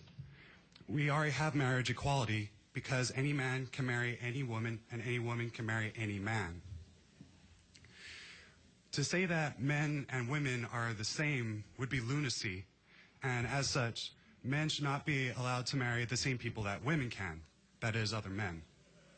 And furthermore, marriage, traditional or otherwise, is not and has never been a civil right. It's a privilege. And unlike rights, privileges need not be made the same for everyone. Now, on the other hand, my heart breaks that the people in homosexual relationships don't get the same federal benefits extended to those who are married.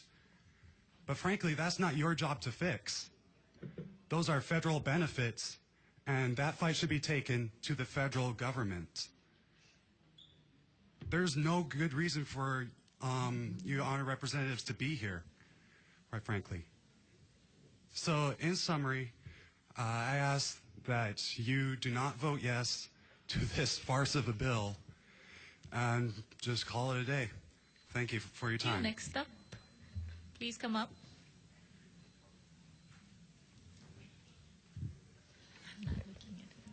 Good afternoon. My number is 2607. Thank and you. my name is Mary Lou Chai. I'm a 55-year-old Honolulu resident born in Oahu. I oppose this bill for many reasons, including potential problems with regard to parental rights and the right to freedom of religion and speech. But I am deeply troubled by the thought that if SB1 is passed into law, many innocent people of Hawaii could not only suffer discrimination, but persecution as well. I'm disturbed by the thought of mandatory homosexual education and the encouragement of children to try out LGBT lifestyles.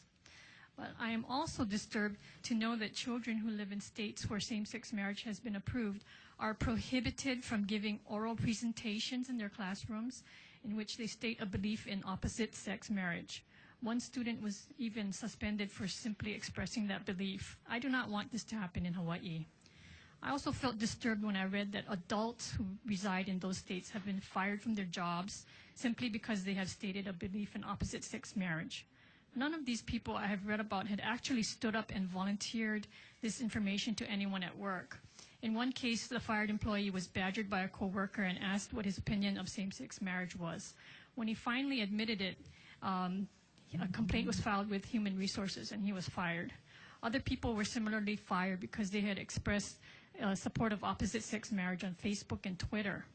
I feel this is not right. The reason given for their firing is that they are unfit to be managers and employees of their company. Residents of these states are cautioning other American citizens not to allow same-sex marriage in their states, or else this will happen to us as well.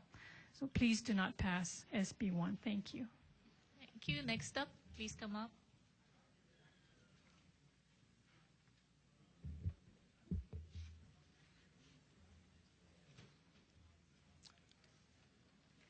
My number is 2596. Thank you. Aloha, aloha keakua, honorable chairs and committees. Thank you for repairing some of the damage that was done by the Senate over the last couple of days. I am Reverend Dr. Bob Flores. I'm a associate pastor at a church in Kailua and another church in Kalihi. We also have a homeless outreach in Waianae.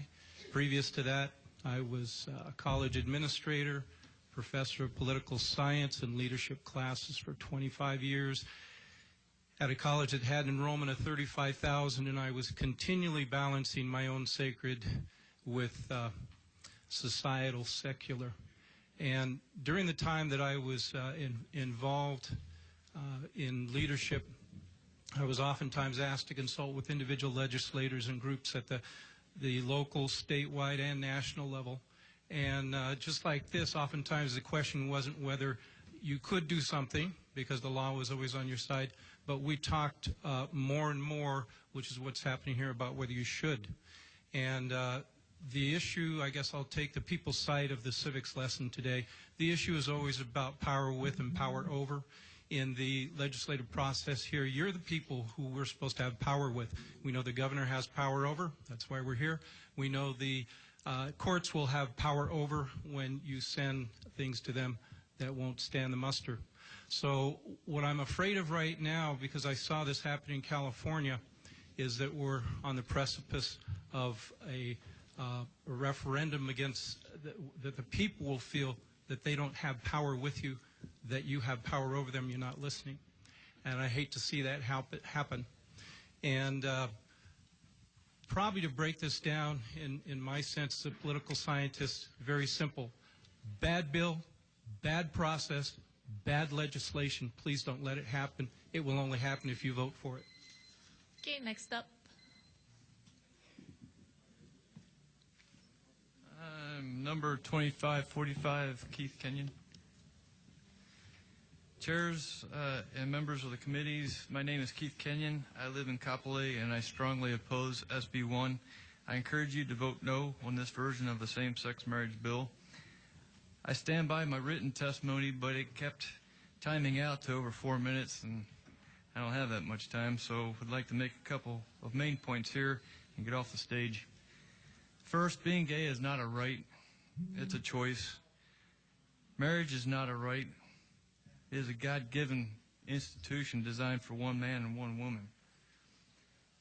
Next, this past month or so and during this week, the phrase, "let the people decide," has been heard over and over. I totally agree, but after the Senate hearing on Monday, I'd be happy with "let the people be heard." I think you've heard it before. At least 60% of the testimony was opposition, and they still voted yes. I don't understand. I'm one of the people and feel I have been repeatedly insulted by the government body throughout this process. There's an undertone through all of this that I'm stupid and I make no sense. Allow me to make a couple of things clear to you. You work for us, not the other way around. The people spoke in 1998 and you listened. Thank you. The people are not predominantly gay. Our representation should not be predominantly yes. Sexual orientation does not mean screw the people. We the people know the difference. And that's exactly what voting yes to SB1 would do. Our God, our families, and our public accommodation owners should not be discriminated against in a law that supports same-sex marriages. Please let the people be heard and decide. Thank you for your time, the opportunity to testify, and your public service. Thank you. Next up, please come up. My name's Clyde Wadsworth, and I'm number 2665. I'm an attorney with the law firm of Alston, Hunt, Floyd & Ing, and co-counsel with John D'Amato, representing the plaintiff couples in the Jackson versus Abercrombie case that is currently on appeal. I testify in strong support of HB1. My partner and I recently celebrated our 20th anniversary together, and we've waited a long time. We don't think this process is rushed. We look forward to the day soon when the state of Hawaii will treat our commitment and our ohana with equal dignity and respect. As an attorney, I believe the freedom to marry the person you love is a fundamental constitutional right. I also believe the religious exemption in SB1 is sufficient to protect religious freedom. The broader exemption sought by the bill's opponents would undermine the purpose of the bill. It would also open the door to exactly the kind of discrimination that Hawaii's public accommodations law was designed to prevent. Would we allow religiously affiliated organizations that are providing commercial services to discriminate against interracial couples on religious grounds? I doubt it. It doesn't make policy sense, and I believe it's constitutionally unsound to start cutting piecemeal holes in Hawaii's public accommodations law targeted specifically at same-sex couples. A broader personal religious exemption is also unnecessary as a matter of First Amendment law. The U.S. Supreme Court made clear in the case of Employment Division versus Smith that religious beliefs do not excuse compliance with valid, generally applied laws regulating matters that the state is free to regulate, even if the law has the side effect of burdening a particular religious belief. To permit religious exemptions to such laws, the Supreme Court said, would make professed religious belief superior to the law of the land and permit every citizen to become a law unto himself. There is no reason to dilute HB1 to accommodate or to allow discrimination against same-sex couples. That's not what the Constitution requires, and it's not what Hawaii is about. Thank you for your consideration. Thank you. Next up, please come up. Aloha and good afternoon. My name is Kent West, and my number is 2579. I stand by my previously submitted testimony, and I wish to submit the following to the committee. Every person on the face of this planet is a human being first, and before they identify and attach themselves to any political party or belief. I would like to invite every person that is present, listening, or watching to take just a moment and forget your political party, your religious belief, and all of the rhetoric that has been heard. And for just a moment, I want to invite you to put yourself into your fellow human being's shoes. Bring yourselves back to that unconditional human element as I ask you this. Do you know how it feels to not have equal rights that are promised under the law as an American citizen? Do any of you know how it feels to fear not being able to be there for your loved one in the event they are incapacitated? Do any of you know how it feels to fear losing everything when your loved one has built together in the event of a death? Do any of you know how it feels that like you don't count or matter, that you are a non-citizen? Do any of you know how it feels to be excluded by the very people you are surrounded by in your community? I can assure you that a majority of you answered no to all of these questions because you don't have a clue what it's like. This entire process here today can be quickly and easily resolved. Extend equal rights that are currently exclusive, not inclusive. This issue is simply about the current discrimination and obstruction of access to equal rights that are defined by the law under the Constitution. Every day, American-born citizens are being denied their basic, fundamental human and civil rights as specified under the Constitution, the very rights defined by the forefathers of this country, that all men and women are created equal, that they are endowed by their Creator with their certain unalienable rights, that among these are life, liberty, and the pursuit of happiness. This isn't a religious or a political issue as much as the opposition is trying to make it that way. My partner and I just celebrated 22 years of life together. That's 22 years that we as a committed, loving couple have been denied access to 1,300 plus benefits, privileges, and protections under the law. Please pass SB1 for me and my partner so that we can have a great life. Okay, thank you. Next up. Hi, my name is Deanne Lewis, and my number is 2584. I respectfully disagree with the special session on redefining marriage and the potential to redefine society. I don't think we're ready yet for that. I think there's too much prejudice on both sides of the coin. I think the law was passed constitutionally through a majority vote to define marriage as between one man and one woman. It does not negate anyone else's love.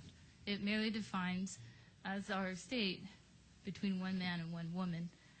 I also believe that benefits should be changed to not necessarily be defined by marital status, for I think that the LGBT community has been excluded. However, I all know of other lifestyles and life creeds that are excluded. So we need to take into consideration everyone and not just sexual orientation or religious beliefs. And I am a devout Christian for 24 years. I also believe that this is a federal issue on benefits. Our state has allowed civil union, and you can have a loving and committed ceremony without having to change the definition of marriage. Excuse me, I'm a bit nervous. Some of us believe that marriage is sacred between one man and one woman. Others of us believe that only equality through same-sex marriage is fair and right. In light of this, I believe a constitutional amendment should be placed in a regular session for every voice to be heard. Also, I highly disagree with the religious exemption. I believe that there are wonderful businessmen and women of faith that don't discriminate against race, but do believe in the traditional definition of marriage. And I believe that this bill will basically tell them that they don't have the right to live as they choose. So I say, rewrite this bill. Vote no as it is written, because it will discriminate against one or the other. It will not consider all of the citizens of Hawaii. Thank you. Thank you. Next up, please come up.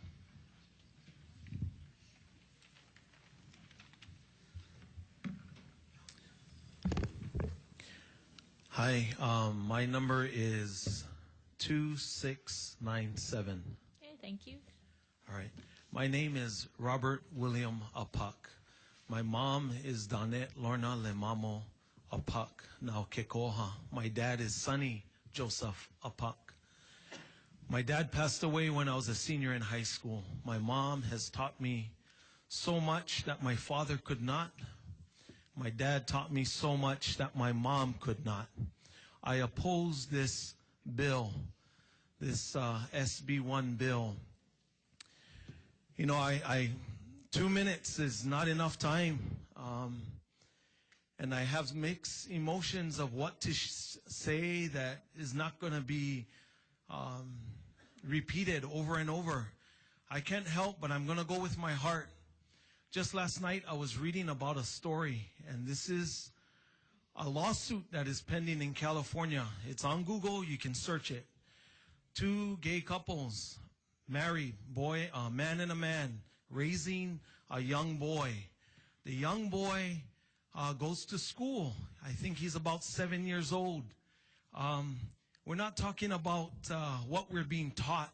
The boy got to go bathroom. He got to use the bathroom. All right? The parents let him choose, so he dresses like a girl because they want to be free to choose. So they support their son in dressing as a girl. The boys don't want them in the bathroom. The girls don't want either. And so the school decides to have him use the staff restroom.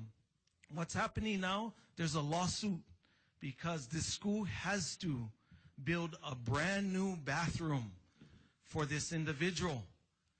See, this is just something small, but there's endless things that are going to happen that we cannot even comprehend. I say stop this bill now. Have the people say, like we do on the North Shore, anytime, any place, we'll vote. Let us know. Thank you. Next up, please come up. Aloha. My name is Bart Dame. I'm 2592. And, you know, this waiting in line thing was kind of a blessing. I was kind of unhappy from the delays, but I was able to meet people in line next to me, and we didn't always agree, but I found that being able to talk face-to-face helped reduce the pressure, so when I come up here, I'm more relaxed. I may perhaps avoid using more strident language out of respect for the people that I was talking with whom I disagreed. And so thank you for that process that was so incompetent that we were forced to wait and get to know each other. I'd like to talk about a few things. Now people might disagree with me. I'd like to talk first about this idea about the special session being a rush job. You know, the governor in spring, whatever we're calling the regular session, he asked that this bill be considered at that time. And some of the pushback he got from some legislators was, you know, there are Supreme Court rulings that are very powerful, will affect this area of the law, so let's just wait. So that's why there was a delay. It wasn't held in the regular session. Then the Supreme Court rulings came down, and there were rights that were available to Hawaii residents if they were to be married. The other thing that's happening is there is the lawsuit. We had the articulate attorney up here in federal court, which is costing the taxpayers, costing the taxpayers a lot of money in legal fees, and if the other side prevails, in the costs of the attorney's fees. So that's a reason. In addition, there is actually the benefits that go to same-sex couples. So I think that those of us who have been down here before testifying on a lot of things in regular session know this session actually focused on one bill gives more opportunity for deliberation, for discussion, than if it were held in regular session. We had an 18-hour hearing before on civil unions. We're going to have, what, a 20-hour, 24-hour hearing here in this time. There have been discussions with attorneys. Oh, excuse me. Well, thank you for the time to talk. Thank you. Next up.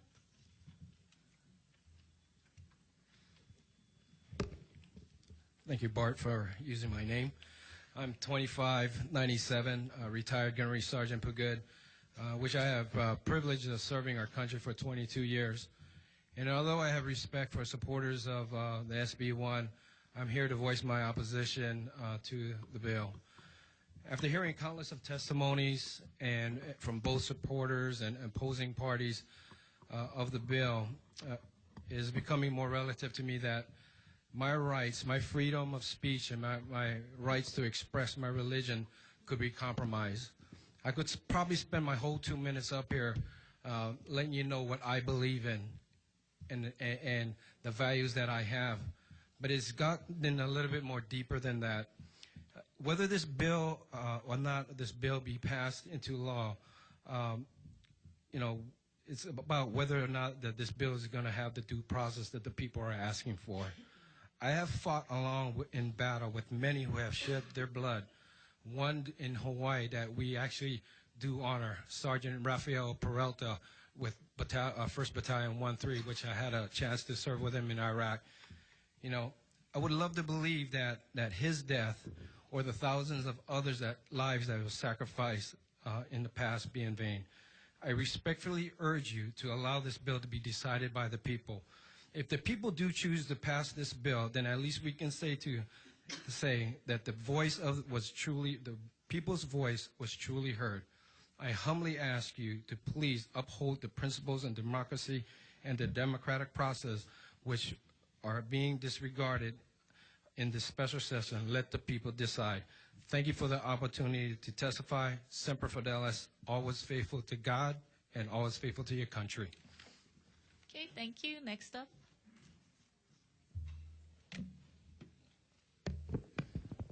Aloha.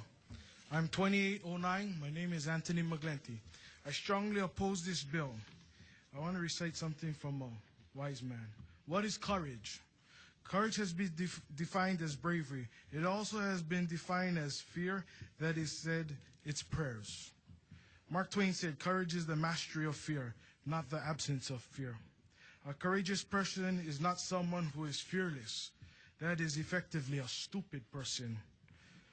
A courageous person is someone who can control his or her fear that do that then do the right thing. It is overcoming that fear that we naturally have. We have no doubt seen courage on display among those who have served our country, the first responders, certainly the brave soldiers serving our country, displaying courage every day. And we read periodically of heroism.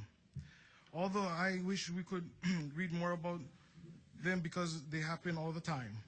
But there's other kinds of courage too. There is moral courage. What is the ability to do the right thing in the face of the opposition of discouragement? Having a moral courage means being an honest person. It means having integrity. It means that you don't cheat on your tests, you don't cheat on your taxes, and you don't cheat on your spouse. Moral courage is honoring the vows that you made to your wife or your husband before God. For better, for worse, for richer, for poor, in sickness and in health, to love and to cherish. It also takes courage to follow Jesus Christ. We are living in an ABC culture today. Anything but Christ. People are fine with whatever you believe until you say, I believe in Jesus Christ. I believe in the Bible and in His Word of God. At best, you become a person of ugliness. At worst, you become public enemy number one. It takes courage to stand up for Jesus. Wherever you are, thank you. Please kill this bill. Next up, please come up.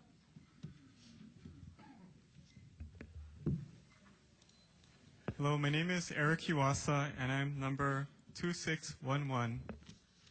Chair Rhodes, Vice Chair Luke. I'm a resident of Hawaii and a voter. I'm a father and a husband, and I have a wife and 2 daughters. I'm pleased to acknowledge that my daughters, who are 13 and 10, they know that there's a distinct difference between their mom and their dad. They know that their mom provides an essential and important role in the family, as well as their dad. They know that the two together complement each other and make for a good and healthy family relationship.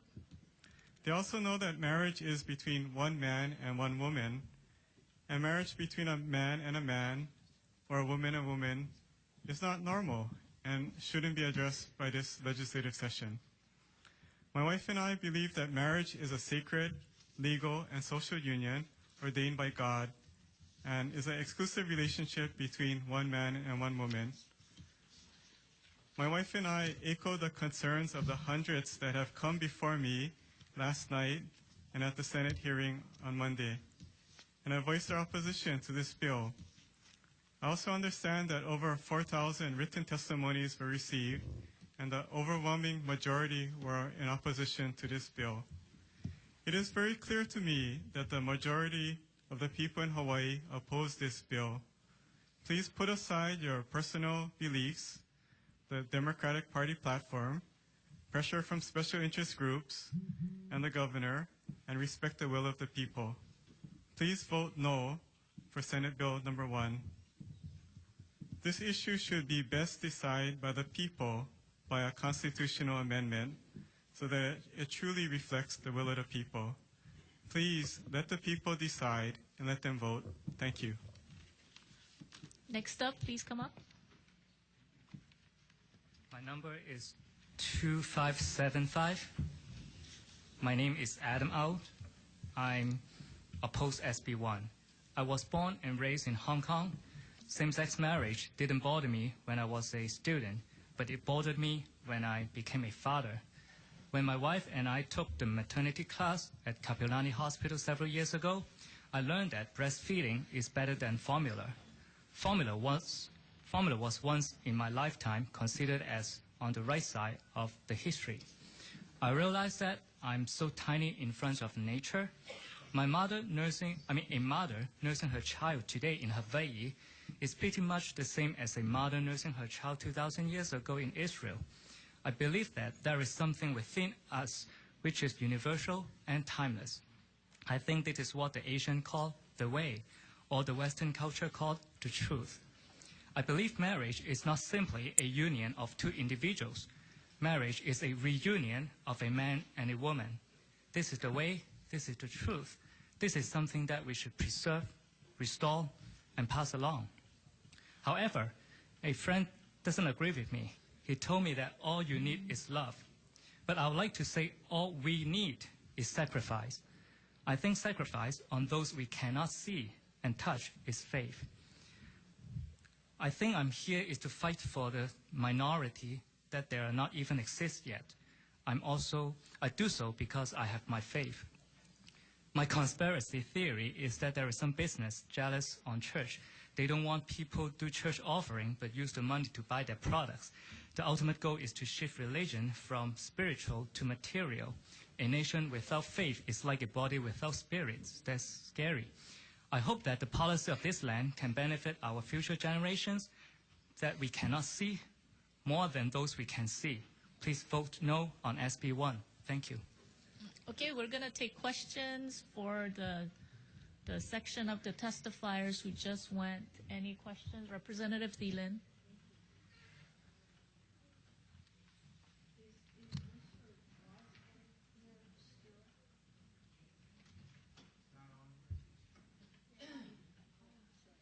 Okay, Mr. Wadsworth. Yes. Thank you. There was a statement made about that this is a federal issue on rights, or basically should we leave it for the federal Congress to deal with this? And I was wondering if you could respond to that. Well, federal benefits are tied to the label marriage, so until the state of Hawaii permits same-sex couples that label of marriage, they will be denied federal benefits. So it's not a federal issue in that sense. It requires the state legislature to act, or it requires a court to overturn the current marriage law.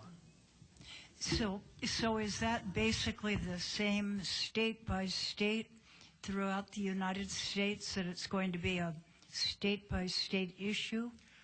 It will be, unless at some point the United States Supreme Court rules that marriage is a fundamental constitutional right for same-sex couples, and rules that as a matter of constitutional law. Okay, then I guess what I'm trying to grasp, so in other words, states determine marriage. Correct. And the federal government doesn't get into that or do that. It's more the federal government doesn't define marriage on a state-by-state basis. That's what DOMA tried to do, and that was struck down in the recent Windsor decision this summer. Okay. All right. Thank you, Chair. Thank you. Any other questions? Representative Fukumoto.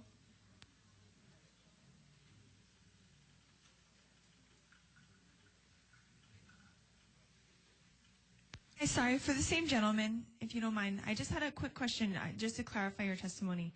We were talking about the religious exemption, and you had said something about not thinking that there should necessarily be an exemption. Is it you don't want to see it stronger, or you don't like the exemption at all? I think the exemption that is in SB1 is a strong exemption, and okay. I think it's sufficient. There's been some testimony that somehow creating a much larger exemption or a personal exemption would be contrary to the Constitution and the First Amendment. That is not accurate as a matter of First Amendment law, and so that's the point that I was making. I support the religious exemption that's in SB1, and I think it complies with the First Amendment. I guess I'm a little confused about what would be the difference between clergy or individuals. Why support it for one and not the other? Well, because as the Supreme Court said in the Smith case, once you give an individual a right to object based on their religious belief to any generally applicable law, such as an anti-discrimination law or any kind of law, then you basically open up the door to every person sort of defining the law for him or herself. And you know, this arises not only in the anti-discrimination context, it arises in in many other contexts. And so the Supreme Court set a hard and fast rule that was actually written in opinion by Justice Scalia, who's generally regarded as one of the most conservative justices, that the First Amendment does not require a religious exemption to generally applicable laws. It's different if you target a specific religion and try to regulate its practices. That's different. But if the law applies to the population in general and is neutral, then the First Amendment doesn't require personal religious exemptions. Oh, okay. So, but for clergy, I'm so sorry. Just to clarify, it's been a long day. Sure. But for clergy, it's okay to have the exemption. Of course, the state can't regulate what a clergy person is their ministry. Okay, I understand. Thank you. Sure. Thank you, Representative Ng.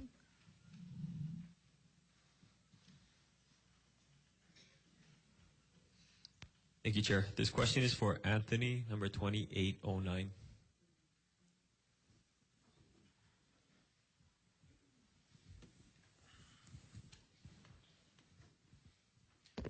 Yes.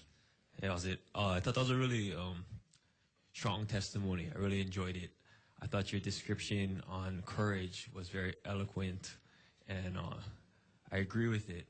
You mentioned moral courage, and I think it'll take a lot of courage for us in this room, members of the legislature, to vote up on this bill when we receive election threats every other testimony. But I especially like the point you mentioned about adultery and how in order to be moral, a man or woman shouldn't cheat on their spouse. I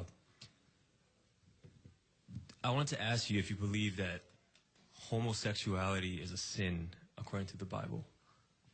Yes, it is. According to the Bible, homosexuality is what God disapproves of. Is it as clearly stated that adultery is a sin? I think it's one of the 10 Commandments. Yes, it is.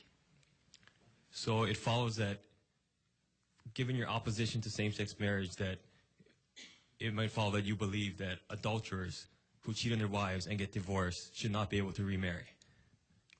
According to the Bible, as I read it, God doesn't approve of divorce. So would you support a bill to take away the rights of an adulterer to remarry? See, this is a reason why it's a little haphazard for us to take. I don't think we're here for that fact, and I'm not trying to disrespect you in any way, but this is the apples and oranges right now. I just wanted to bring up the point why sometimes biblical beliefs, my own personal Christian conscience, doesn't always apply to public policy, and in this case, it could be very haphazard if it did. Thank you. Okay, thank you. Representative Kawakami. Thank you, Chair. Sorry, could I have Mr. Wadsworth back up if he's still in the room? And while you're coming up, I guess I can start talking. According to Business Insider, looking at states that are ranked as liberal, Hawaii was tied for 9th, and Connecticut is tied for 5th, so more liberal than Hawaii. Are you familiar with the marriage equality law and their bill as far as Connecticut? Generally. Okay, so a lot of the concerns that we've heard from some of the churches is that a lot of them have facilities such as like a parish hall, that they allow different organizations like the Boy Scouts, or they use for example, they had a firefighter graduation at one of the parish halls on Kauai, and they are really concerned that, and I'm going to say most people will not go to places where they're not wanted, most people. But we have to admit that there's a very small percentage of people that would just like to incite some kind of trouble. That's a fact. And their concern is that even though it's a small percentage, that it leaves some puka where a person could go in and maybe they get married down at the beach and would like to have the reception at the hall. And it has some liability for some of the churches. And so when we were talking to an individual named Tim Schultz from Religious Freedom, he had a lot to say about Connecticut's law. and how it's much more protective than the current bill. Would you have any objections, or would you need to review that language and give us an opinion on it, or have you seen how they address religious exemptions as far as public accommodations in Connecticut? Yes, I have. I did want to say a couple of things in response to your question. One is that the same issues were raised with regard to the civil unions law, that it would cause litigation because gay couples would come into churches and demand to use their property. That, as far as I know, hasn't happened. And so I think we have to take these concerns. I think we have a history with the civil unions law that this has not been a problem. And if it hasn't been a problem, it doesn't need a fix. The second issue that I wanted to raise is, would we be looking at this the same way if that same church, if an interracial couple came in and said, we want to use your property, are you suggesting that we would also provide an exemption so they could discriminate based on race? If a Jewish person came in and said, I want to use your property. So I think that if this bill has struck an appropriate balance, because if it's going to be used as a public accommodation, if a profit is going to be made, then everyone has to be treated equally. If it's not, then, and it's being used for religious purposes, then there's an exemption. But once you cross over that line into a commercial purpose, and you're making money off of people, then you're subject to the public accommodations law. And if you're going to ask, well, should we make an exception so that they can discriminate against, same-sex couples, you should be asking, well, should we make an exception so they can discriminate against Jews, so they can discriminate against other groups that they don't prefer? I think your interpretation of my question is much broader, but I do respectfully disagree. I think that we should provide broad religious exemptions and protect churches, and I disagree that just because there is no problem that we shouldn't be looking for a fix, because it's not like I'm going to say because my car started up that I'm not going to check the air pressure and the tires, check the oil, or bring it in for maintenance. But thank you for your response, Mr. I understand, Wadsworth. and there are other solutions to this issue in other states that you can certainly look at for guidance. Thank you, Chair. Thank you. Any Thank you, other Mr. Wadsworth. questions? Sure. Representative Kobayashi. Mr. Wadsworth, you mentioned the Smith case regarding individual right of conscience, and I think said that the U.S. Supreme Court decision was that if there were to be an individual right of conscience, it would be akin to people having a law unto himself. Is that correct? It was in the context of a religious exemption. They didn't discuss, but it's along the same idea. Okay. Now, the Connecticut law and SB1 talks about religious organizations as opposed to non-religious organizations and as opposed to individuals. Right. Now, according to the AG, he thinks that the proposed SB1 and the Connecticut law are constitutionally valid and that he could successfully defend them in court. Now, should an exemption be broadened so that instead of just religious organizations, we add something else in there, such as organizations or individuals having a right to refuse to provide services under the public accommodations law? Do you think that the law would be constitutionally valid?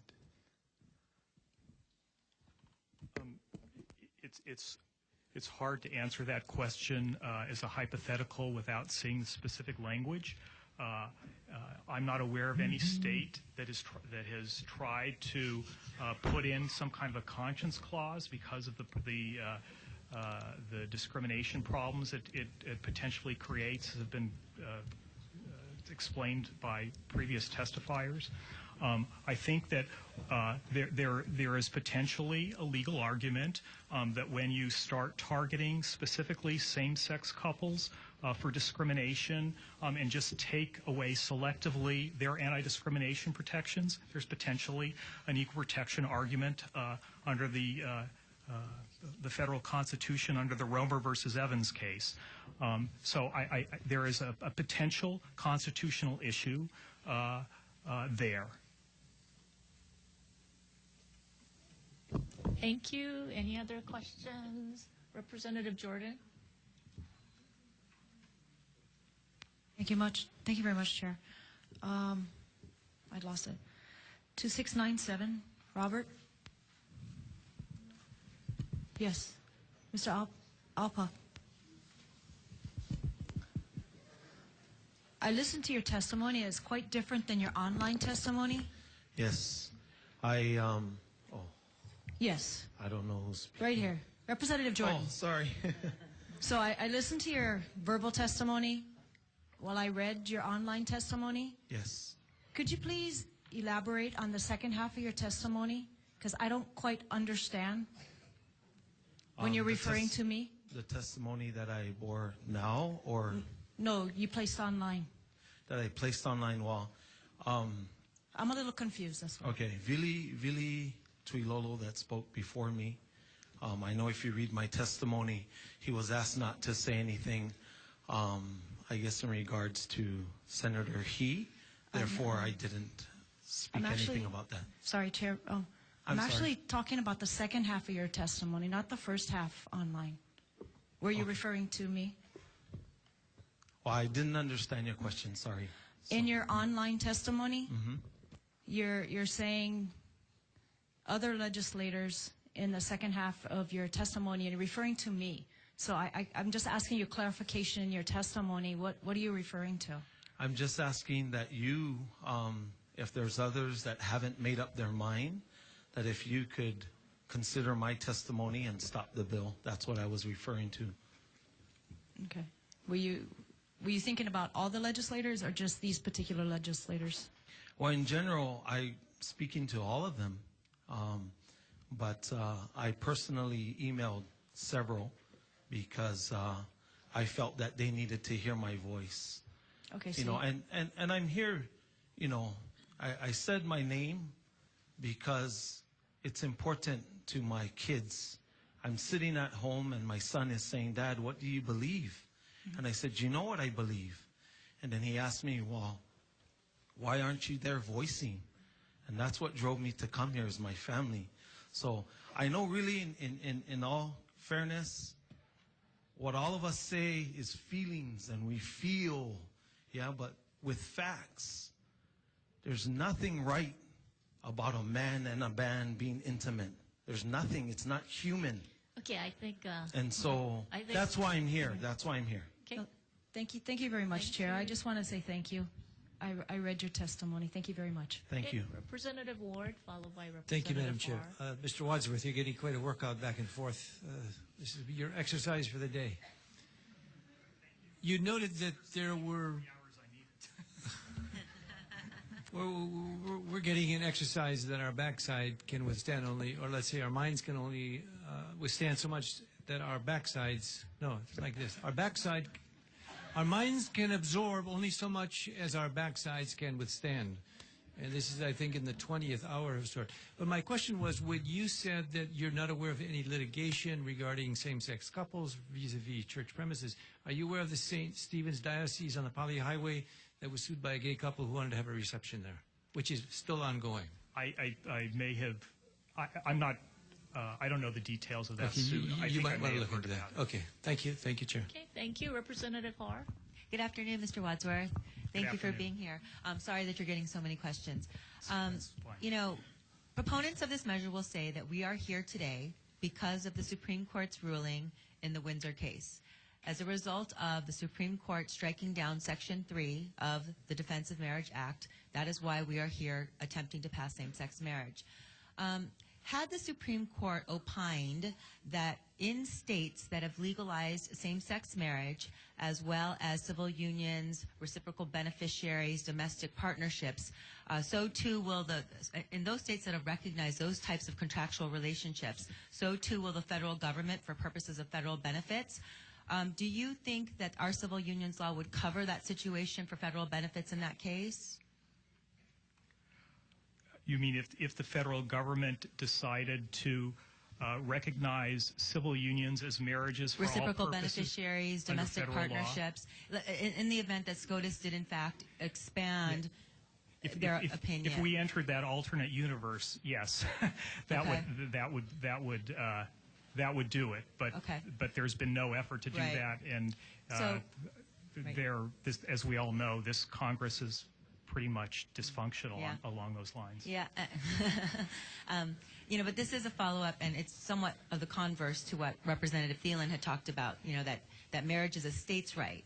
And I agree, it's clear when we talk about marriage, is it a federal question? But getting back to this converse line of thinking, regardless of the Congress, of what type of Congress we're dealing with right now, Mrs. Schatz was here yesterday, our senior senator's wife, and I had asked her to please ask our senior senator to consider introducing legislation that would expand the Supreme Court's ruling in the Windsor case to expand and include those states that have passed civil unions, reciprocal beneficiaries, as well as domestic partnerships, to allow the federal government to recognize those states that have passed those types of contractual relationships, and to ensure that federal benefits then are transferred to those states that recognize those contractual relationships.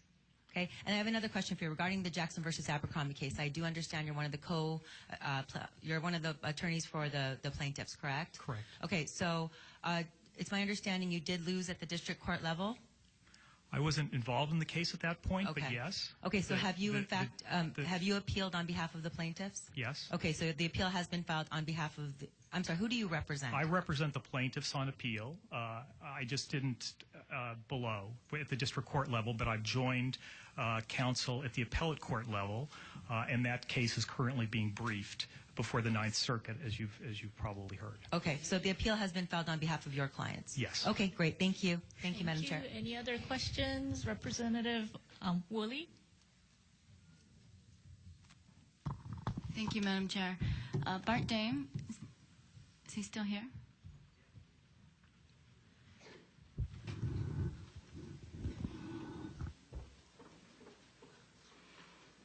Aloha, Bart. Aloha, Rep.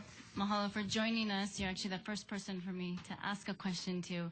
I know that so many people are here to express their concerns about the bill one way or another, and so I don't want to take up too much time, but you were talking about your experience in line, and I thought it was actually a very valuable story for me, because we have been sitting, I'm not sure how many hours now, but listening to really two opposite perspectives. And so often I have to remind myself to reread the Constitution and my obligations to the Constitution. I'm sure that at the same time, a lot of people in the room are reading, and listening to their church and what their church says. And so often that is really the reason it's so difficult for us to have that conversation. And I thought, would you take the time to reflect and help all of us better understand the differences, so that as we move through this process, we can all understand each other better and live peacefully, regardless of any disagreement. Okay, I don't know if I'm the best qualified person to do this. I realize now, actually, the person next to me was sabotaging me by being such a nice guy in order to disarm me, so I would render meandering testimony when I got up here. I'm not sure if I understand your question precisely, but I think there are definitely two very different worldviews that are operating here, and maybe not just two. Maybe there are multiple ones, but there are two.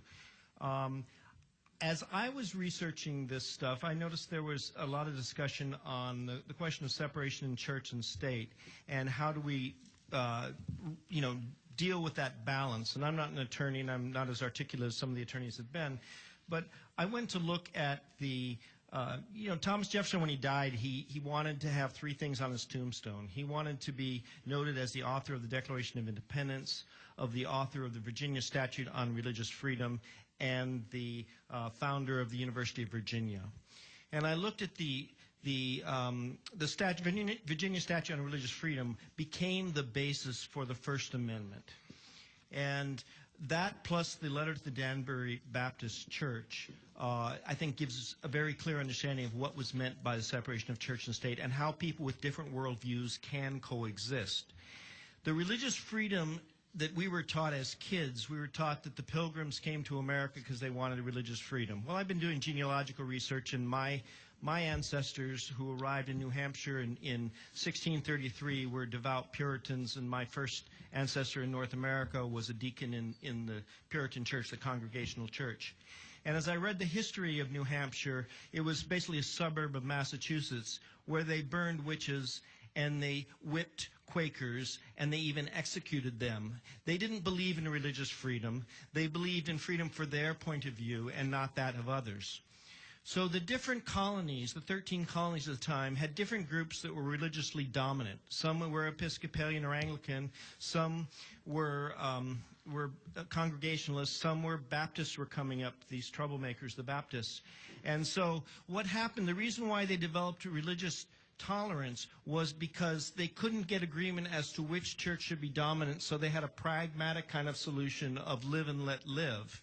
Now in Virginia, where Patrick Henry was involved in the debate, they had different positions. One position, which Patrick Henry, as I understand it, although his descendant can disagree with me, that his position was that all Christian denominations should be treated equally.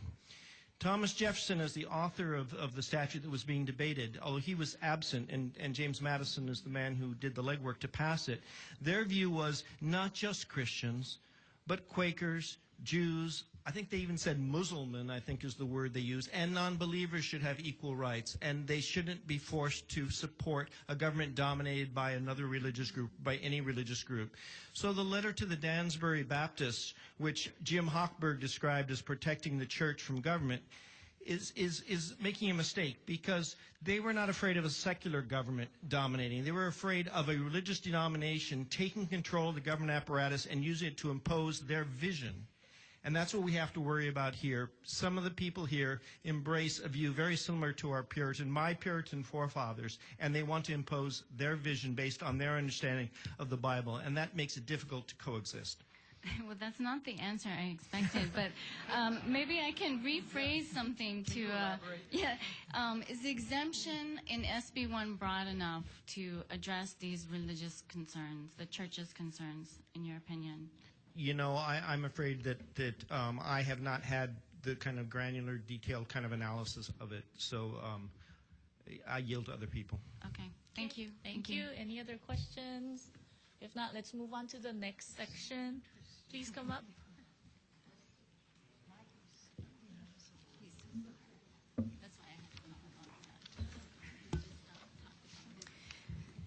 My number is 2223, and my name is Vanessa Forloin. Good afternoon, Chairman Rhodes and Luke, and members of both House committees. I am a registered voter of Mililani, and I am opposed to Senate Bill 1. I am third generation, born and raised here on Oahu, part Native Hawaiian, and I am devastated and appalled that we have come to a place in the state of Hawaii, in history, where our elected governor and our elected senators have voted to push forward a bill that the majority of the people of Hawaii are against. I was here for 7 hours last night, and I've been here for over 4 hours so far today, voluntarily. Testimony after testimony after testimony has proven that the majority of the people are opposed to the passing of the bill. As a wise friend mentioned to me last night out in the hallway, they have awakened a sleeping giant. We, the majority of Hawaii, will no longer lay down and allow our government to run us over as they did a few days ago. This is not a threat. This is a plea to you, our elected representatives. You have been placed here for checks and balances. Please check and balance what the governor and the Senate has done here. We, the majority of Hawaii, are here to fight the good fight. And this fight has only just begun.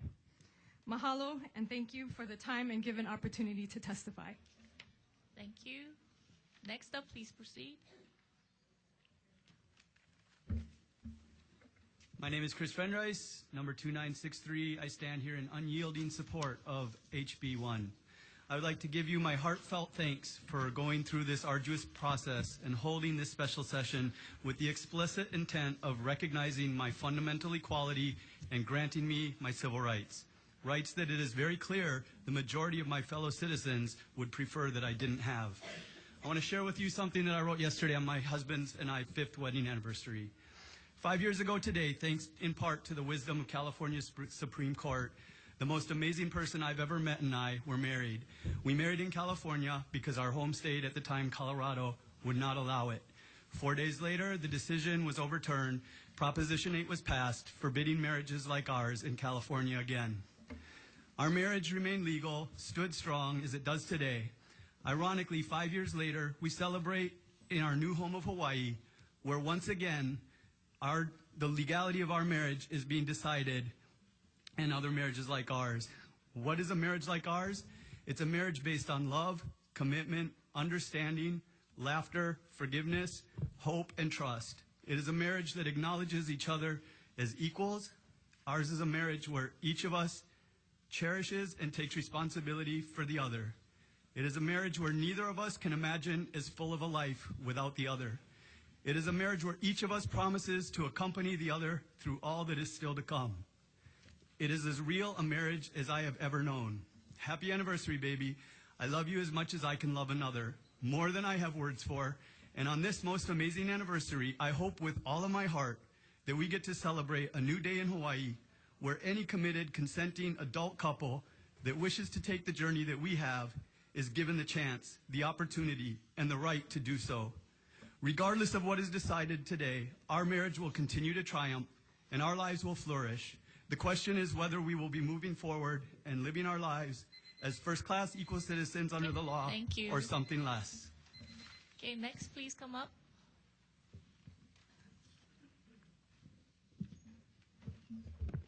Aloha, my name is Nancy Chinan. My number is 2723. I am in strong opposition to SB1. I am a mother of 4 children, a teacher for 30 years, a resident of Hawaii for 47 years, and have been a voting member for over 35 years. I am a voice for the children of Hawaii. Please protect our children by not passing this bill. My children fear for their future if this bill passes. My 9-year-old daughter asked me, "Mommy, will we have to move if this bill passes?"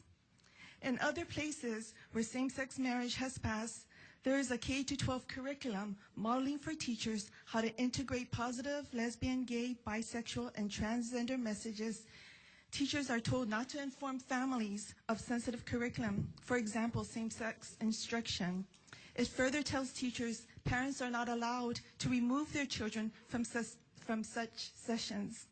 Sexual lifestyle messaging is integrated into all subjects and grade levels. The gay-straight alliance clubs are mandatory in high school and middle school. Faith clubs are not allowed because their values discriminate against GSA. Parental requests to be informed about sensitive curriculum is not respected. Students are allowed to use washroom, changing room, and shower facilities that are consistent with their chosen gender. On September 9th, 2013, the governor stated, "What the Department of Education will do is reflect what our laws say, what our contemporary world is all about, as it always has." If this bill passes, will it change the curriculum of our schools? Will teachers like myself be forced to teach lifestyles that violate our values or face being fired? Please look into the impact it will have on Hawaii and educate yourselves by studying what is happening in other states and Canada before making a hasty decision. Please let the people vote, and thank you for allowing me to testify. Thank you. Next.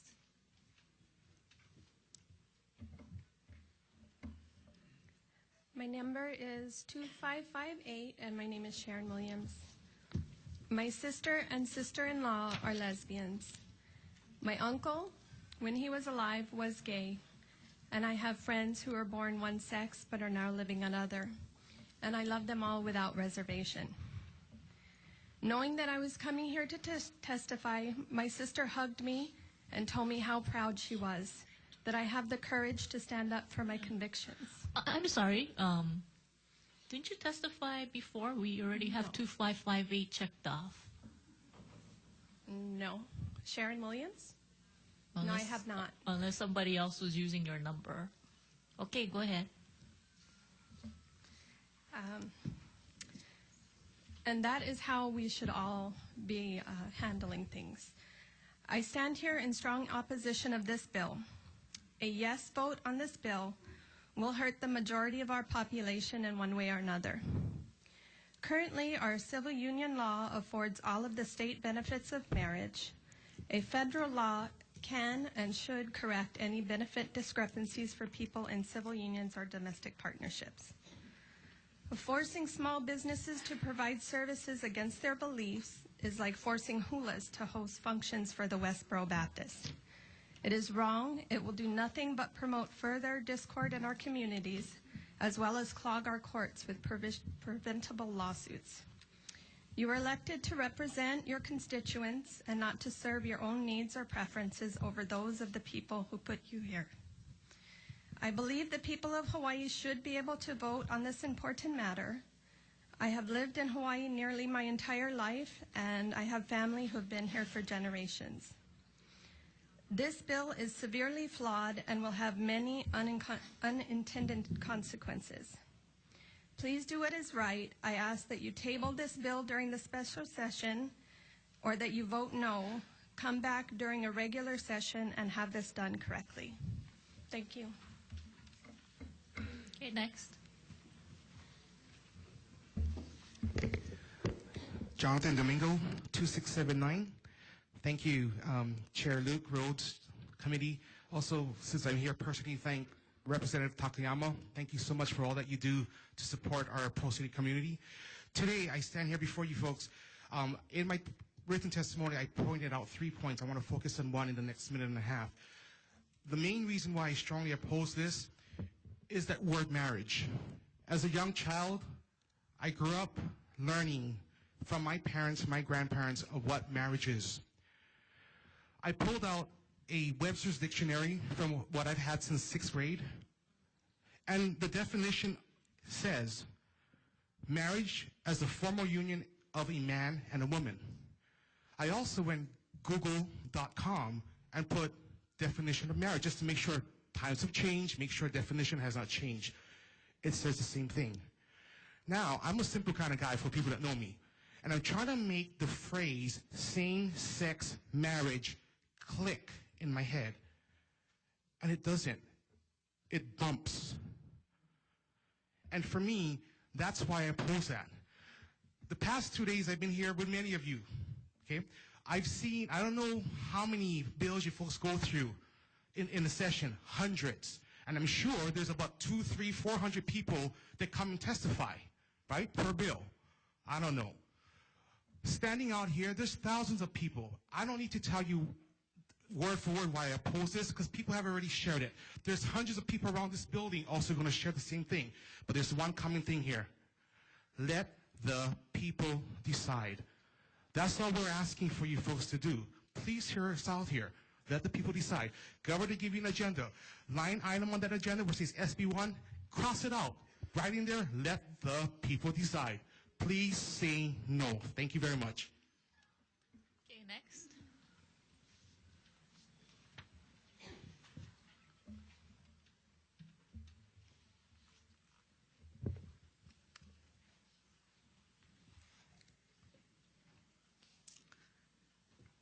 My name is Robert Tuchnaga.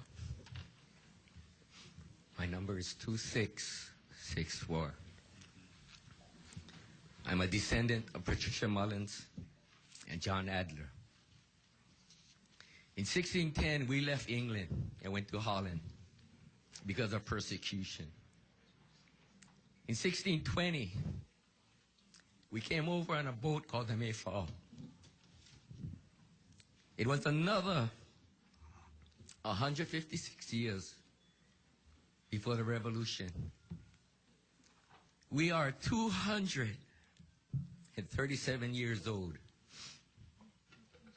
There was blood spilled, lives given for this great nation that we call America.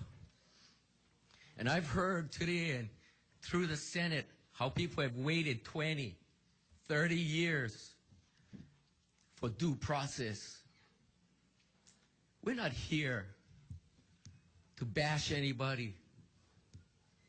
But as an American that crosses party lines, we need to know what it means to be an American again. We need to know what it means to have civil rights. I've been studying our Constitution, the Gettysburg Address for the last couple of days. And I wanted to read something that Abraham Lincoln said, "From these honored dead we take increased devotion to the cause for which they gave the last full measure of devotion, that we were highly resolved that these dead shall not have died in vain, that this nation under God shall have a new birth of freedom, and that the government of the people, by the people, for the people, shall not perish on earth." When we say separation of church and state, it aggravates me.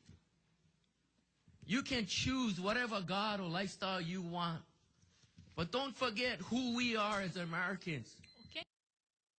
Next up, please come up. And 2 minutes is not enough. Yeah. To even begin. My number is 2728. My name is Terry Travis, and I'd like to thank all of you people there for all the work that you've done for us. I submitted strong testimony in favor of SB1. I stand by that, but I'd also like to add, since I only have 2 minutes, a few more comments.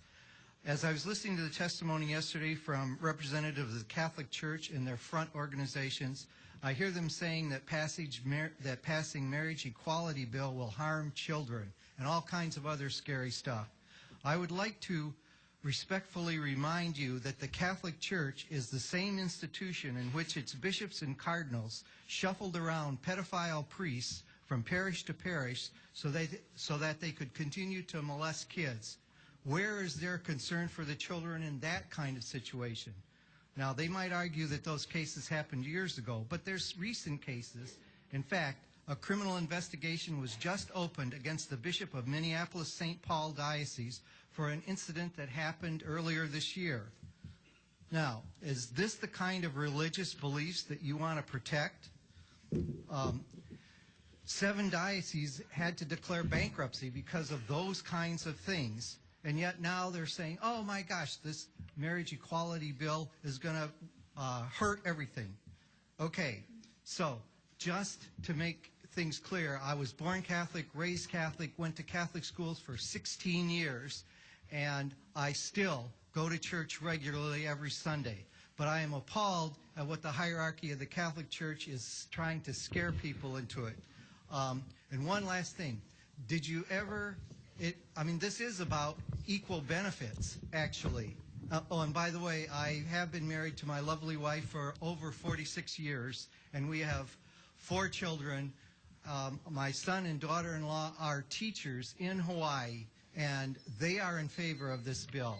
Okay, thank and they you. don't think that the kids Thank will be you. harmed, and including my Next up, please. granddaughters. Thank you.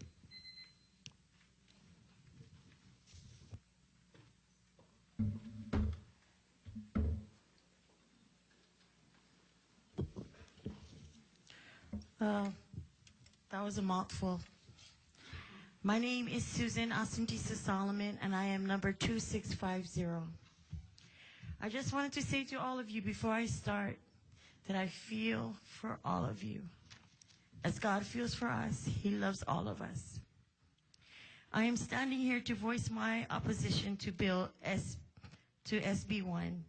I'm asking you to allow the people to decide on the issue of marriage, as I believe that legislature is gone against the will of the people. I support equality for all, including rights of conscience and religious freedom, which I'm asking you to respect as our elected leaders. May I remind you, you are here to represent us, the people, for the people, by the people. I was here on Monday, standing outside. I was so excited. I could feel the warmth of the people, whether you were gay or not, gay or straight. We all stood, but there was a massive amount of people there, and the media didn't even show the whole picture. It was flooded with people saying, let the people decide. I was here last night again, waiting till I spoke. In fact, Monday I spoke at 9. Last night I couldn't speak. They closed it at 12. I come all the way from Waianae, and I'm proud of Waianae. I'm a transplant, actually. But my husband is a new farmer. He's a construction worker, and we were blessed with a 3-acre Hawaiian homestead agricultural land. There are so many issues on what we should work on, but I'm looking at the time, so I have to hurry. My name, again, is Susan Asantisa Solomon. I'm a taxpayer. I'm a Roman Catholic, and I'm proud to be one. I come from a family of 9. My parents have been married 54 years. I have a brother who is an acting bisexual. I love my brother dearly. He has raised us and helped us a lot. Okay, thank you. Okay, anybody want to give me their time? Okay. Thank you. Next. Please come up.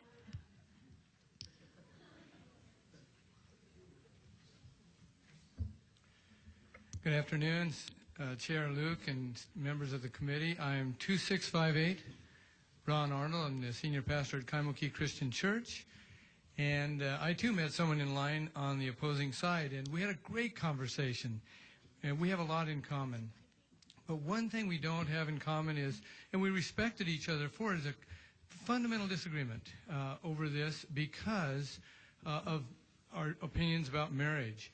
But we could agree that we both want civil rights extended to all people, but those of us of faith have a deep conviction that marriage is sacred and was given to us by God.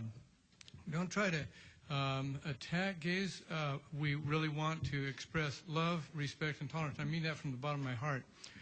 Yesterday, when someone testified, and I saw hours of testimony, one person in support of this bill said there's only 2 reasons that people are supporting this bill: love and justice. There's only 2 reasons, he said, that people are opposing it, and that's fear and bigotry. I was offended by that. There are lots of other reasons. I'd love to tell you stories. I'll tell you just one quick one. I had a family in my church that had a teenage son. He went to what is many call the premier school in our islands. He and a friend were invited by their teachers on a camp out one weekend. Both were lured into a sexual conduct, and he eventually turned to a gay lifestyle. He went to San Francisco. He's since passed away with AIDS. I could tell you other stories like that that break your heart. And I'm not suggesting that all are like that, but to even reference the Catholic Church and blame them, I wouldn't bring that up if I was supporting this bill, because most of those were homosexual acts. We talk about love and respect. Most of the comments that I've heard disrespectfully have come from those supporting, in the hallways as well as those inside. Okay, thank you. Next up, please come up.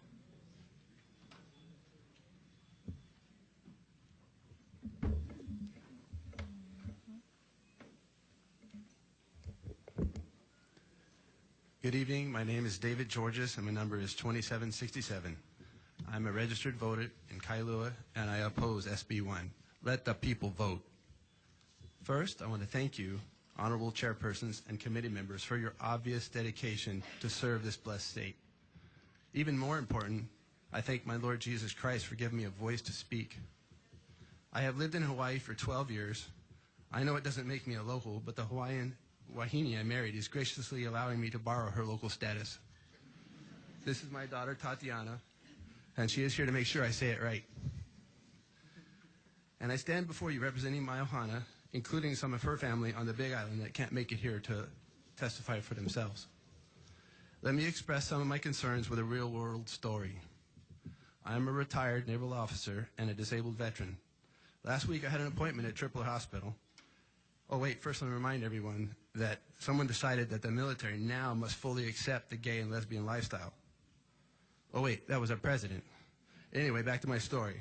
So another guy decided that the hospital staff need to have protection from allegations stemming from this lifestyle, so the doctor has to have a chaperone. So imagine my discomfort having to undress in front of two gay men, not just one. So please consider the unintended consequences of changing the definition of a word. The word is marriage, and its definition is union between one man and one woman. You may as well change the definition of the word is, like another president tried to redefine several years ago. I have heard many of the witnesses who have testified in support of SB1 say they are Christians, and even quoting scripture. The Bible, I believe, is the inerrant word of God, so I hope you won't mind if I read a few verses from the Apostle Paul's letter to the Romans. But God shows his anger from heaven against all sinful, wicked people who suppress the truth by their wickedness. They know the truth of God because he made it obvious to them. Forever, since the world was created, people have seen the earth and the sky. Through everything God made, they can clearly see his invisible qualities. Thank you very much. Next up, please come up.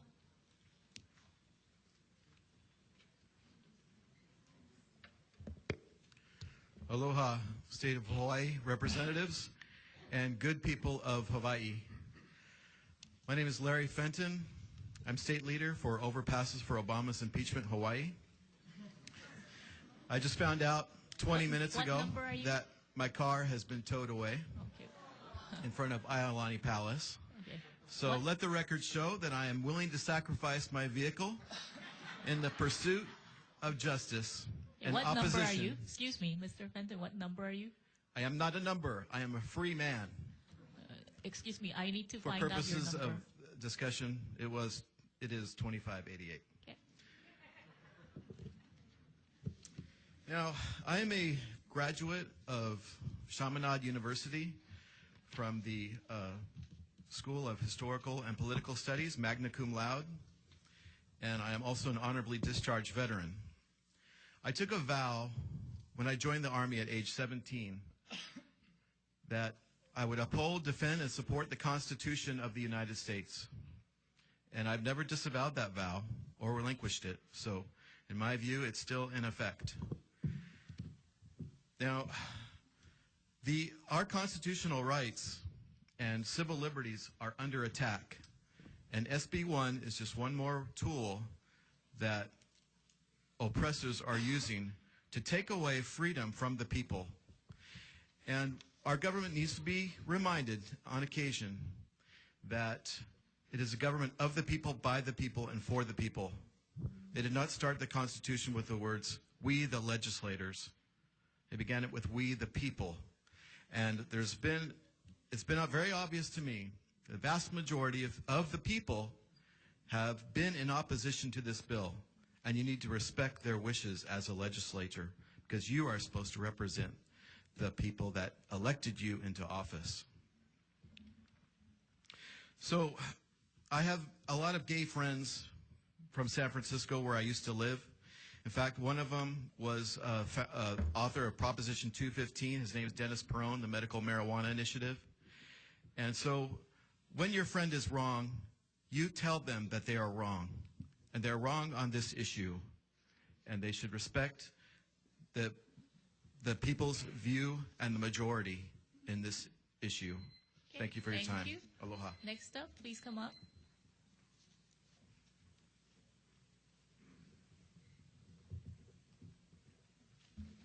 Hi, my name is Ronette Byers, and I am number 2930. I think I have testimony under a 3000 number as well, because I did that by mistake. Okay, please proceed. Okay, aloha, honorable chairs and committee members. I understand it was the governor who unilaterally called the special session, but would not have called the special session if he didn't feel he had the votes to push SB1 through and, using his words, quote, single-handedly change society in 6 days, unquote. Step back and ask if we all have been sucked into living in the frog in the kettle syndrome for many years. Put the frog in a cold kettle. It swims. Gradually turn the heat up until the frog hits the maximum tolerance level and dies. Society will be at the maximum tolerance level if SB1 is passed as is. Special session is undemocratic, negates outer island input, or minimizes outer island input. 107 days cut to 6. Fewer committees to have discussion, time to testify minimized, and scheduling irregularity. But thank you, House of Representatives, for trying to accommodate everyone. Special session circumvents the intent of 1998 ballot results, so let the people decide, but this time not with two-faced wording. Questions representatives posed to attorneys and to those professionals indicate the impact of SB1 on the education of our children, on businesses and churches have not been thoroughly investigated. You do not need to vote this through. Your question yesterday provoked that this bill needs more tweaking and should not be passed as is. I was shocked with the Attorney General's attitude of, I am sure that SB1 will be upheld in the court, otherwise we would not have submitted it, unquote. Then so many of his answers to representatives' questions this morning were, yesterday, this was for yesterday. I'm not sure. The courts will have to decide. The legislature will have to define that. Whoa, huge red flags. This tells me the bill needs more work. 6 days to study the... Okay. Anyway, Thank you very much. hallelujah. Be blessed. Thank you. At this point in time, we're going to take questions from the group that just testified. Any questions? If not, this is the last row of groups for the 2,000 to 3,000. If there's anyone out there, last call for 2,000 to 3,000. After this, we'll be starting from 3,001 to 3,200. So anyone in the rotunda with 3,001 to 3,200, if you could start gathering, registering in the front. Thank you. With that, please step up.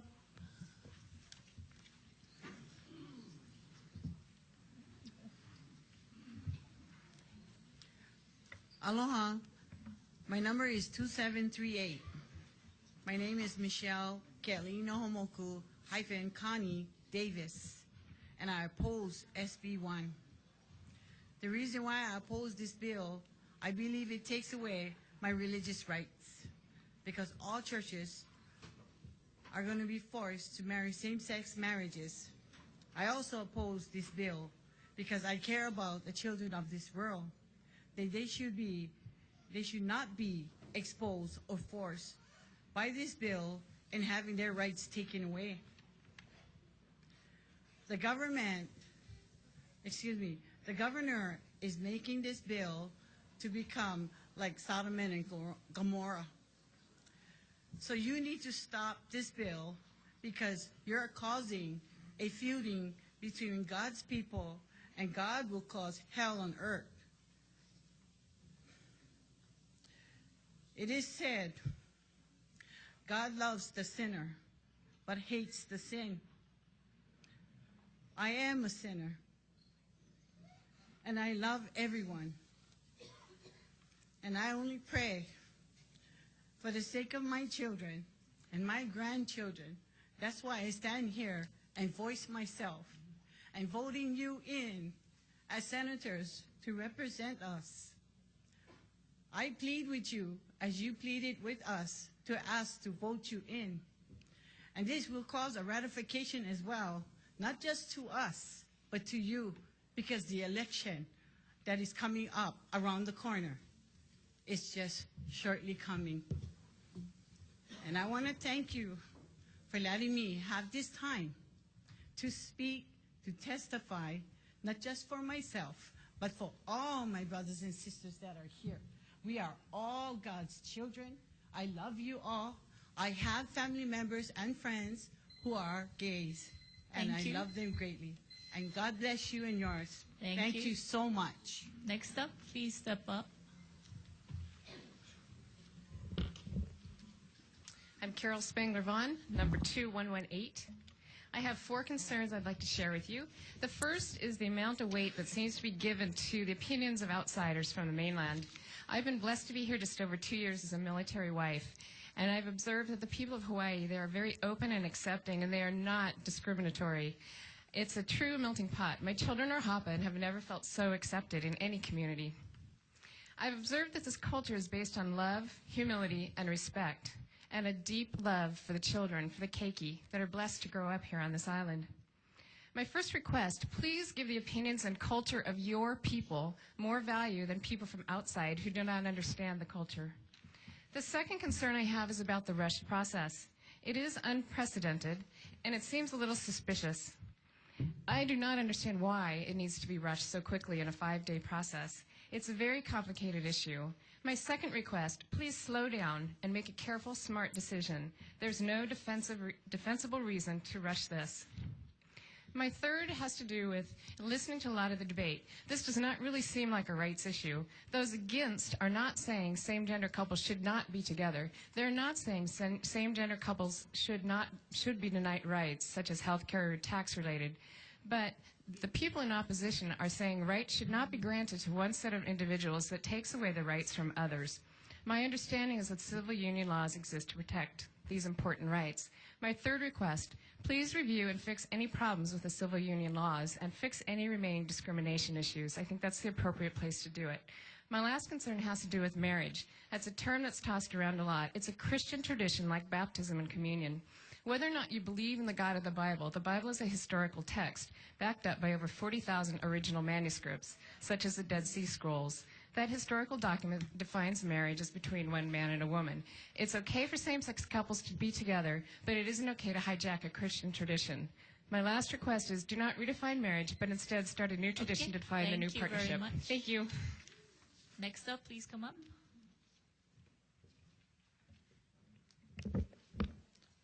Good afternoon. I'm 2123. My name is David Vaughn, and actually that was my wife. I thought she did a great job. I'm here standing here in strong opposition to this bill. However, I commend the House for extending the hearings as they have.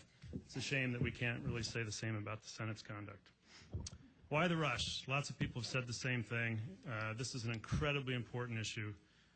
Marriage, as you've heard even just in this last session, has been defined by Webster's, by the Bible, for 2,000 years to be between a man and a woman. Why would we want to change or take on that in 5 days? It seems to me that this whole thing reeks of political agenda. And just to reiterate what was just said, it seems strange that there's so much testimony for this bill from outside the state.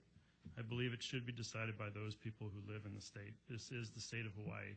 The Supreme Court didn't say you had to do this bill. They said the states had the right to decide, not that they had to pass the law.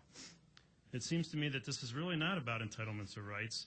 If you can take care of that in the civil union law. If the civil union law is broken, then fix it. Doing this in a special session and as fast as we have is wrong, and I think most of you know that. Don't listen to the politics. I plead that you listen to your conscience and give this the study that it deserves. Kill this bill and let the people decide. Thank you. I'm done early. Thank you. Okay, please come up.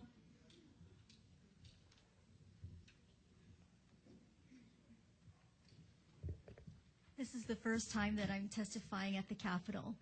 My name is Suzanne Nakano, and my number is 2713. Chair Luke, members of the House Committees on Judiciary and Finance, thank you for allowing me the opportunity to testify against SB1. I applaud all of you for having the patience to hear all of our testimonies. Thank you. I'm an American of Japanese descent.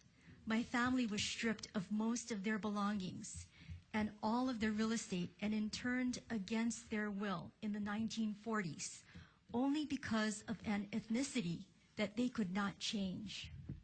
Their civil, or nowadays it appears that the buzzword is equal rights, were compromised.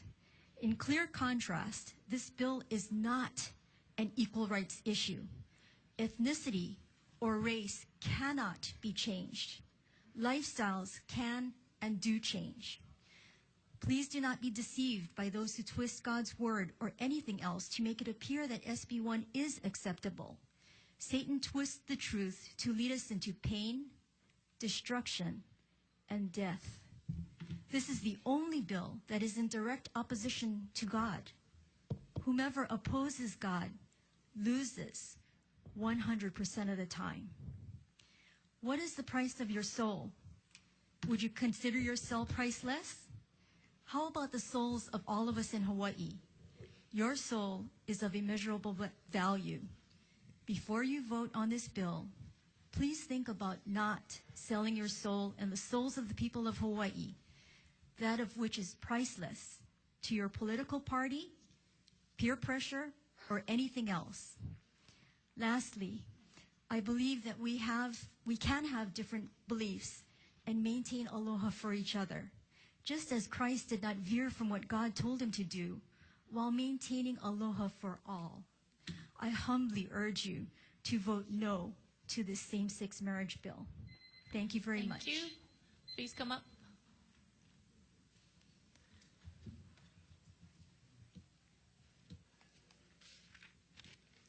Greetings. My name is Eric Marshall, and a number 2692 gives you some time to look for my testimony, hopefully.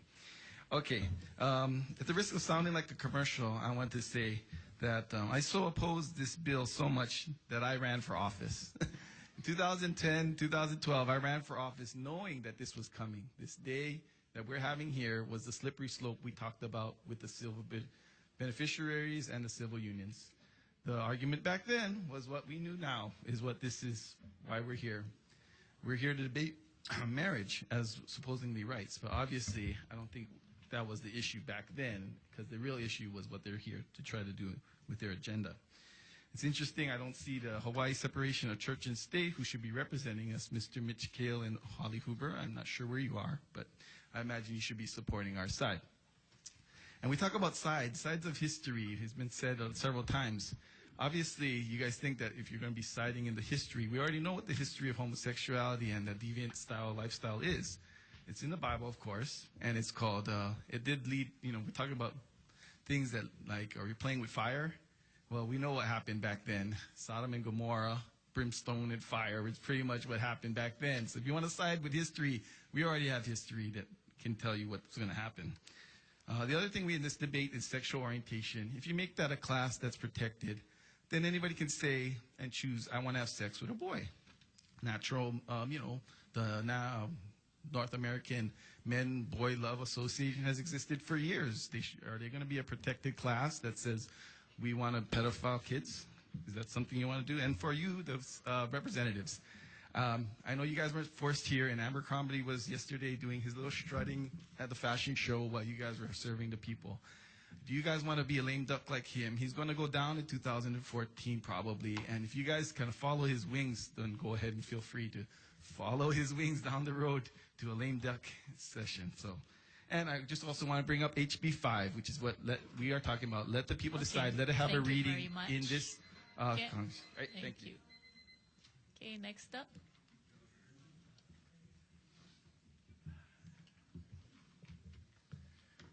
My name is Kenneth Fukumoto, and my number is 2662. I think this is not a Democrat or Republican thing. It's about the people of Hawaii and our ohana. It's about our lifestyles, how it would change. Every other year, all of you up there go and walk your districts and talk to the people and ask them their concerns, how you can help them. And then they answer and they say, you can do this or you can do that. And, along comes somebody else and they say, are you going to vote for that person? And you say, yeah, I'm going to vote for them because I trust them. I believe what they said. And they were listening to me. That's why I can trust them. And now, live in an era where commitment is cheap. The spirit of our age maintains that commitment should be honored only while it's convenient. You made a commitment to us, the people of Hawaii, to represent us, not special interest groups from out of state. So why aren't you listening to the people? All the testimonies that were given in the Senate, so many were against SB1, and yet there was no difference. You know, sometimes I look at my granddaughter, and it just breaks my heart to see what she has to go through the rest of her life. Not only her, but all the children in Hawaii. So why aren't you listening to the people? Thank you very much. Mr. Fukumoto, your daughter is doing a great job, by the way. Thank you so much. Okay, next up.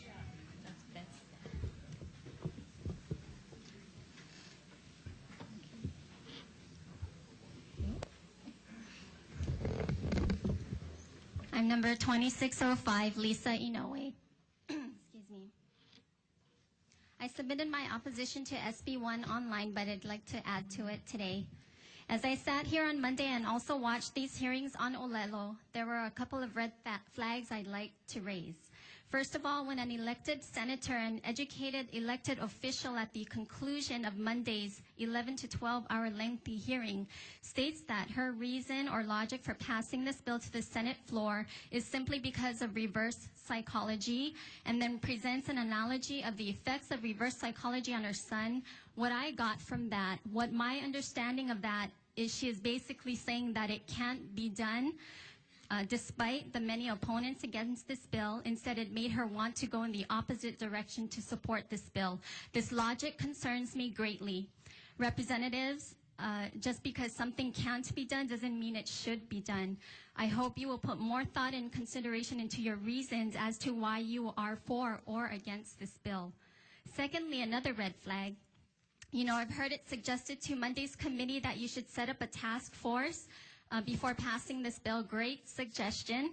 And funny thing, I'm not a legal expert, but in my research in committee report SCR-1126, your colleagues, Senator He, Shimabukuro, and Gabbard also agreed with this recommendation to do a study. This was dated back in April of this year. I find it ironic and inconsistent that the chair and vice chair of Monday's hearing would on one hand recommend convening a task force to study the social, economic, and religious impacts of enacting marriage equality, but on the other hand push this bill through, which if passed as is would be effective on November 18th of this year. In that same light of considering all facets, I hope you will take time to research the socio-economic impact of this bill and read about the large-scale study done by Professor Regeneres of the University of Texas. He spoke at your informational hearing a few days ago. Thank you very much.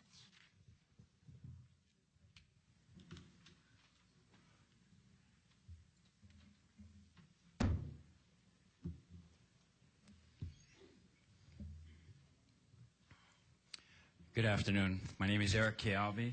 My number is 2587. Thank you very much. Sylvia Luke, I'm your constituent, and Della Belati, I am your constituent as well. I would like to ask to oppose the legislation on same-sex marriage in SB 1. Number one, there's three core reasons. Number one, it's not physically natural to maintain our human race. The destruction of the family. Number two, same-sex marriage does not produce children. Same-sex marriage purposes is not equality, but lifestyle. It's not an equality issue, it's a moral issue. It creates, number three, it creates the loss of freedom to choose for the people, as stated by previous individuals who bear their witness and their testimonies. in the public, in the education, in the welfare, as well as in the media and entertainment. I've listed above, I believe, to be the core purposes of my belief and many others throughout our state. I plead for your attention and ask for your support to reject this proposal to legislate same-sex marriage in our state of Hawaii under the current bill proposed.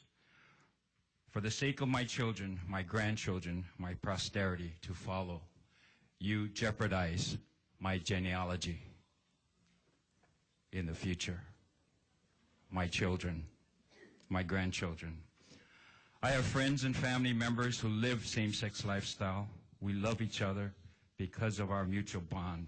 We respect each other, we share, we laugh, we hurt, and we cry. We respect their desires, their passion, and give them their space in our ohana, whether it be family or friend. Why are we redefining marriage to include same-sex? Why?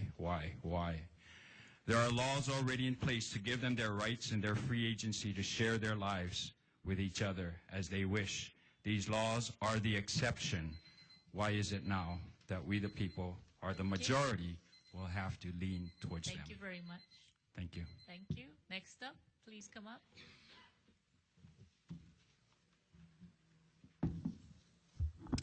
Good evening, Madam Chair. I'm Christina Caldwell-DeJean. I'm 262.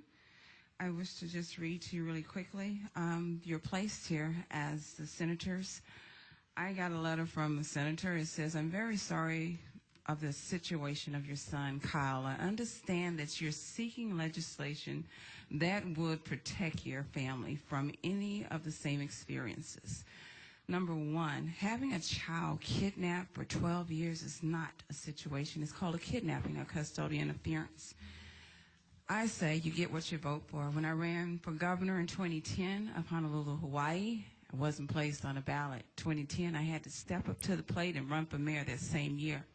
2012, I've just ran for mayor again. Came in fourth place. I am Christina Caldwell-DeJean. I am so eager, as I said on the Let Alone Channel 55 Wednesdays and Thursdays, to run for governor 2014. When you have senators, the legislators placed there, I don't apologize. I do not oppose same-sex marriages. I have no regrets of saying that because as a missionary coming here 8 years ago, I feed everyone. I give everything that's given in my possession as a missionary. I stand firm as a Christian. And when taking a seat, as I reiterated, I will reiterate, from Abercrombie, you do get what you vote for. There's many things that's needing to be addressed other than this issue, and they just place it there now because it's what you call politics. He'll be running against me soon, and he's putting things out there to get some applause. Well, I don't applaud him. I said it's a disgrace, it's a waste of time, and I also that you ask that you would take time to recess in between these second groups of numbers because you just do not rush through a matter such as this. You have to give equal time. You have to also take time to absorb this, just not just something that you rush through. Next up, please come up.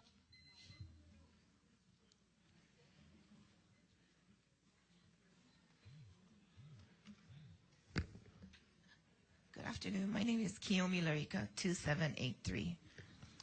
Thank you, committee, for allowing my voice to be heard. My name is Kiyomi Takushi Larika, and I speak in behalf of my husband and also for my 3 school-age children who have no voice in this matter. We are vehemently opposed to SB1. This bill, as far as I understand, is not about the LGBT community wanting to get married for marriage's sake. Rather, it has been discussed about the roughly 1,100 federal benefits denied to these couples. I did not marry my husband to obtain federal benefits. Did you? I am not opposed to couples and civil union to get federal benefits that are allowed to heterosexual couples. Surely, as lawmakers, you have the ability to honor these benefits to the couples joined in civil union. Marriage is not a contract nor an agreement. It is a covenant where God makes one out of two. Christian or not, marriage should be reserved between one woman and one man. What then of the people where Christianity is not practiced by the majority, such as in Japan, where I am from? Are non-traditional marriages recognized there? I don't think so. To call the Christian community bigots and haters is erroneous. We are the ones being bullied by the governor and those in the Senate. I ask you to respectfully consider the expert testimony by the Attorney General and his staff. With all of his expertise and the people and the manpower behind him, he could not even provide us with the best answers to some of the very pointed and relevant questions that was asked by the panel. To my recollection, his answers were, quote, I'm not sure, or, quote, the courts can decide. If he couldn't provide sufficient answers for you, how can you expect us non-lawyers and non-policy makers to make sense of this bill? In my expert, quote, registered voter opinion, this bill is so flawed and confusing that even those who should have the answers have none. Please vote no on this bill. Thank you. Thank you. Next up, please come up.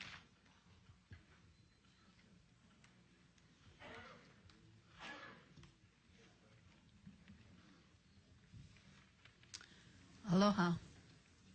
The number that was given to me was 2768. I really don't want to refer myself as a number.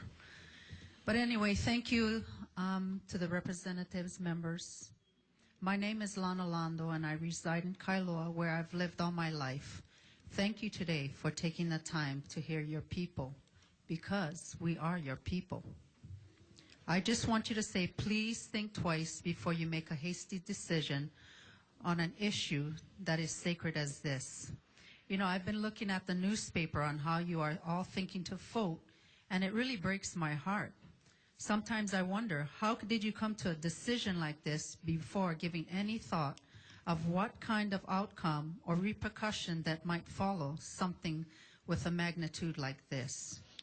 Thank you to the ones who have voted no, because I'm pretty sure you're thinking, 6 days to make something like this happen? Regular session is only a few months away. Why not look into this then? Speak among yourselves and reflect what has been said and what the people has been pleading to all of you. If this bill goes through without much thought, we don't know how society will be. We don't know if it'll have a downward spiral as we know it.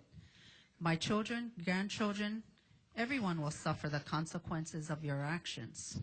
You know, last night I was here till midnight as well.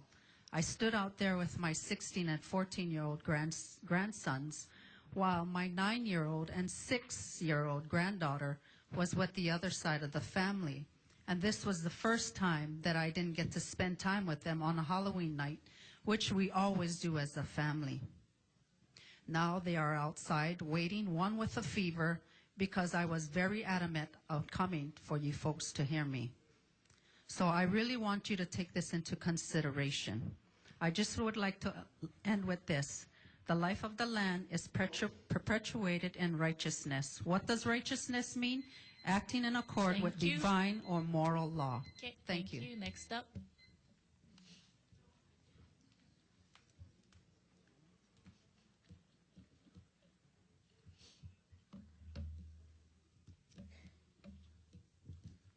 Bryn Villers, 2726.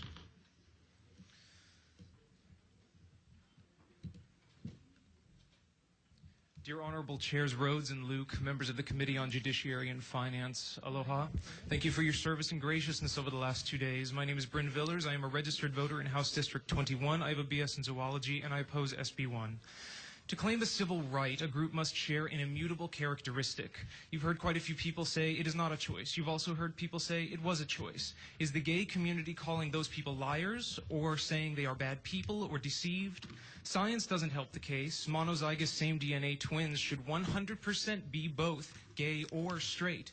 It's not even close. No study of repute has shown conclusive genetic prenatal determinism despite decades of research and countless expended dollars. Yet the actions of the gay community taken as a whole, while protected under law, carry inherent statistically verified danger. In 2010, the CDC reported 1 in 5 homosexual males in 21 major U.S. cities are HIV positive. 44% didn't even know about it.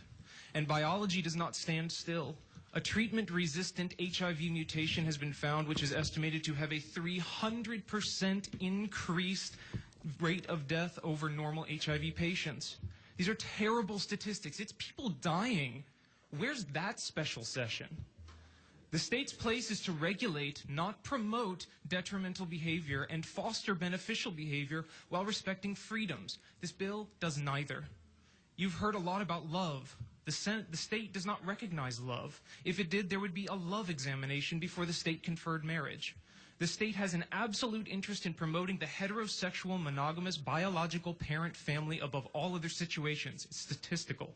Please write in an inseverability clause. One of my main functional oppositions to this bill is the absence of an inseverability clause. Without such, a section within this new law could be struck down, such as the religious exemptions, and yet the law could remain standing. That would seem to directly contradict the regular and insistent proclamations from the governor and A.G. Louis that this bill will protect the religious freedoms of the people. Next, please. Thank you.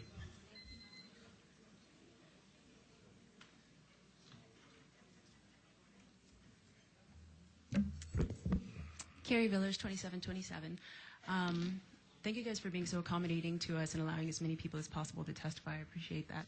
I am a Black Hawaiian Chinese woman, and my mom was the first African-American female aviator in the military. She has her face painted on the wall and all that. So while everybody else was going around talking about Martin Luther King Jr. for civil rights issues, I was doing reports on my mom. Stoked for me, right? Didn't have to go to the library. I share sentiments with a Black gentleman who spoke earlier. He testified that minority civil rights issues, it doesn't compare with homosexuality. It just doesn't. What you're talking about is people who are ethnic minorities who have an immutable characteristic such as eye slant or skin color, and it is insulting to a person's sexual preference to compare that, or their sexual orientation, comparing that with my skin color. It is. It's insulting, and I do take offense to that. My family takes offense to that. My next concern is about the bill itself. I have a problem with the presumption for the children's issue as a Native Hawaiian. Say that a woman who is non-Native, she marries a person who is Native. The non-Native woman bears a child. Obviously, the father is not going to be the Native Hawaiian woman. And yet there's a presumption that the child is going to be 50% or whatever Native Hawaiian. Does the child all of a sudden get, homestead rights? Does the child get to go to Kamehameha schools? What's going on here? So I'd like that to be answered also. The last part is that, there's a lot of criticism about discrimination, and discrimination is not all bad. That's why we have a criminal justice system. We discriminate against harmful behavior, so let's not pretend that it is. I do think we need to be careful about it, but let's not pretend that it's all bad. We just need to be judicious in the way we exercise it. That's why we have so many restrictions on marriage already. So thank you for your time, and I do oppose SB1. Thanks very much. Next, please.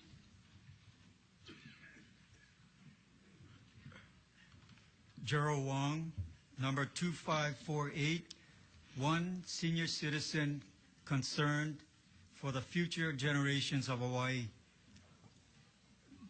This bill passed will mandate a alternate lifestyle education in our schools. And this will cause confusion and conflict to our keiki. They will be wondering, I look like a boy, but am I a boy? And I look like a girl, but am I a girl? And other lifestyle choices in between. Then later they're going to be curious.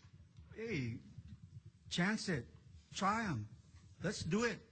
So what happens? The fallout, the social health issues, going to be on the citizens, the taxpayers. This bears repeating. The Centers for Disease Control noticed a significant increase in the number of new HIV infections among the youngest males having sex with males, aged 13 to 24, an increase of 26% from 2008 to 2011. This correlates with the time Massachusetts, Canada, and other states forced sodomy education on the school children. The cost of health care will increase and will be a burden on the state. Freedom of education. The exemptions for the church is weak, replacing public accommodations over the right to worship. Worship is spiritual. Worship is morals, ethics, eternal, forever. Public accommodations is temporary, material. Please look to your hearts. Look to your conscience. Listen to the plea and the call of the people. kill this bill. Thank you very much. Next, please.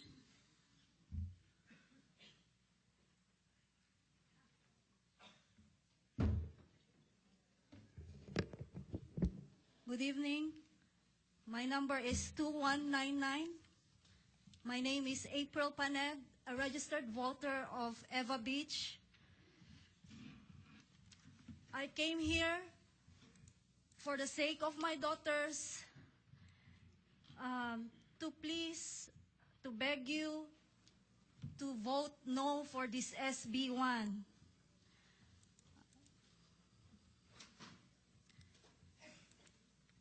Let the people decide, and let marriage be a man and wife, because this is instituted by God.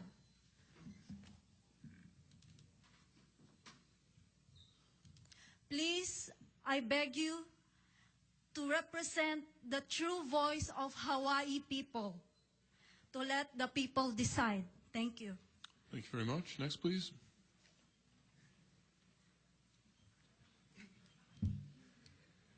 Good evening. Alex Shimizu, 2563. I oppose SB1 and public school teacher, have been for the past 18 years. As a public school teacher, I am conditioned to always be looking for the main idea in things. And one of the things I noticed is that throughout these proceedings, there's been a common theme that has bound the LGBT community, the faith-based community, as well as you legislators sitting up there. The thing that binds us together is that we have a common fear. And that fear is that our voice would not be heard. We're all here fighting for our desire to have this bill passed or not passed, but underlying all of that is a desire that what we say would not fall upon deaf ears. That's our fear, that this is not just compulsory, that you're out there, you're listening, and that your minds are not made up yet. Our hope is that what we do and say here matters. That's what's at stake here. And I'm going to make a statement that I'm in opposition to this. With every fiber of my being, I oppose this bill. But I would rather lose my fight and be able to go to sleep at night knowing that my legislators went through the process with integrity.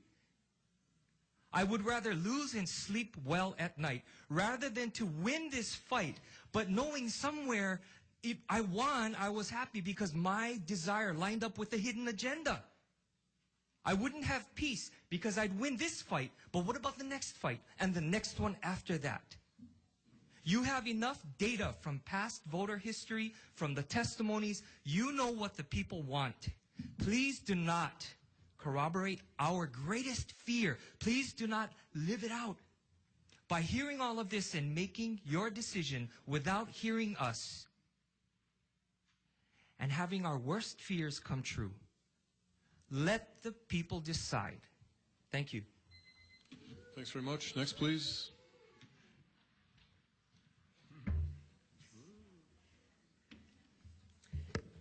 Good evening. My name is Les Yanagi. I'm number 2574. Representatives, you have heard a lot of testimony up to now, and I'm sure you hear a common theme. Let the people decide. I also ask you to let the people decide. I'm strongly against SB1.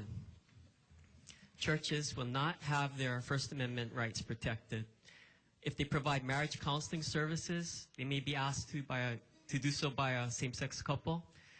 If they have a school or preschool in their buildings, they may be asked to. They may be in violation of the law because they provide service for a profit. Pastors who preach about homosexuality may be considered, maybe saying hateful words. They may be accused of saying a hate crime. Individuals who are in wedding-related services will not have their First Amendment rights protected. Bakers, photographers, florists, you've heard them all. Last but not least, I also want to say that please look at the ramifications of this bill, should you pass it. It's not just same-sex marriage that you're possibly legalizing, but also other people in other relationships, such as polygamy, incest, pedophilia, and other types that we don't even know about. We will not be able to bar them from such relationships, because if love is the only criteria in which people can get married, then you cannot refuse anyone who asks you to marry them because they love each other. Please take the time and effort to analyze this bill and all of its ramifications. God created the world in 6 days, and you're going to breeze this bill in the same amount of time. Thank you. Thank you very much. Next, please.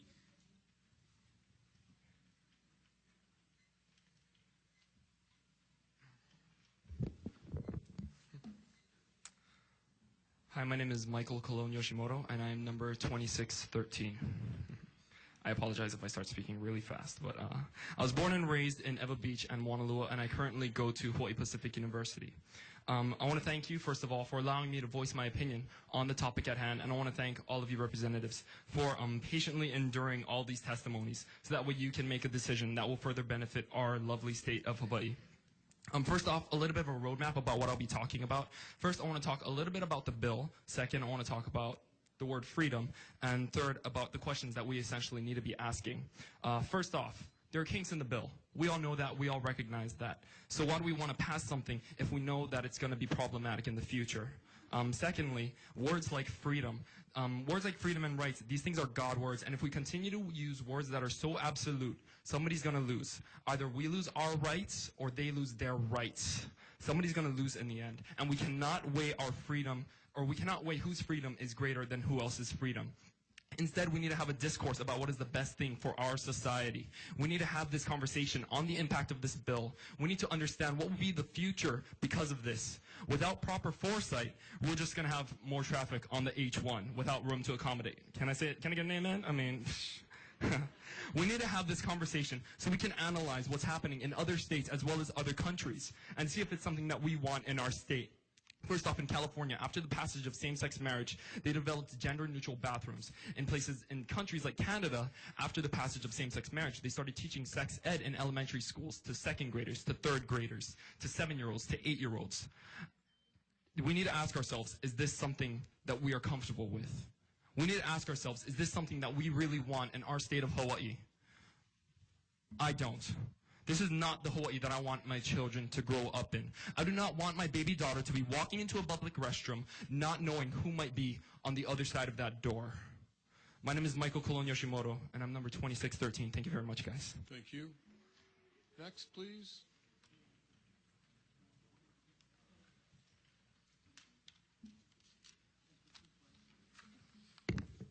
Representatives, thank you for hearing our testimony.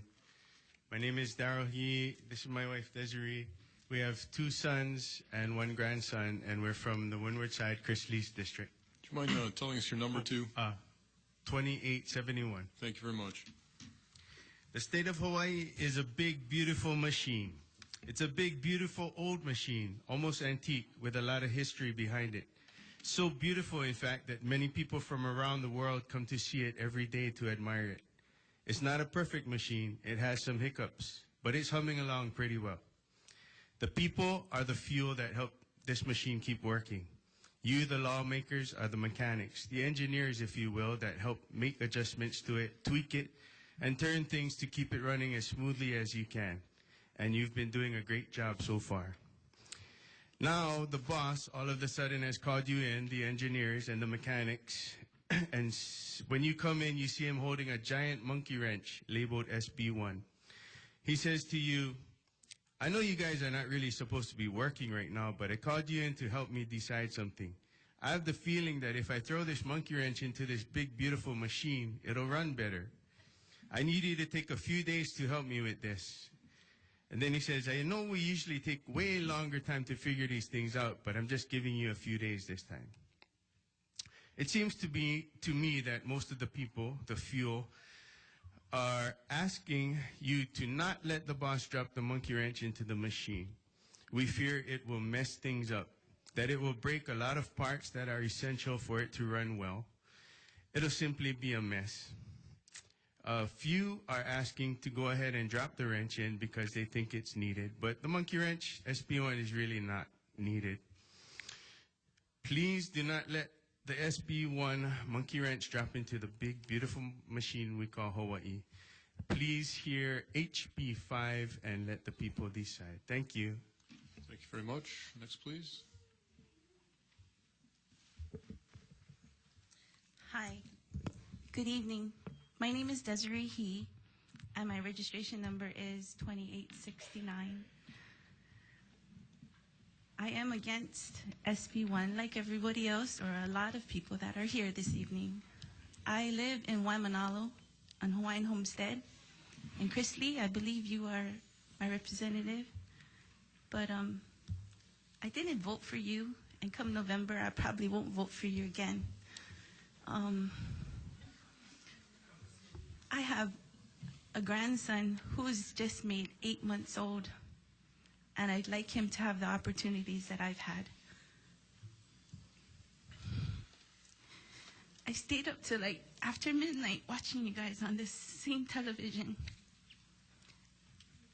And I hope and pray that all of you who have to make this decision will really think about what you're going to do, the legacy that you're going to leave for your family. Because I know I want to leave a legacy for my family, especially my grandson. Hawaii is a beautiful place, born and raised here. And I love everybody. I have family members who are also gay and have lived that lifestyle. I don't condemn them. I love them. So please, think about it. Kill the bill if you have to. What I'm hearing is you guys have the authority to kill it. So please do that and let us guys vote. Let the people vote. Thank you for listening to my testimony, and thank you for the representatives that have come out to teach us and educate us, because we weren't educated about this. Thank you, Shar. Thank you very much. Next, please. I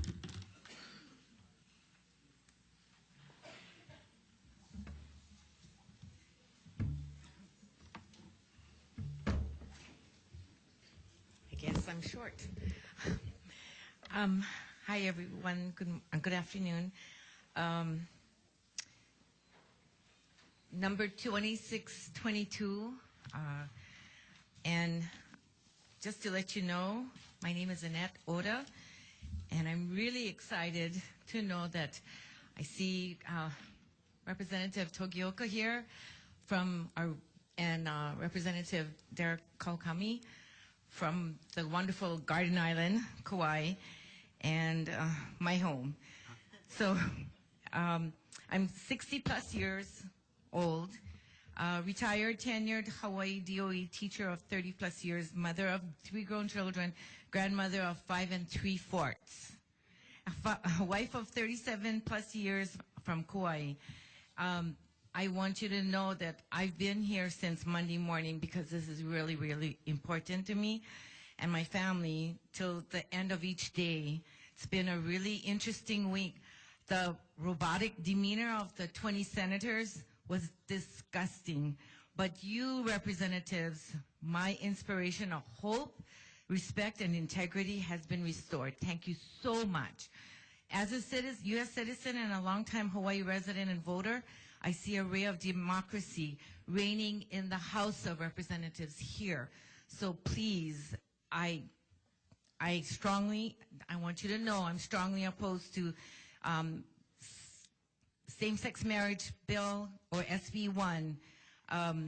Just remember, God created marriage to be one man and one woman thousands of years ago. It wasn't us. It wasn't any man. And he inspired the authors of the only worldwide bestseller for centuries, the Holy Bible. There are no errors in our Father, for our Father in heaven is the only righteous one and our Creator. He gives us the solid foundation of moral values which have been provided by our Constitution. Oh, you gotta be kidding. Thank you very much. Next, please. Vote no, please. I'm sorry, Kevin. That's the end of that group? Okay. We'll go ahead and take questions for members of this last group that was testifying. Members, any questions? Representative Brower. Thank you. A question for, is it Don Early? The gentleman in the turquoise with his wife, is it Carol? Vaughn. I'm sorry, Vaughn. Both of you can come up, please, because both testimonies were inspiring. And if you can bear with me, my brain is phoning this one in. If this bill passes, we may have like churchgoers referring to marriage between a man and a woman, and then the greater community as a whole using the term marriage. And it's like if we dig deep enough, we got this philosophical tsunami for the last 2 days, and it's all about this 8-letter word marriage. Because the two of you seem to be willing to concede everything in this bill except like the 1%, which is the word marriage. So what you have a great heterosexual couple married, genetically, in the eyes of the state, the definition of marriage, like the DNA is 99% with a same-sex couple. It's just that one word marriage, which you disagree with, because you're willing to give that same-sex couple all the rights and privileges that you have in your marriage, but just not to label it the 8-letter word marriage. So my question is, isn't your faith and the institution of marriage between a man and a woman strong enough to withstand this adjustment to the definition? I don't believe there's a reason to redefine it. I have not heard any defensible reason why it needs to be redefined. Well, it's in a way it's being adjusted to allow, because in my opinion, personally, this issue is not of interest to me, but as a state legislator, it's a great interest to me. And I have such respect for marriage, I don't think I deserve to be married. And what I'm saying to you, though, is that we're adjusting the definition because we have a percentage of the population that wants something, and in a democracy such as ours, we try to give them something if it is reasonable. And to many of us, this may be reasonable. I don't believe we have that right. I mean, we believe that marriage was created by God, and I don't think we have the right to redefine it. But now, you allow the state to define it if it's to your liking. And what I'm saying is that the state is like the Roman Empire in Jesus' days. It does a lot of things that you might consider unnatural. But that, like, you may think it's natural for the speed limit to be 60, but the law says it's 55. Right, and it's not about our liking. This is not about my opinion. This is about the definition of marriage. Someone said you Google it, you see the definition. You look in the dictionary, you get a definition. That definition was probably written by a government, though.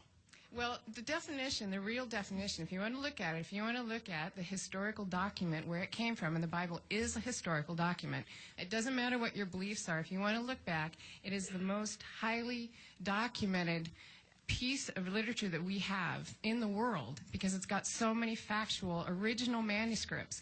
So we know that is a factual book from history, and that is where the definition comes from. It comes from a book that we as Christians believe is inspired from God. And I agree with you that in a more perfect world, my definition of marriage is between a man and a woman. But in our democracy, as it evolves, we have a constituency with a reasonable argument. And if we have two marriages between a man and a woman and a same-sex marriage, don't you believe the original institution of marriage that you believe in can withstand this adjustment or being side by side? I do not believe it needs to. If the issue is about rights, and I believe if you have two committed people, regardless of man, man, woman, woman, man, woman, if they're committed, they should have access. When someone's sick in the hospital, they should have access to that. They should have access to health rights. They should have access to all those rights. I'm not saying they shouldn't have that. Some people say that, you know, those of us who are opposing this believe that same-sex people shouldn't be together. We are not saying that. We're not saying you shouldn't have rights.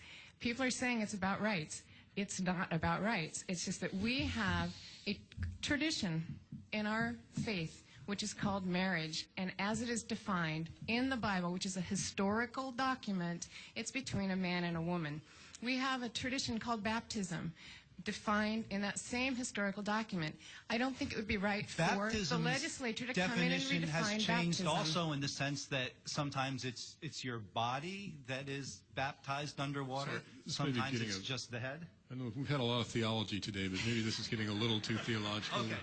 Well, thank you for entertaining the question. And Yes, you're welcome.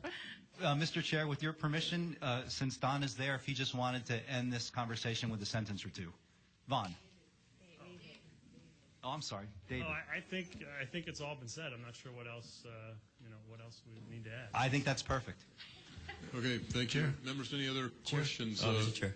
First, Representative Ward, followed by Representative King. From theology to biology, please. There was a biologist, and he was talking about a study. Zoologist. A zoologist. But he talked about it. Thank you. My question was, you referred to a study. Could you name the study where they looked at, it sounds like, identical twins and sexual behaviors, and what were the percentages of behavioral differences? Or just give us a review of what you were referring to. Sorry, I've got a lot of information. I'm trying to go back through some of it. You said there should be 100% replicability between the behavior of one. Basically, if you're to go through, there's two sets of kinds of twins. You've got monozygotic twins, and you've got dizygotic twins, right? Monozygotic twins share their DNA 100%. Dizygotic twins are when you can get a male and a female. It's essentially two embryo that are both fertilized that grow within the same womb. So they're twins within the womb, but they don't share the identical DNA the same way because it's a different egg and a different sperm for each one. Now, if homosexuality as the mindset, as the same-sex attraction, whatever term you want to put to it, if it was a purely genetic issue, then you would find 100% or near 100%, because studies have always got a little bit of variability to account for error, you would find an almost 100% correlation between monozygotic twins because they've got the exact same DNA. But you don't find that. You do find, in the studies that have been published, you do find an amount of correlation. However, one study, and I don't have it in front of me, you'll please excuse me, if you do want it, then I can try and get it for you and send it to you, found that non-shared environmental factors, which are not genetics, but it's individual experiences, not even shared experiences, but individual experiences, accounted for 73% of the expression of the lifestyle, the people who claim to be in the homosexual lifestyle. Now you're going into the sociological, the psychological, not just the genetics. You're going into the nurture argument. Right. It's nature and nurture. The point of my testimony was not to say it's not genetic. And the point of my testimony was not to say it is genetic. The point of my testimony is to say that the science is young and the science is out. Nobody has come along and produced a large, replicable, or a large, very difficult to debate against study that has shown a very, very high, like 100% or near 100% correlation between monozygotic twins. It doesn't exist. But it has showed the non-shared environmental factors being very high. Are you an expert on the literature and the hypothalamus and the other beginnings of what the genetic gene? I claim no expert knowledge on anything. Okay. But I have spent the last month, ever since this issue came around, I spent the last month doing nothing on my off time but reading and research and trying to honestly understand the literature, because I've never really studied this particular issue in the literature before. There were a whole slew of issues. They have done tests on how long your fingers are. They have done tests on X chromosome linking. They have done tests on how many brothers you had. They have done tests on which direction your hair whorl goes to try and prove that homosexuality is this genetic trait. And it's all of the studies that have been presented so far, even the individuals who have created the studies in many cases have come right out and said, I never proved that it was that homosexuality or the homosexual lifestyle or sexual orientation is genetic, and I never proved that it's not genetic. Nothing that I've done is proving that either way. And many of the people have actually come out and said, yes, there are flaws in my studies. For example, the hypothalamus that you brought up. Okay. It was a very small sample size. They examined... Is that a sufficient answer, Representative? Sorry.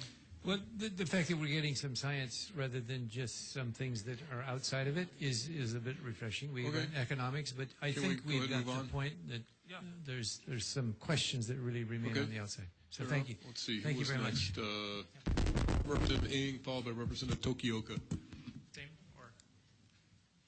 Hi, I wanted to bring up the couple that was just up that Representative Brower was questioning, I guess. Sorry, could you repeat your names? I'm Carol Spangler Vaughn. I'm Dave Vaughn. Hey, Carol and Dave. Yeah. I'm Kaniela. The discussion was around one of the semantics pertaining to the term marriage. It went on to the purpose of marriage, the history of marriage, and one statement that stuck out to me was marriage historically wasn't about rights.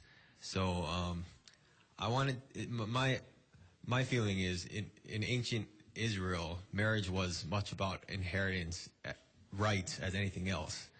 It resulted in very bizarre practices, like how men were required to take a dead brother's wife and produce heirs for him. That's in Deuteronomy 25. And God ordained polygamy in Exodus 21. Even more shocking, a master could buy wives for his male slaves and then keep the wife and kids for himself after setting the slave free. That's in Exodus. And women were forced to marry their rapists, again in Deuteronomy 22.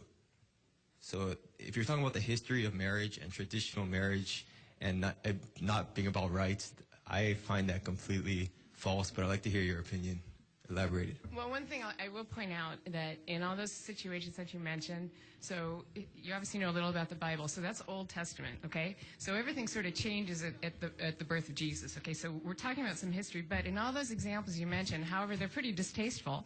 They're all man and woman. There's no cases in the Bible where they are condoning man, or woman, okay? So I'll sort of put that out there right then. And if you look back, you have to look at cultural differences as well. I agree. Because back then, women had absolutely no rights. So a woman belonged to her father, and then she was transferred to a man, a husband, and then she belonged to him. So we have come a long way culturally, so we're not there anymore. I agree. Well, that's my point, is that we expected to only talk about a man and woman back in that days, and since then it's evolved a lot, and now culturally our views of marriage changed from then, but it's also still changing. Well, and I now think it's the not whole just- point that I'm trying to make is I understand that, I believe strongly we have rights. If Dave is ill and he's in the hospital, I have free access to him. If there's a woman-woman couple or a man-man couple, they should absolutely have those same rights. If we get tax benefits as a couple, they should have tax benefits. I am not saying they should be treated differently or discriminated. I'm just saying we want to reserve our Christian tradition, that thing called marriage, that is our Christian tradition. We would like to keep that sacred. And that's because God's design is man and a woman, and it's the natural thing to do? That is because the book that we base our faith on, which is a historical document that has lasted through the years and has been proven, there's over 40,000 original manuscripts that back up that book. That is what we base our faith on. So under that line of logic, Representative Brower mentioned speed limits. If we wanted to say something was sinful just because it wasn't part of the original design of creation, would you support condemning and illegalizing wheelchairs, makeup, open heart surgery, bicycles, aerobics, or prepackaged food? I honestly don't think those are equivalent because they're not mentioned in the Bible. It doesn't go against my faith. Well, then they couldn't be because they're unnatural and they weren't pertaining to the time. So No, what we're talking about is very. Excuse me. Can we move on? Excuse me. All right. One more question. Do you believe? What do you believe the purpose of marriage? Why did God create marriage? Was it for procreation? And that was a theme that was brought up a lot. It's the purpose of procreation, and that's why it shouldn't extend to same sex. Do you agree with that? I think it's an interesting tool interpersonally. There are differences between men and women. This is my second marriage. I was first married to a Japanese man, and I have children that are mixed race. And I single parented them for 6 years, and they're awesome kids. As a single mom, I did a good job, and I've got great kids. I had extra challenges because of that, and I did all I could. Actually, got them in the church. They had lots of aunties and uncles and grandparents to fill that out. But as a single parent, as just a mother, there were definite challenges that I had to work extra hard to resolve because I didn't have a male in the house. I understand. My father died at a very early age. And you can, as a single parent, you can do it, but you have to work harder. It is harder to do that because you need to make sure that your children get a balanced representation of strengths from men and strengths from women. Well, the idea was a lot of people are saying procreation is the purpose of marriage, and if you're going to hold that view, you'll probably have to be against. We probably have to revoke the rights of procreation after people reach a certain age, and just to be consistent. Well, I didn't say the only reason for marriage is procreation. I didn't say that. Thank you. Thank you, Representative Tokioka. Okay. Annette Oda, can you come up, please? Yay, Annette Oda, all the way from the Garden Island of Kauai. And I'm glad that Rep. Kawakami came up to sit here with me just now. Thank you. Annette, yes. I'm looking at your testimony, and I've known you for many years now from my days on the county council. And your 30 years of experience at the DOE, there was a lot of questions asked yesterday and some today about the practices of teaching in the DOE, and you retired from the DOE. Do you have some concerns if this bill goes through and how teachers would have to teach? Tremendous amount. I mean, as soon as I found out the facts from Canada and Massachusetts, I cringed. I mean, I just, this whole huge cloud came over me, and I thought, oh my gosh, if I was a teacher now, or if it happens that I'm a teacher, then I would have to step down. There's no way I can honestly be honest with the children and teach them. And besides, to me, teaching them sexual ways of other alternative sexual ways is not our job in school. Our job in school is to teach them to be intelligent, independent thinkers that can do research, just get all the information they can, look at the huge picture, and make a decision from that. Don't just follow your friends or follow somebody because they're handsome or they're cute, but to follow the people that have integrity, to get all that information.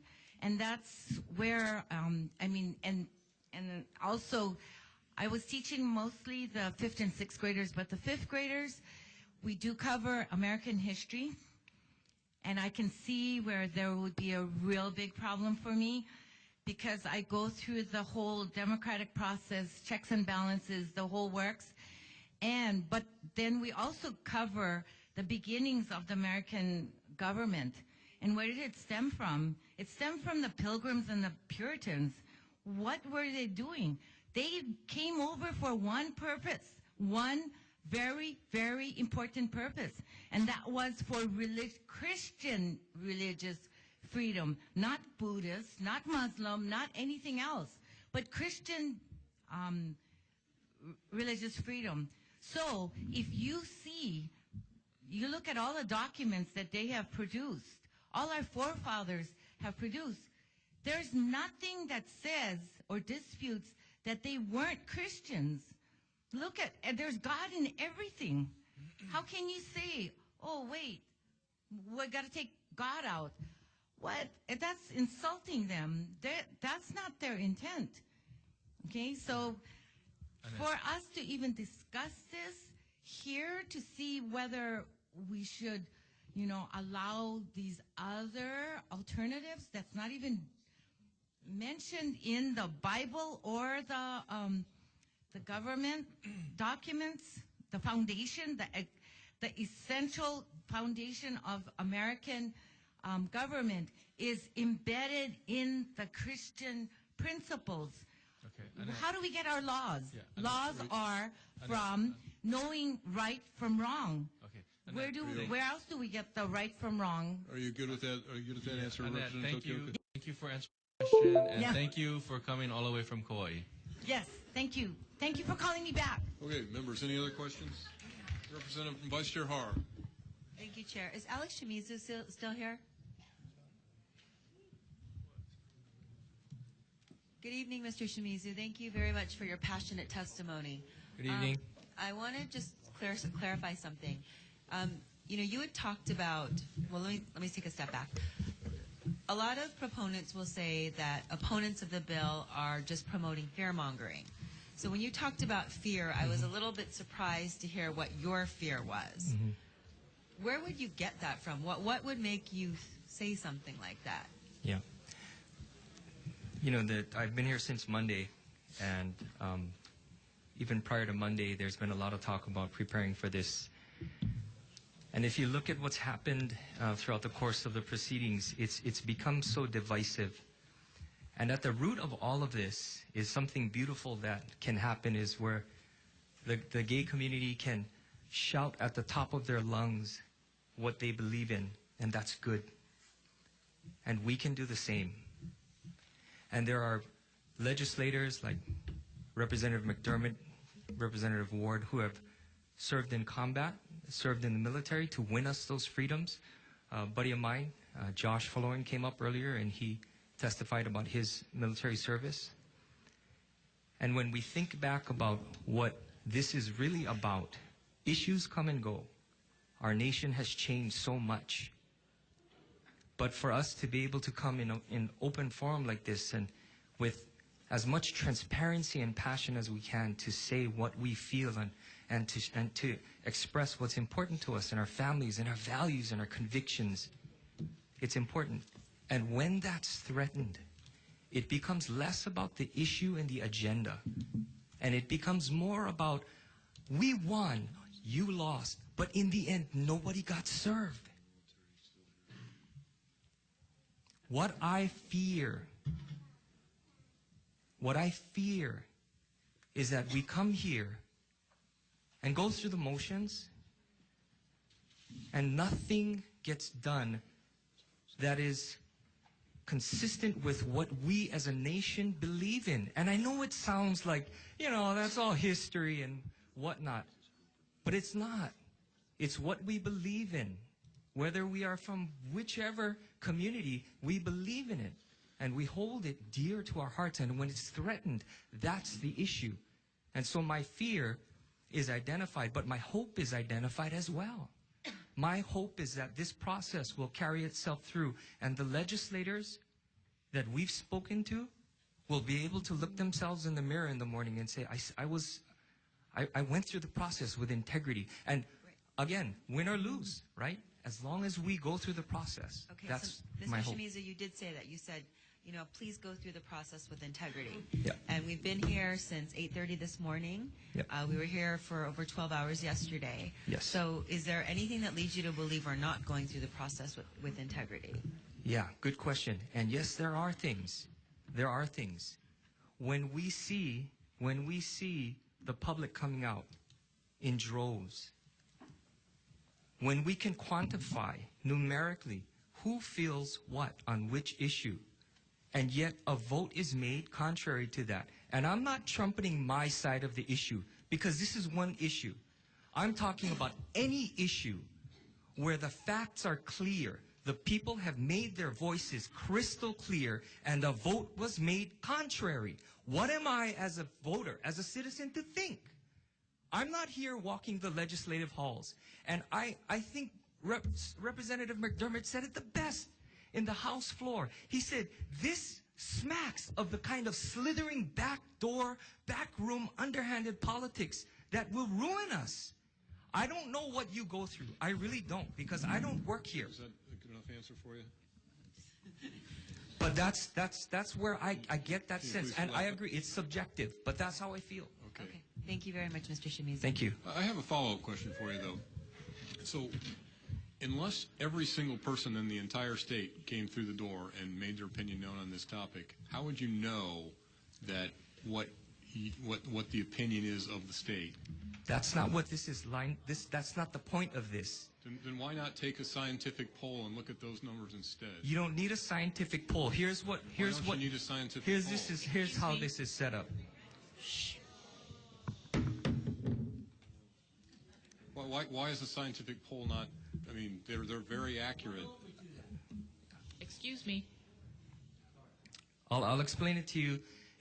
As a public school teacher, I taught fifth graders for most of my career, and I'll explain it this way. Well, I don't think you need because to treat me like this is the best way I can explain it. Okay. Wow, that's pretty good.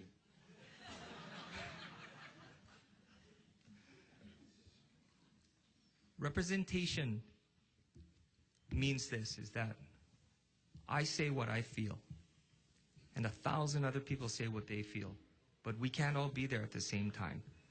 So we, with our corporate wisdom... But that's my question. How do you know then, if everybody didn't come through the door, and while thousands of people have come through our door, nowhere near 1.4 million have come through our door. So it's a tiny sample of the total population So of the you state. take whoever comes forward. But then, And from that sample, I don't mean to interrupt you, but from that sample, this has never, legislative decisions have never been about 100% participation, and then therefore we will make a decision. My point is then, why not use a scientific poll? Because You could. Pollsters don't like self-selected polls because they want a sample of everybody, not just those who say, I feel strongly about this. Right. Okay, I'll quit badgering you. Any other questions, members? Representative Oshiro. Onishi, I'm sorry, Onishi. Okay, my question is this. You talked about listening, right? Okay, so were you here for all of the testimony? Not all. The majority of it? I was here for most of Monday and last night. Okay. So there were people talking on both sides of the issue. Some people talked about, and today especially, when the Justice Livingston was here, he talked about how minority groups generally don't have the opportunity to receive the same rights as other people because the majority would always vote against that. Right. And that's why we have our form of government. Right. To protect so that everyone has equal rights, or to try to get everyone receive equal rights. So what's your scholarly opinion in your teaching kids that specific point? We don't live in a democracy, because in a democracy, the majority bullies the minority. If 100 people in a room, Amen. If 80 of them say, let's beat up on the 20 have no voice. But we live in a constitutional republic, which in that republic, what we say is, we elect leaders who possess certain character qualities, integrity, knowledge. And we bring those people forward, and we say, you're going to be the one to make decisions for us because we are like-minded in value. And we trust what you say. You're not going to be 100%. There's going to be times when we think you made a bonehead decision, but we'll come back, and the strength of our nation is that we will collaborate. And we will be able to say in open forum, this is what I believe, that's what you believe, but we're all in it together.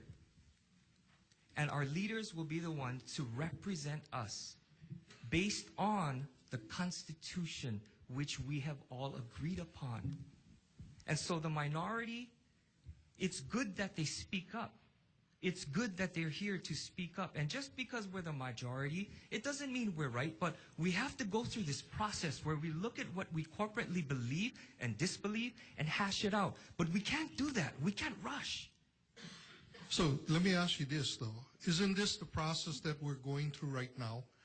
And that we are being charged with making this decision based upon all of this testimony? That's why we're allowing everybody to testify? Yes.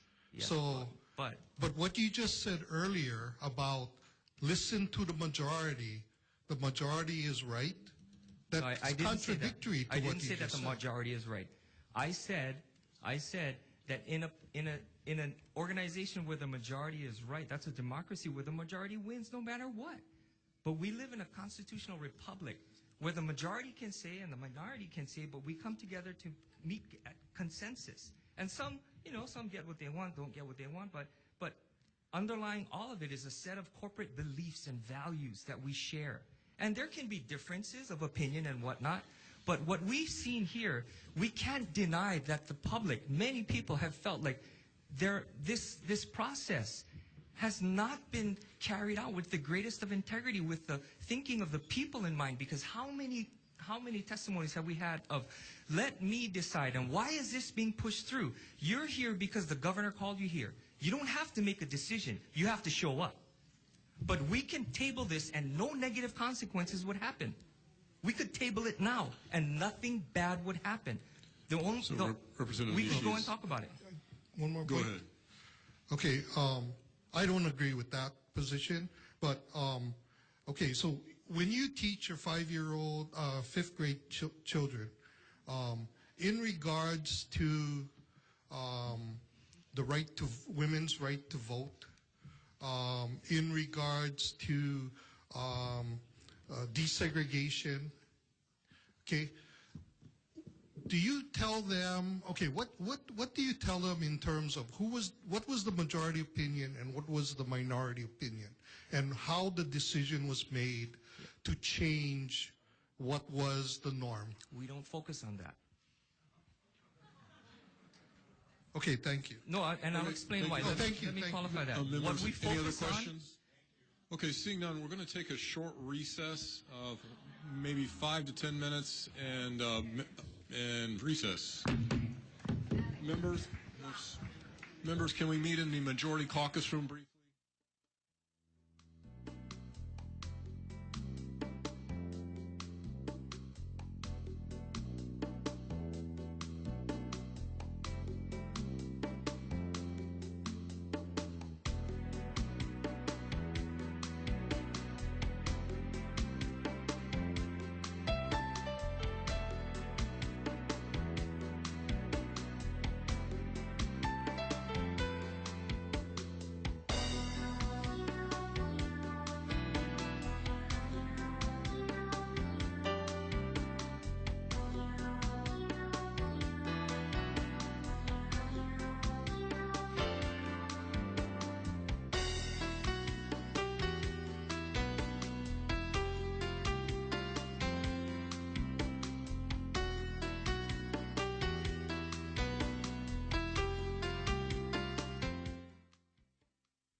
anybody who has a number of 4,000 or higher, we're not going to get to you tonight. 4,000 or higher. Tomorrow we'll come back in at this room at 9 a.m. Saturday morning, 9 a.m. If you are between 1,000 and 2,000, which we went through those numbers this morning, but not very many people were here. If you're between those two numbers, you will be going after the 4,000s and the 5,000s and whatever else there is. I don't think there's any 6,000s. Well, we were hoping someone else would do that. I'm just kidding. So anyway, if you're in the 1 to 2,000 range, you're going last, so that will be after the 4s and 5s. So you won't be coming up tonight either. Those of you who have a number that's a 3,000 number, we are going to go as far as we can tonight with you, but we're going to stop at 10. At 10 p.m. we're going to stop.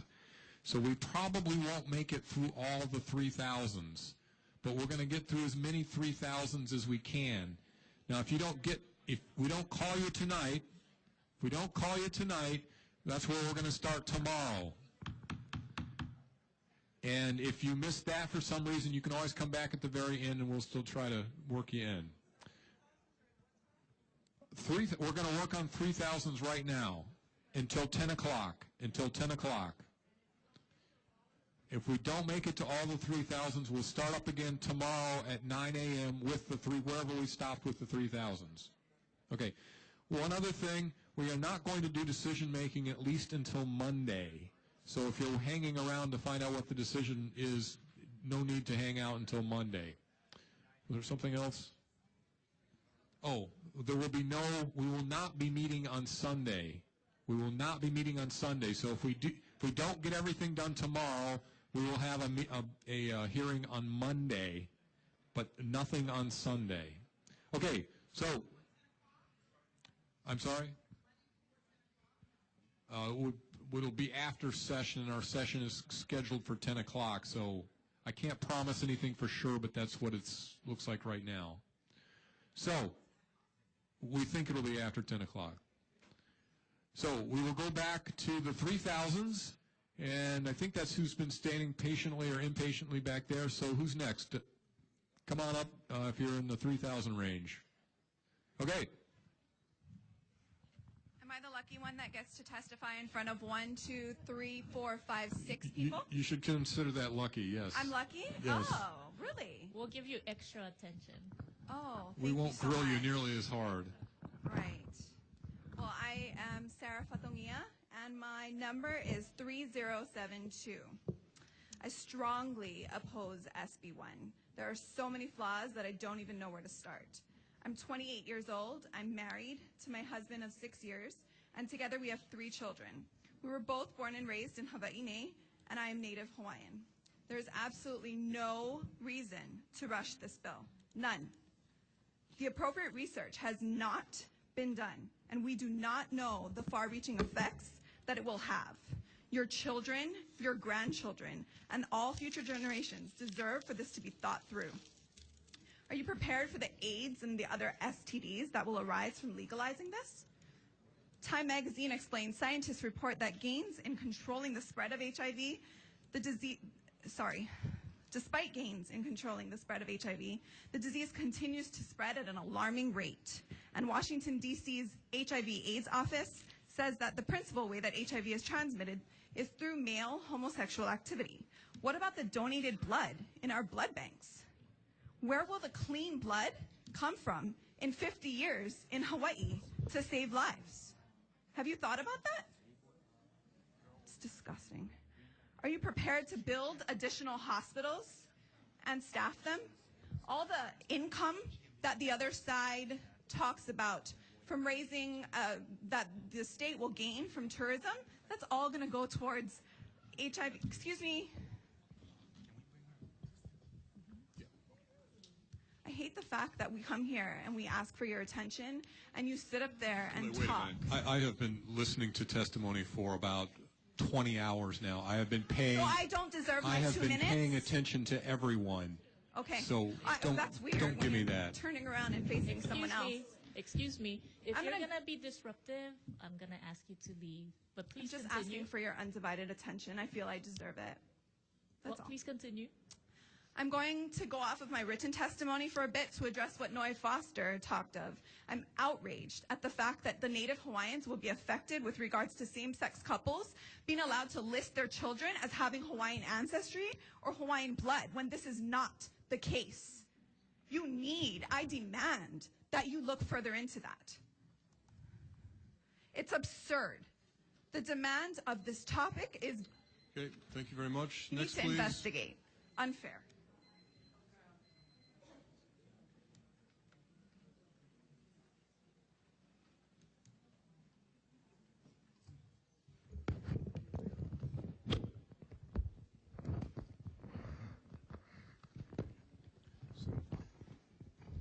Jesse.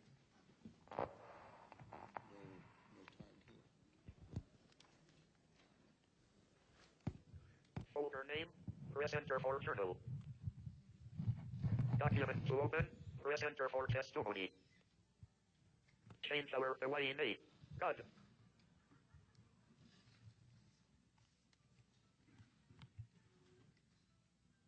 Top of document. Right justify line.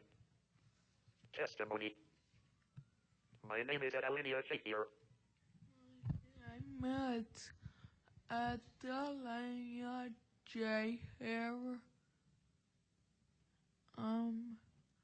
My number is 3828. I'm legally blind.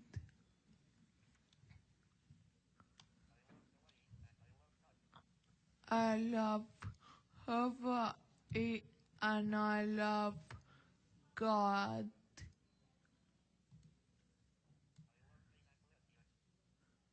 I love gays and lesbians.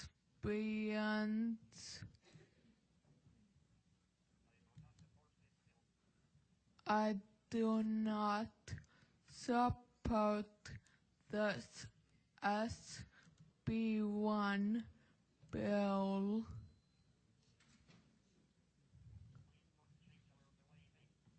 Please don't change our Hawaii name.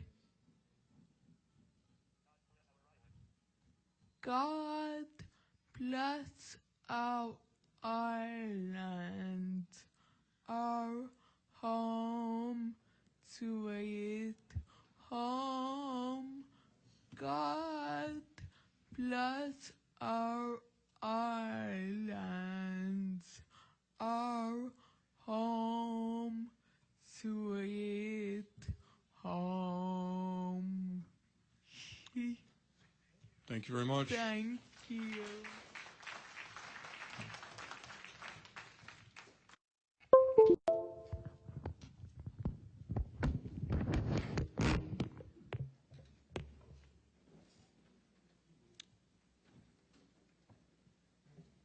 Wow, that was powerful. Good evening, representatives. My name is Aaron, and my number is 3127. I am 16 years old, and I am a resident in Kailua. I am here strongly standing in opposition to SB1. For hundreds of years, marriage has been between a man and a woman. That definition predates me and anyone in this building. I am fortunate enough to have been given permission by my principal to come here during the day and exercise my right as a resident of Hawaii and give my opinion on this matter. I believe that being homosexual or straight isn't what matters at this point. I believe what really matters is the people's voices and their opinions on this bill. Your decisions today, if you pass this bill, will affect my future and the future generations to come. You have not had enough time to study on this. Even the state attorney general doesn't have answers for the crucial and important questions that he has been asked. Don't deprive the people from deciding on this. Consider the people. If not, please don't pass the bill. Thank you. Thank you very much. Next, please.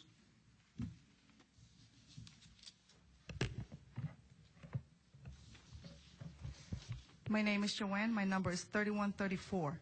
Aloha, and thank you all for sticking through this grueling process. Honorable Chairs Rose and Luke, and all members of both committees on Judiciary and Finance, good evening, and thank you for allowing me to testify. I stand here today in strong opposition to SB1, not as a believer, a minister, or my love for God more than I love my husband, not as a woman, not as a wife, not as a mother, not even coming to you and crying out for my religious freedom, protection, and rights. I do not need to rehash what has been said already concerning the ambiguity and flawedness of this bill. I'm coming to you simply as a human being, one that has eyes to see, ears to hear, skin to feel, etc. My parents taught me about another sense, one that is known to all, common sense. How much more proof do you need to prove to you that people oppose same-sex marriage? This matter is precious and sacred to both sides of the argument, but clearly, the opposing party of this bill has spoken so loudly.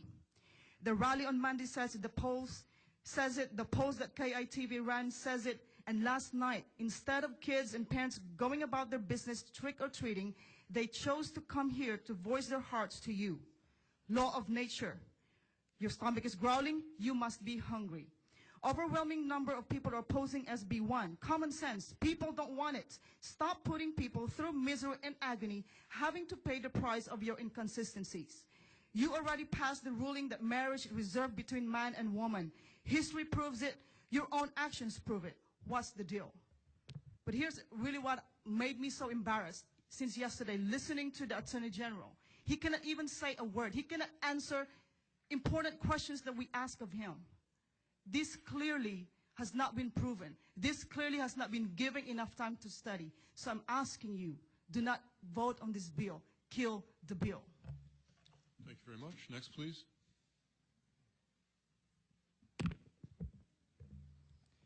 Chair Luke, Chair Rhodes, Honorable Representatives. My name is Dr. Jamie Harrington. I'm a pediatric intensivist. My number is 3060. Sheltered and conservative Protestant was my upbringing. Treating others with the care, love, and respect that you would wish for was the rule. At 13, my first flash of insight, of self-awareness, was the realization that the excitement my friends felt for young women, I felt for other young men. At that time, I had never knowingly met someone who was gay. I had no knowledge of any lifestyle. Though sheltered, I was already carefully taught. Society despised me, friends would reject me, family likely to disown me, and God hated me. My reaction was denial and depression, to the cusp of suicidality. I tried dating women to grow out of my feelings, but insightful and respectful enough to stop because I knew I was not being fair to them. School was my escape, and graduation from one of our top medical schools with honors and a scholarship for research abroad, the outcome. That is where I met my partner, Alex Ribeiro, the man of my dreams, in Rio de Janeiro 17 years ago. On July 10th, 2012, though we had been together almost 15 years, we still had no mechanism for keeping Alex in the country legally, and so he moved back to Brazil. This summer, following the United States Supreme Court decision that Section 3 of the Defense of Marriage Act was unconstitutional, we applied for our fiancé visa, which has the requirement of us marrying within 90 days of arrival in the United States. I relay this personal and detailed background to fulfill my civic duty and provide a first-hand account of our experiences because the legislation you are debating directly impacts our lives. We wish to marry here in Hawaii. It is our home. Our friends, family, and colleagues want to celebrate with us. Either cost or duration preclude long journeys for my family.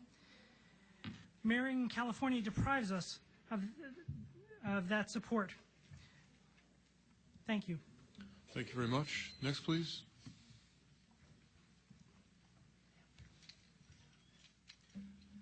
Good evening, Honorable Chair Luke, Honorable Chair Rhodes. My name is Kahana Ho. My number is 3024. Thank you. I am standing before you in strong support of Senate Bill 1. This ring on my finger is a privilege that I got 15 years ago. At the time, I'd known my spouse now today makes 24 years. And we decided after many years that our love was deep enough and strong enough to warrant committing to marriage. And we've had ups and downs. We've stood beside each other through terminal illness, which successfully was treated. And we've stood beside PTSD and all kinds of other stuff, changes in careers, falling onto a single source of income.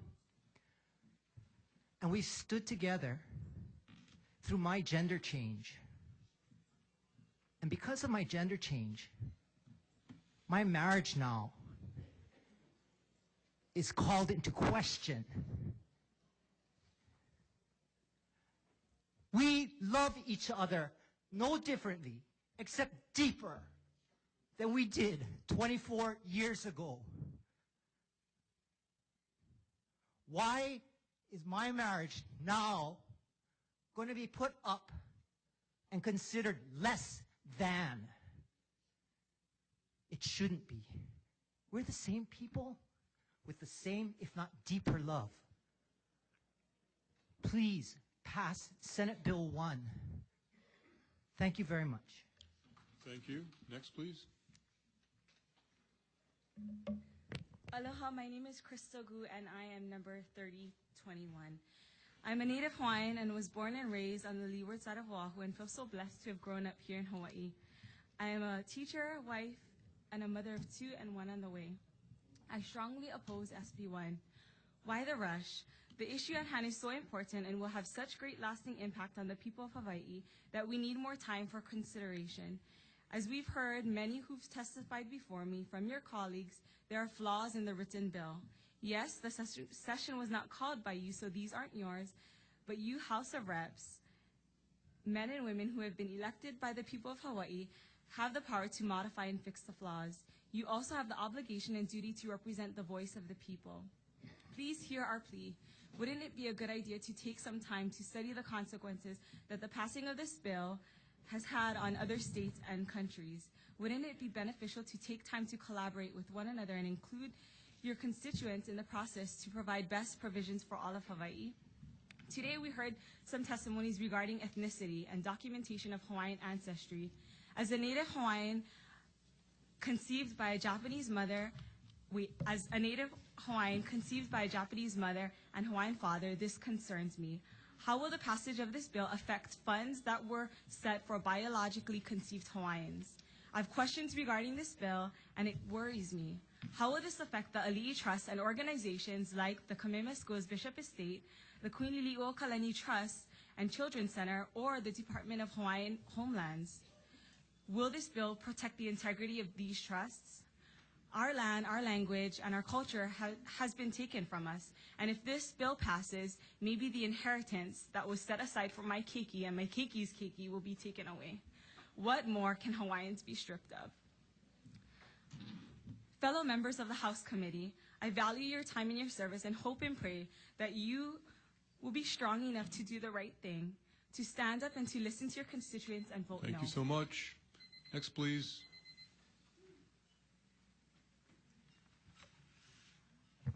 Aloha kako. O Meleana I kapu'u vai Gray ko'u inoa, no Kailua maiau. Hi, my name is Meleana Gray. I am from Kailua. I'm in the 7th grade and I'm 13. And my number is 3114. I'm against same-sex marriage because I believe that it is a fact that is wrong for 2 women or 2 men to be married. God created Adam and Eve, not Adam and Steve, a man and a woman. Marriage should be strictly between a man and a woman. Even true natives Hawaiians believe that before missionaries came. I understand that same-sex couples want the same rights as straight couples do, like not getting denied visiting their partner in a hospital room or getting tax benefits. I am fine with that, but please do not, for heaven's sakes, bring same-sex marriage to Hawaii. Supporters of same-sex marriage, please take in the fact that kids in public schools will have to learn this stuff. Why are you forcing this upon us? I took a poll of my classmates and they don't want to learn this.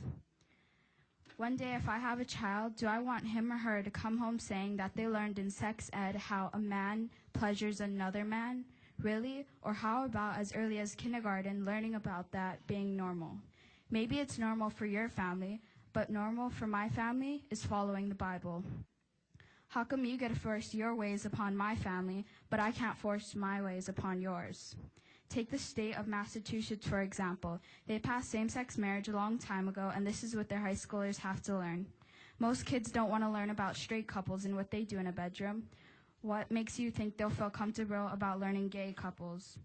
Photographers, cake makers, DJs, suit tailors, wedding dress makers, churches, and receptionists will all have to take part in this. Even if they're against it, they will be sued. My question for the governor and for you is, why are you trying to pass this bill? Is it so that you make some people happy and get more votes in the next election? Or is it simply you want more people to come to Hawaii? Either way, it has to do with your choice, and the next generation's fate lies in your hand. So please, let the people decide. And mahalo nui loa for coming out here and listening, and let my verse be heard. Thank you very much. Next up.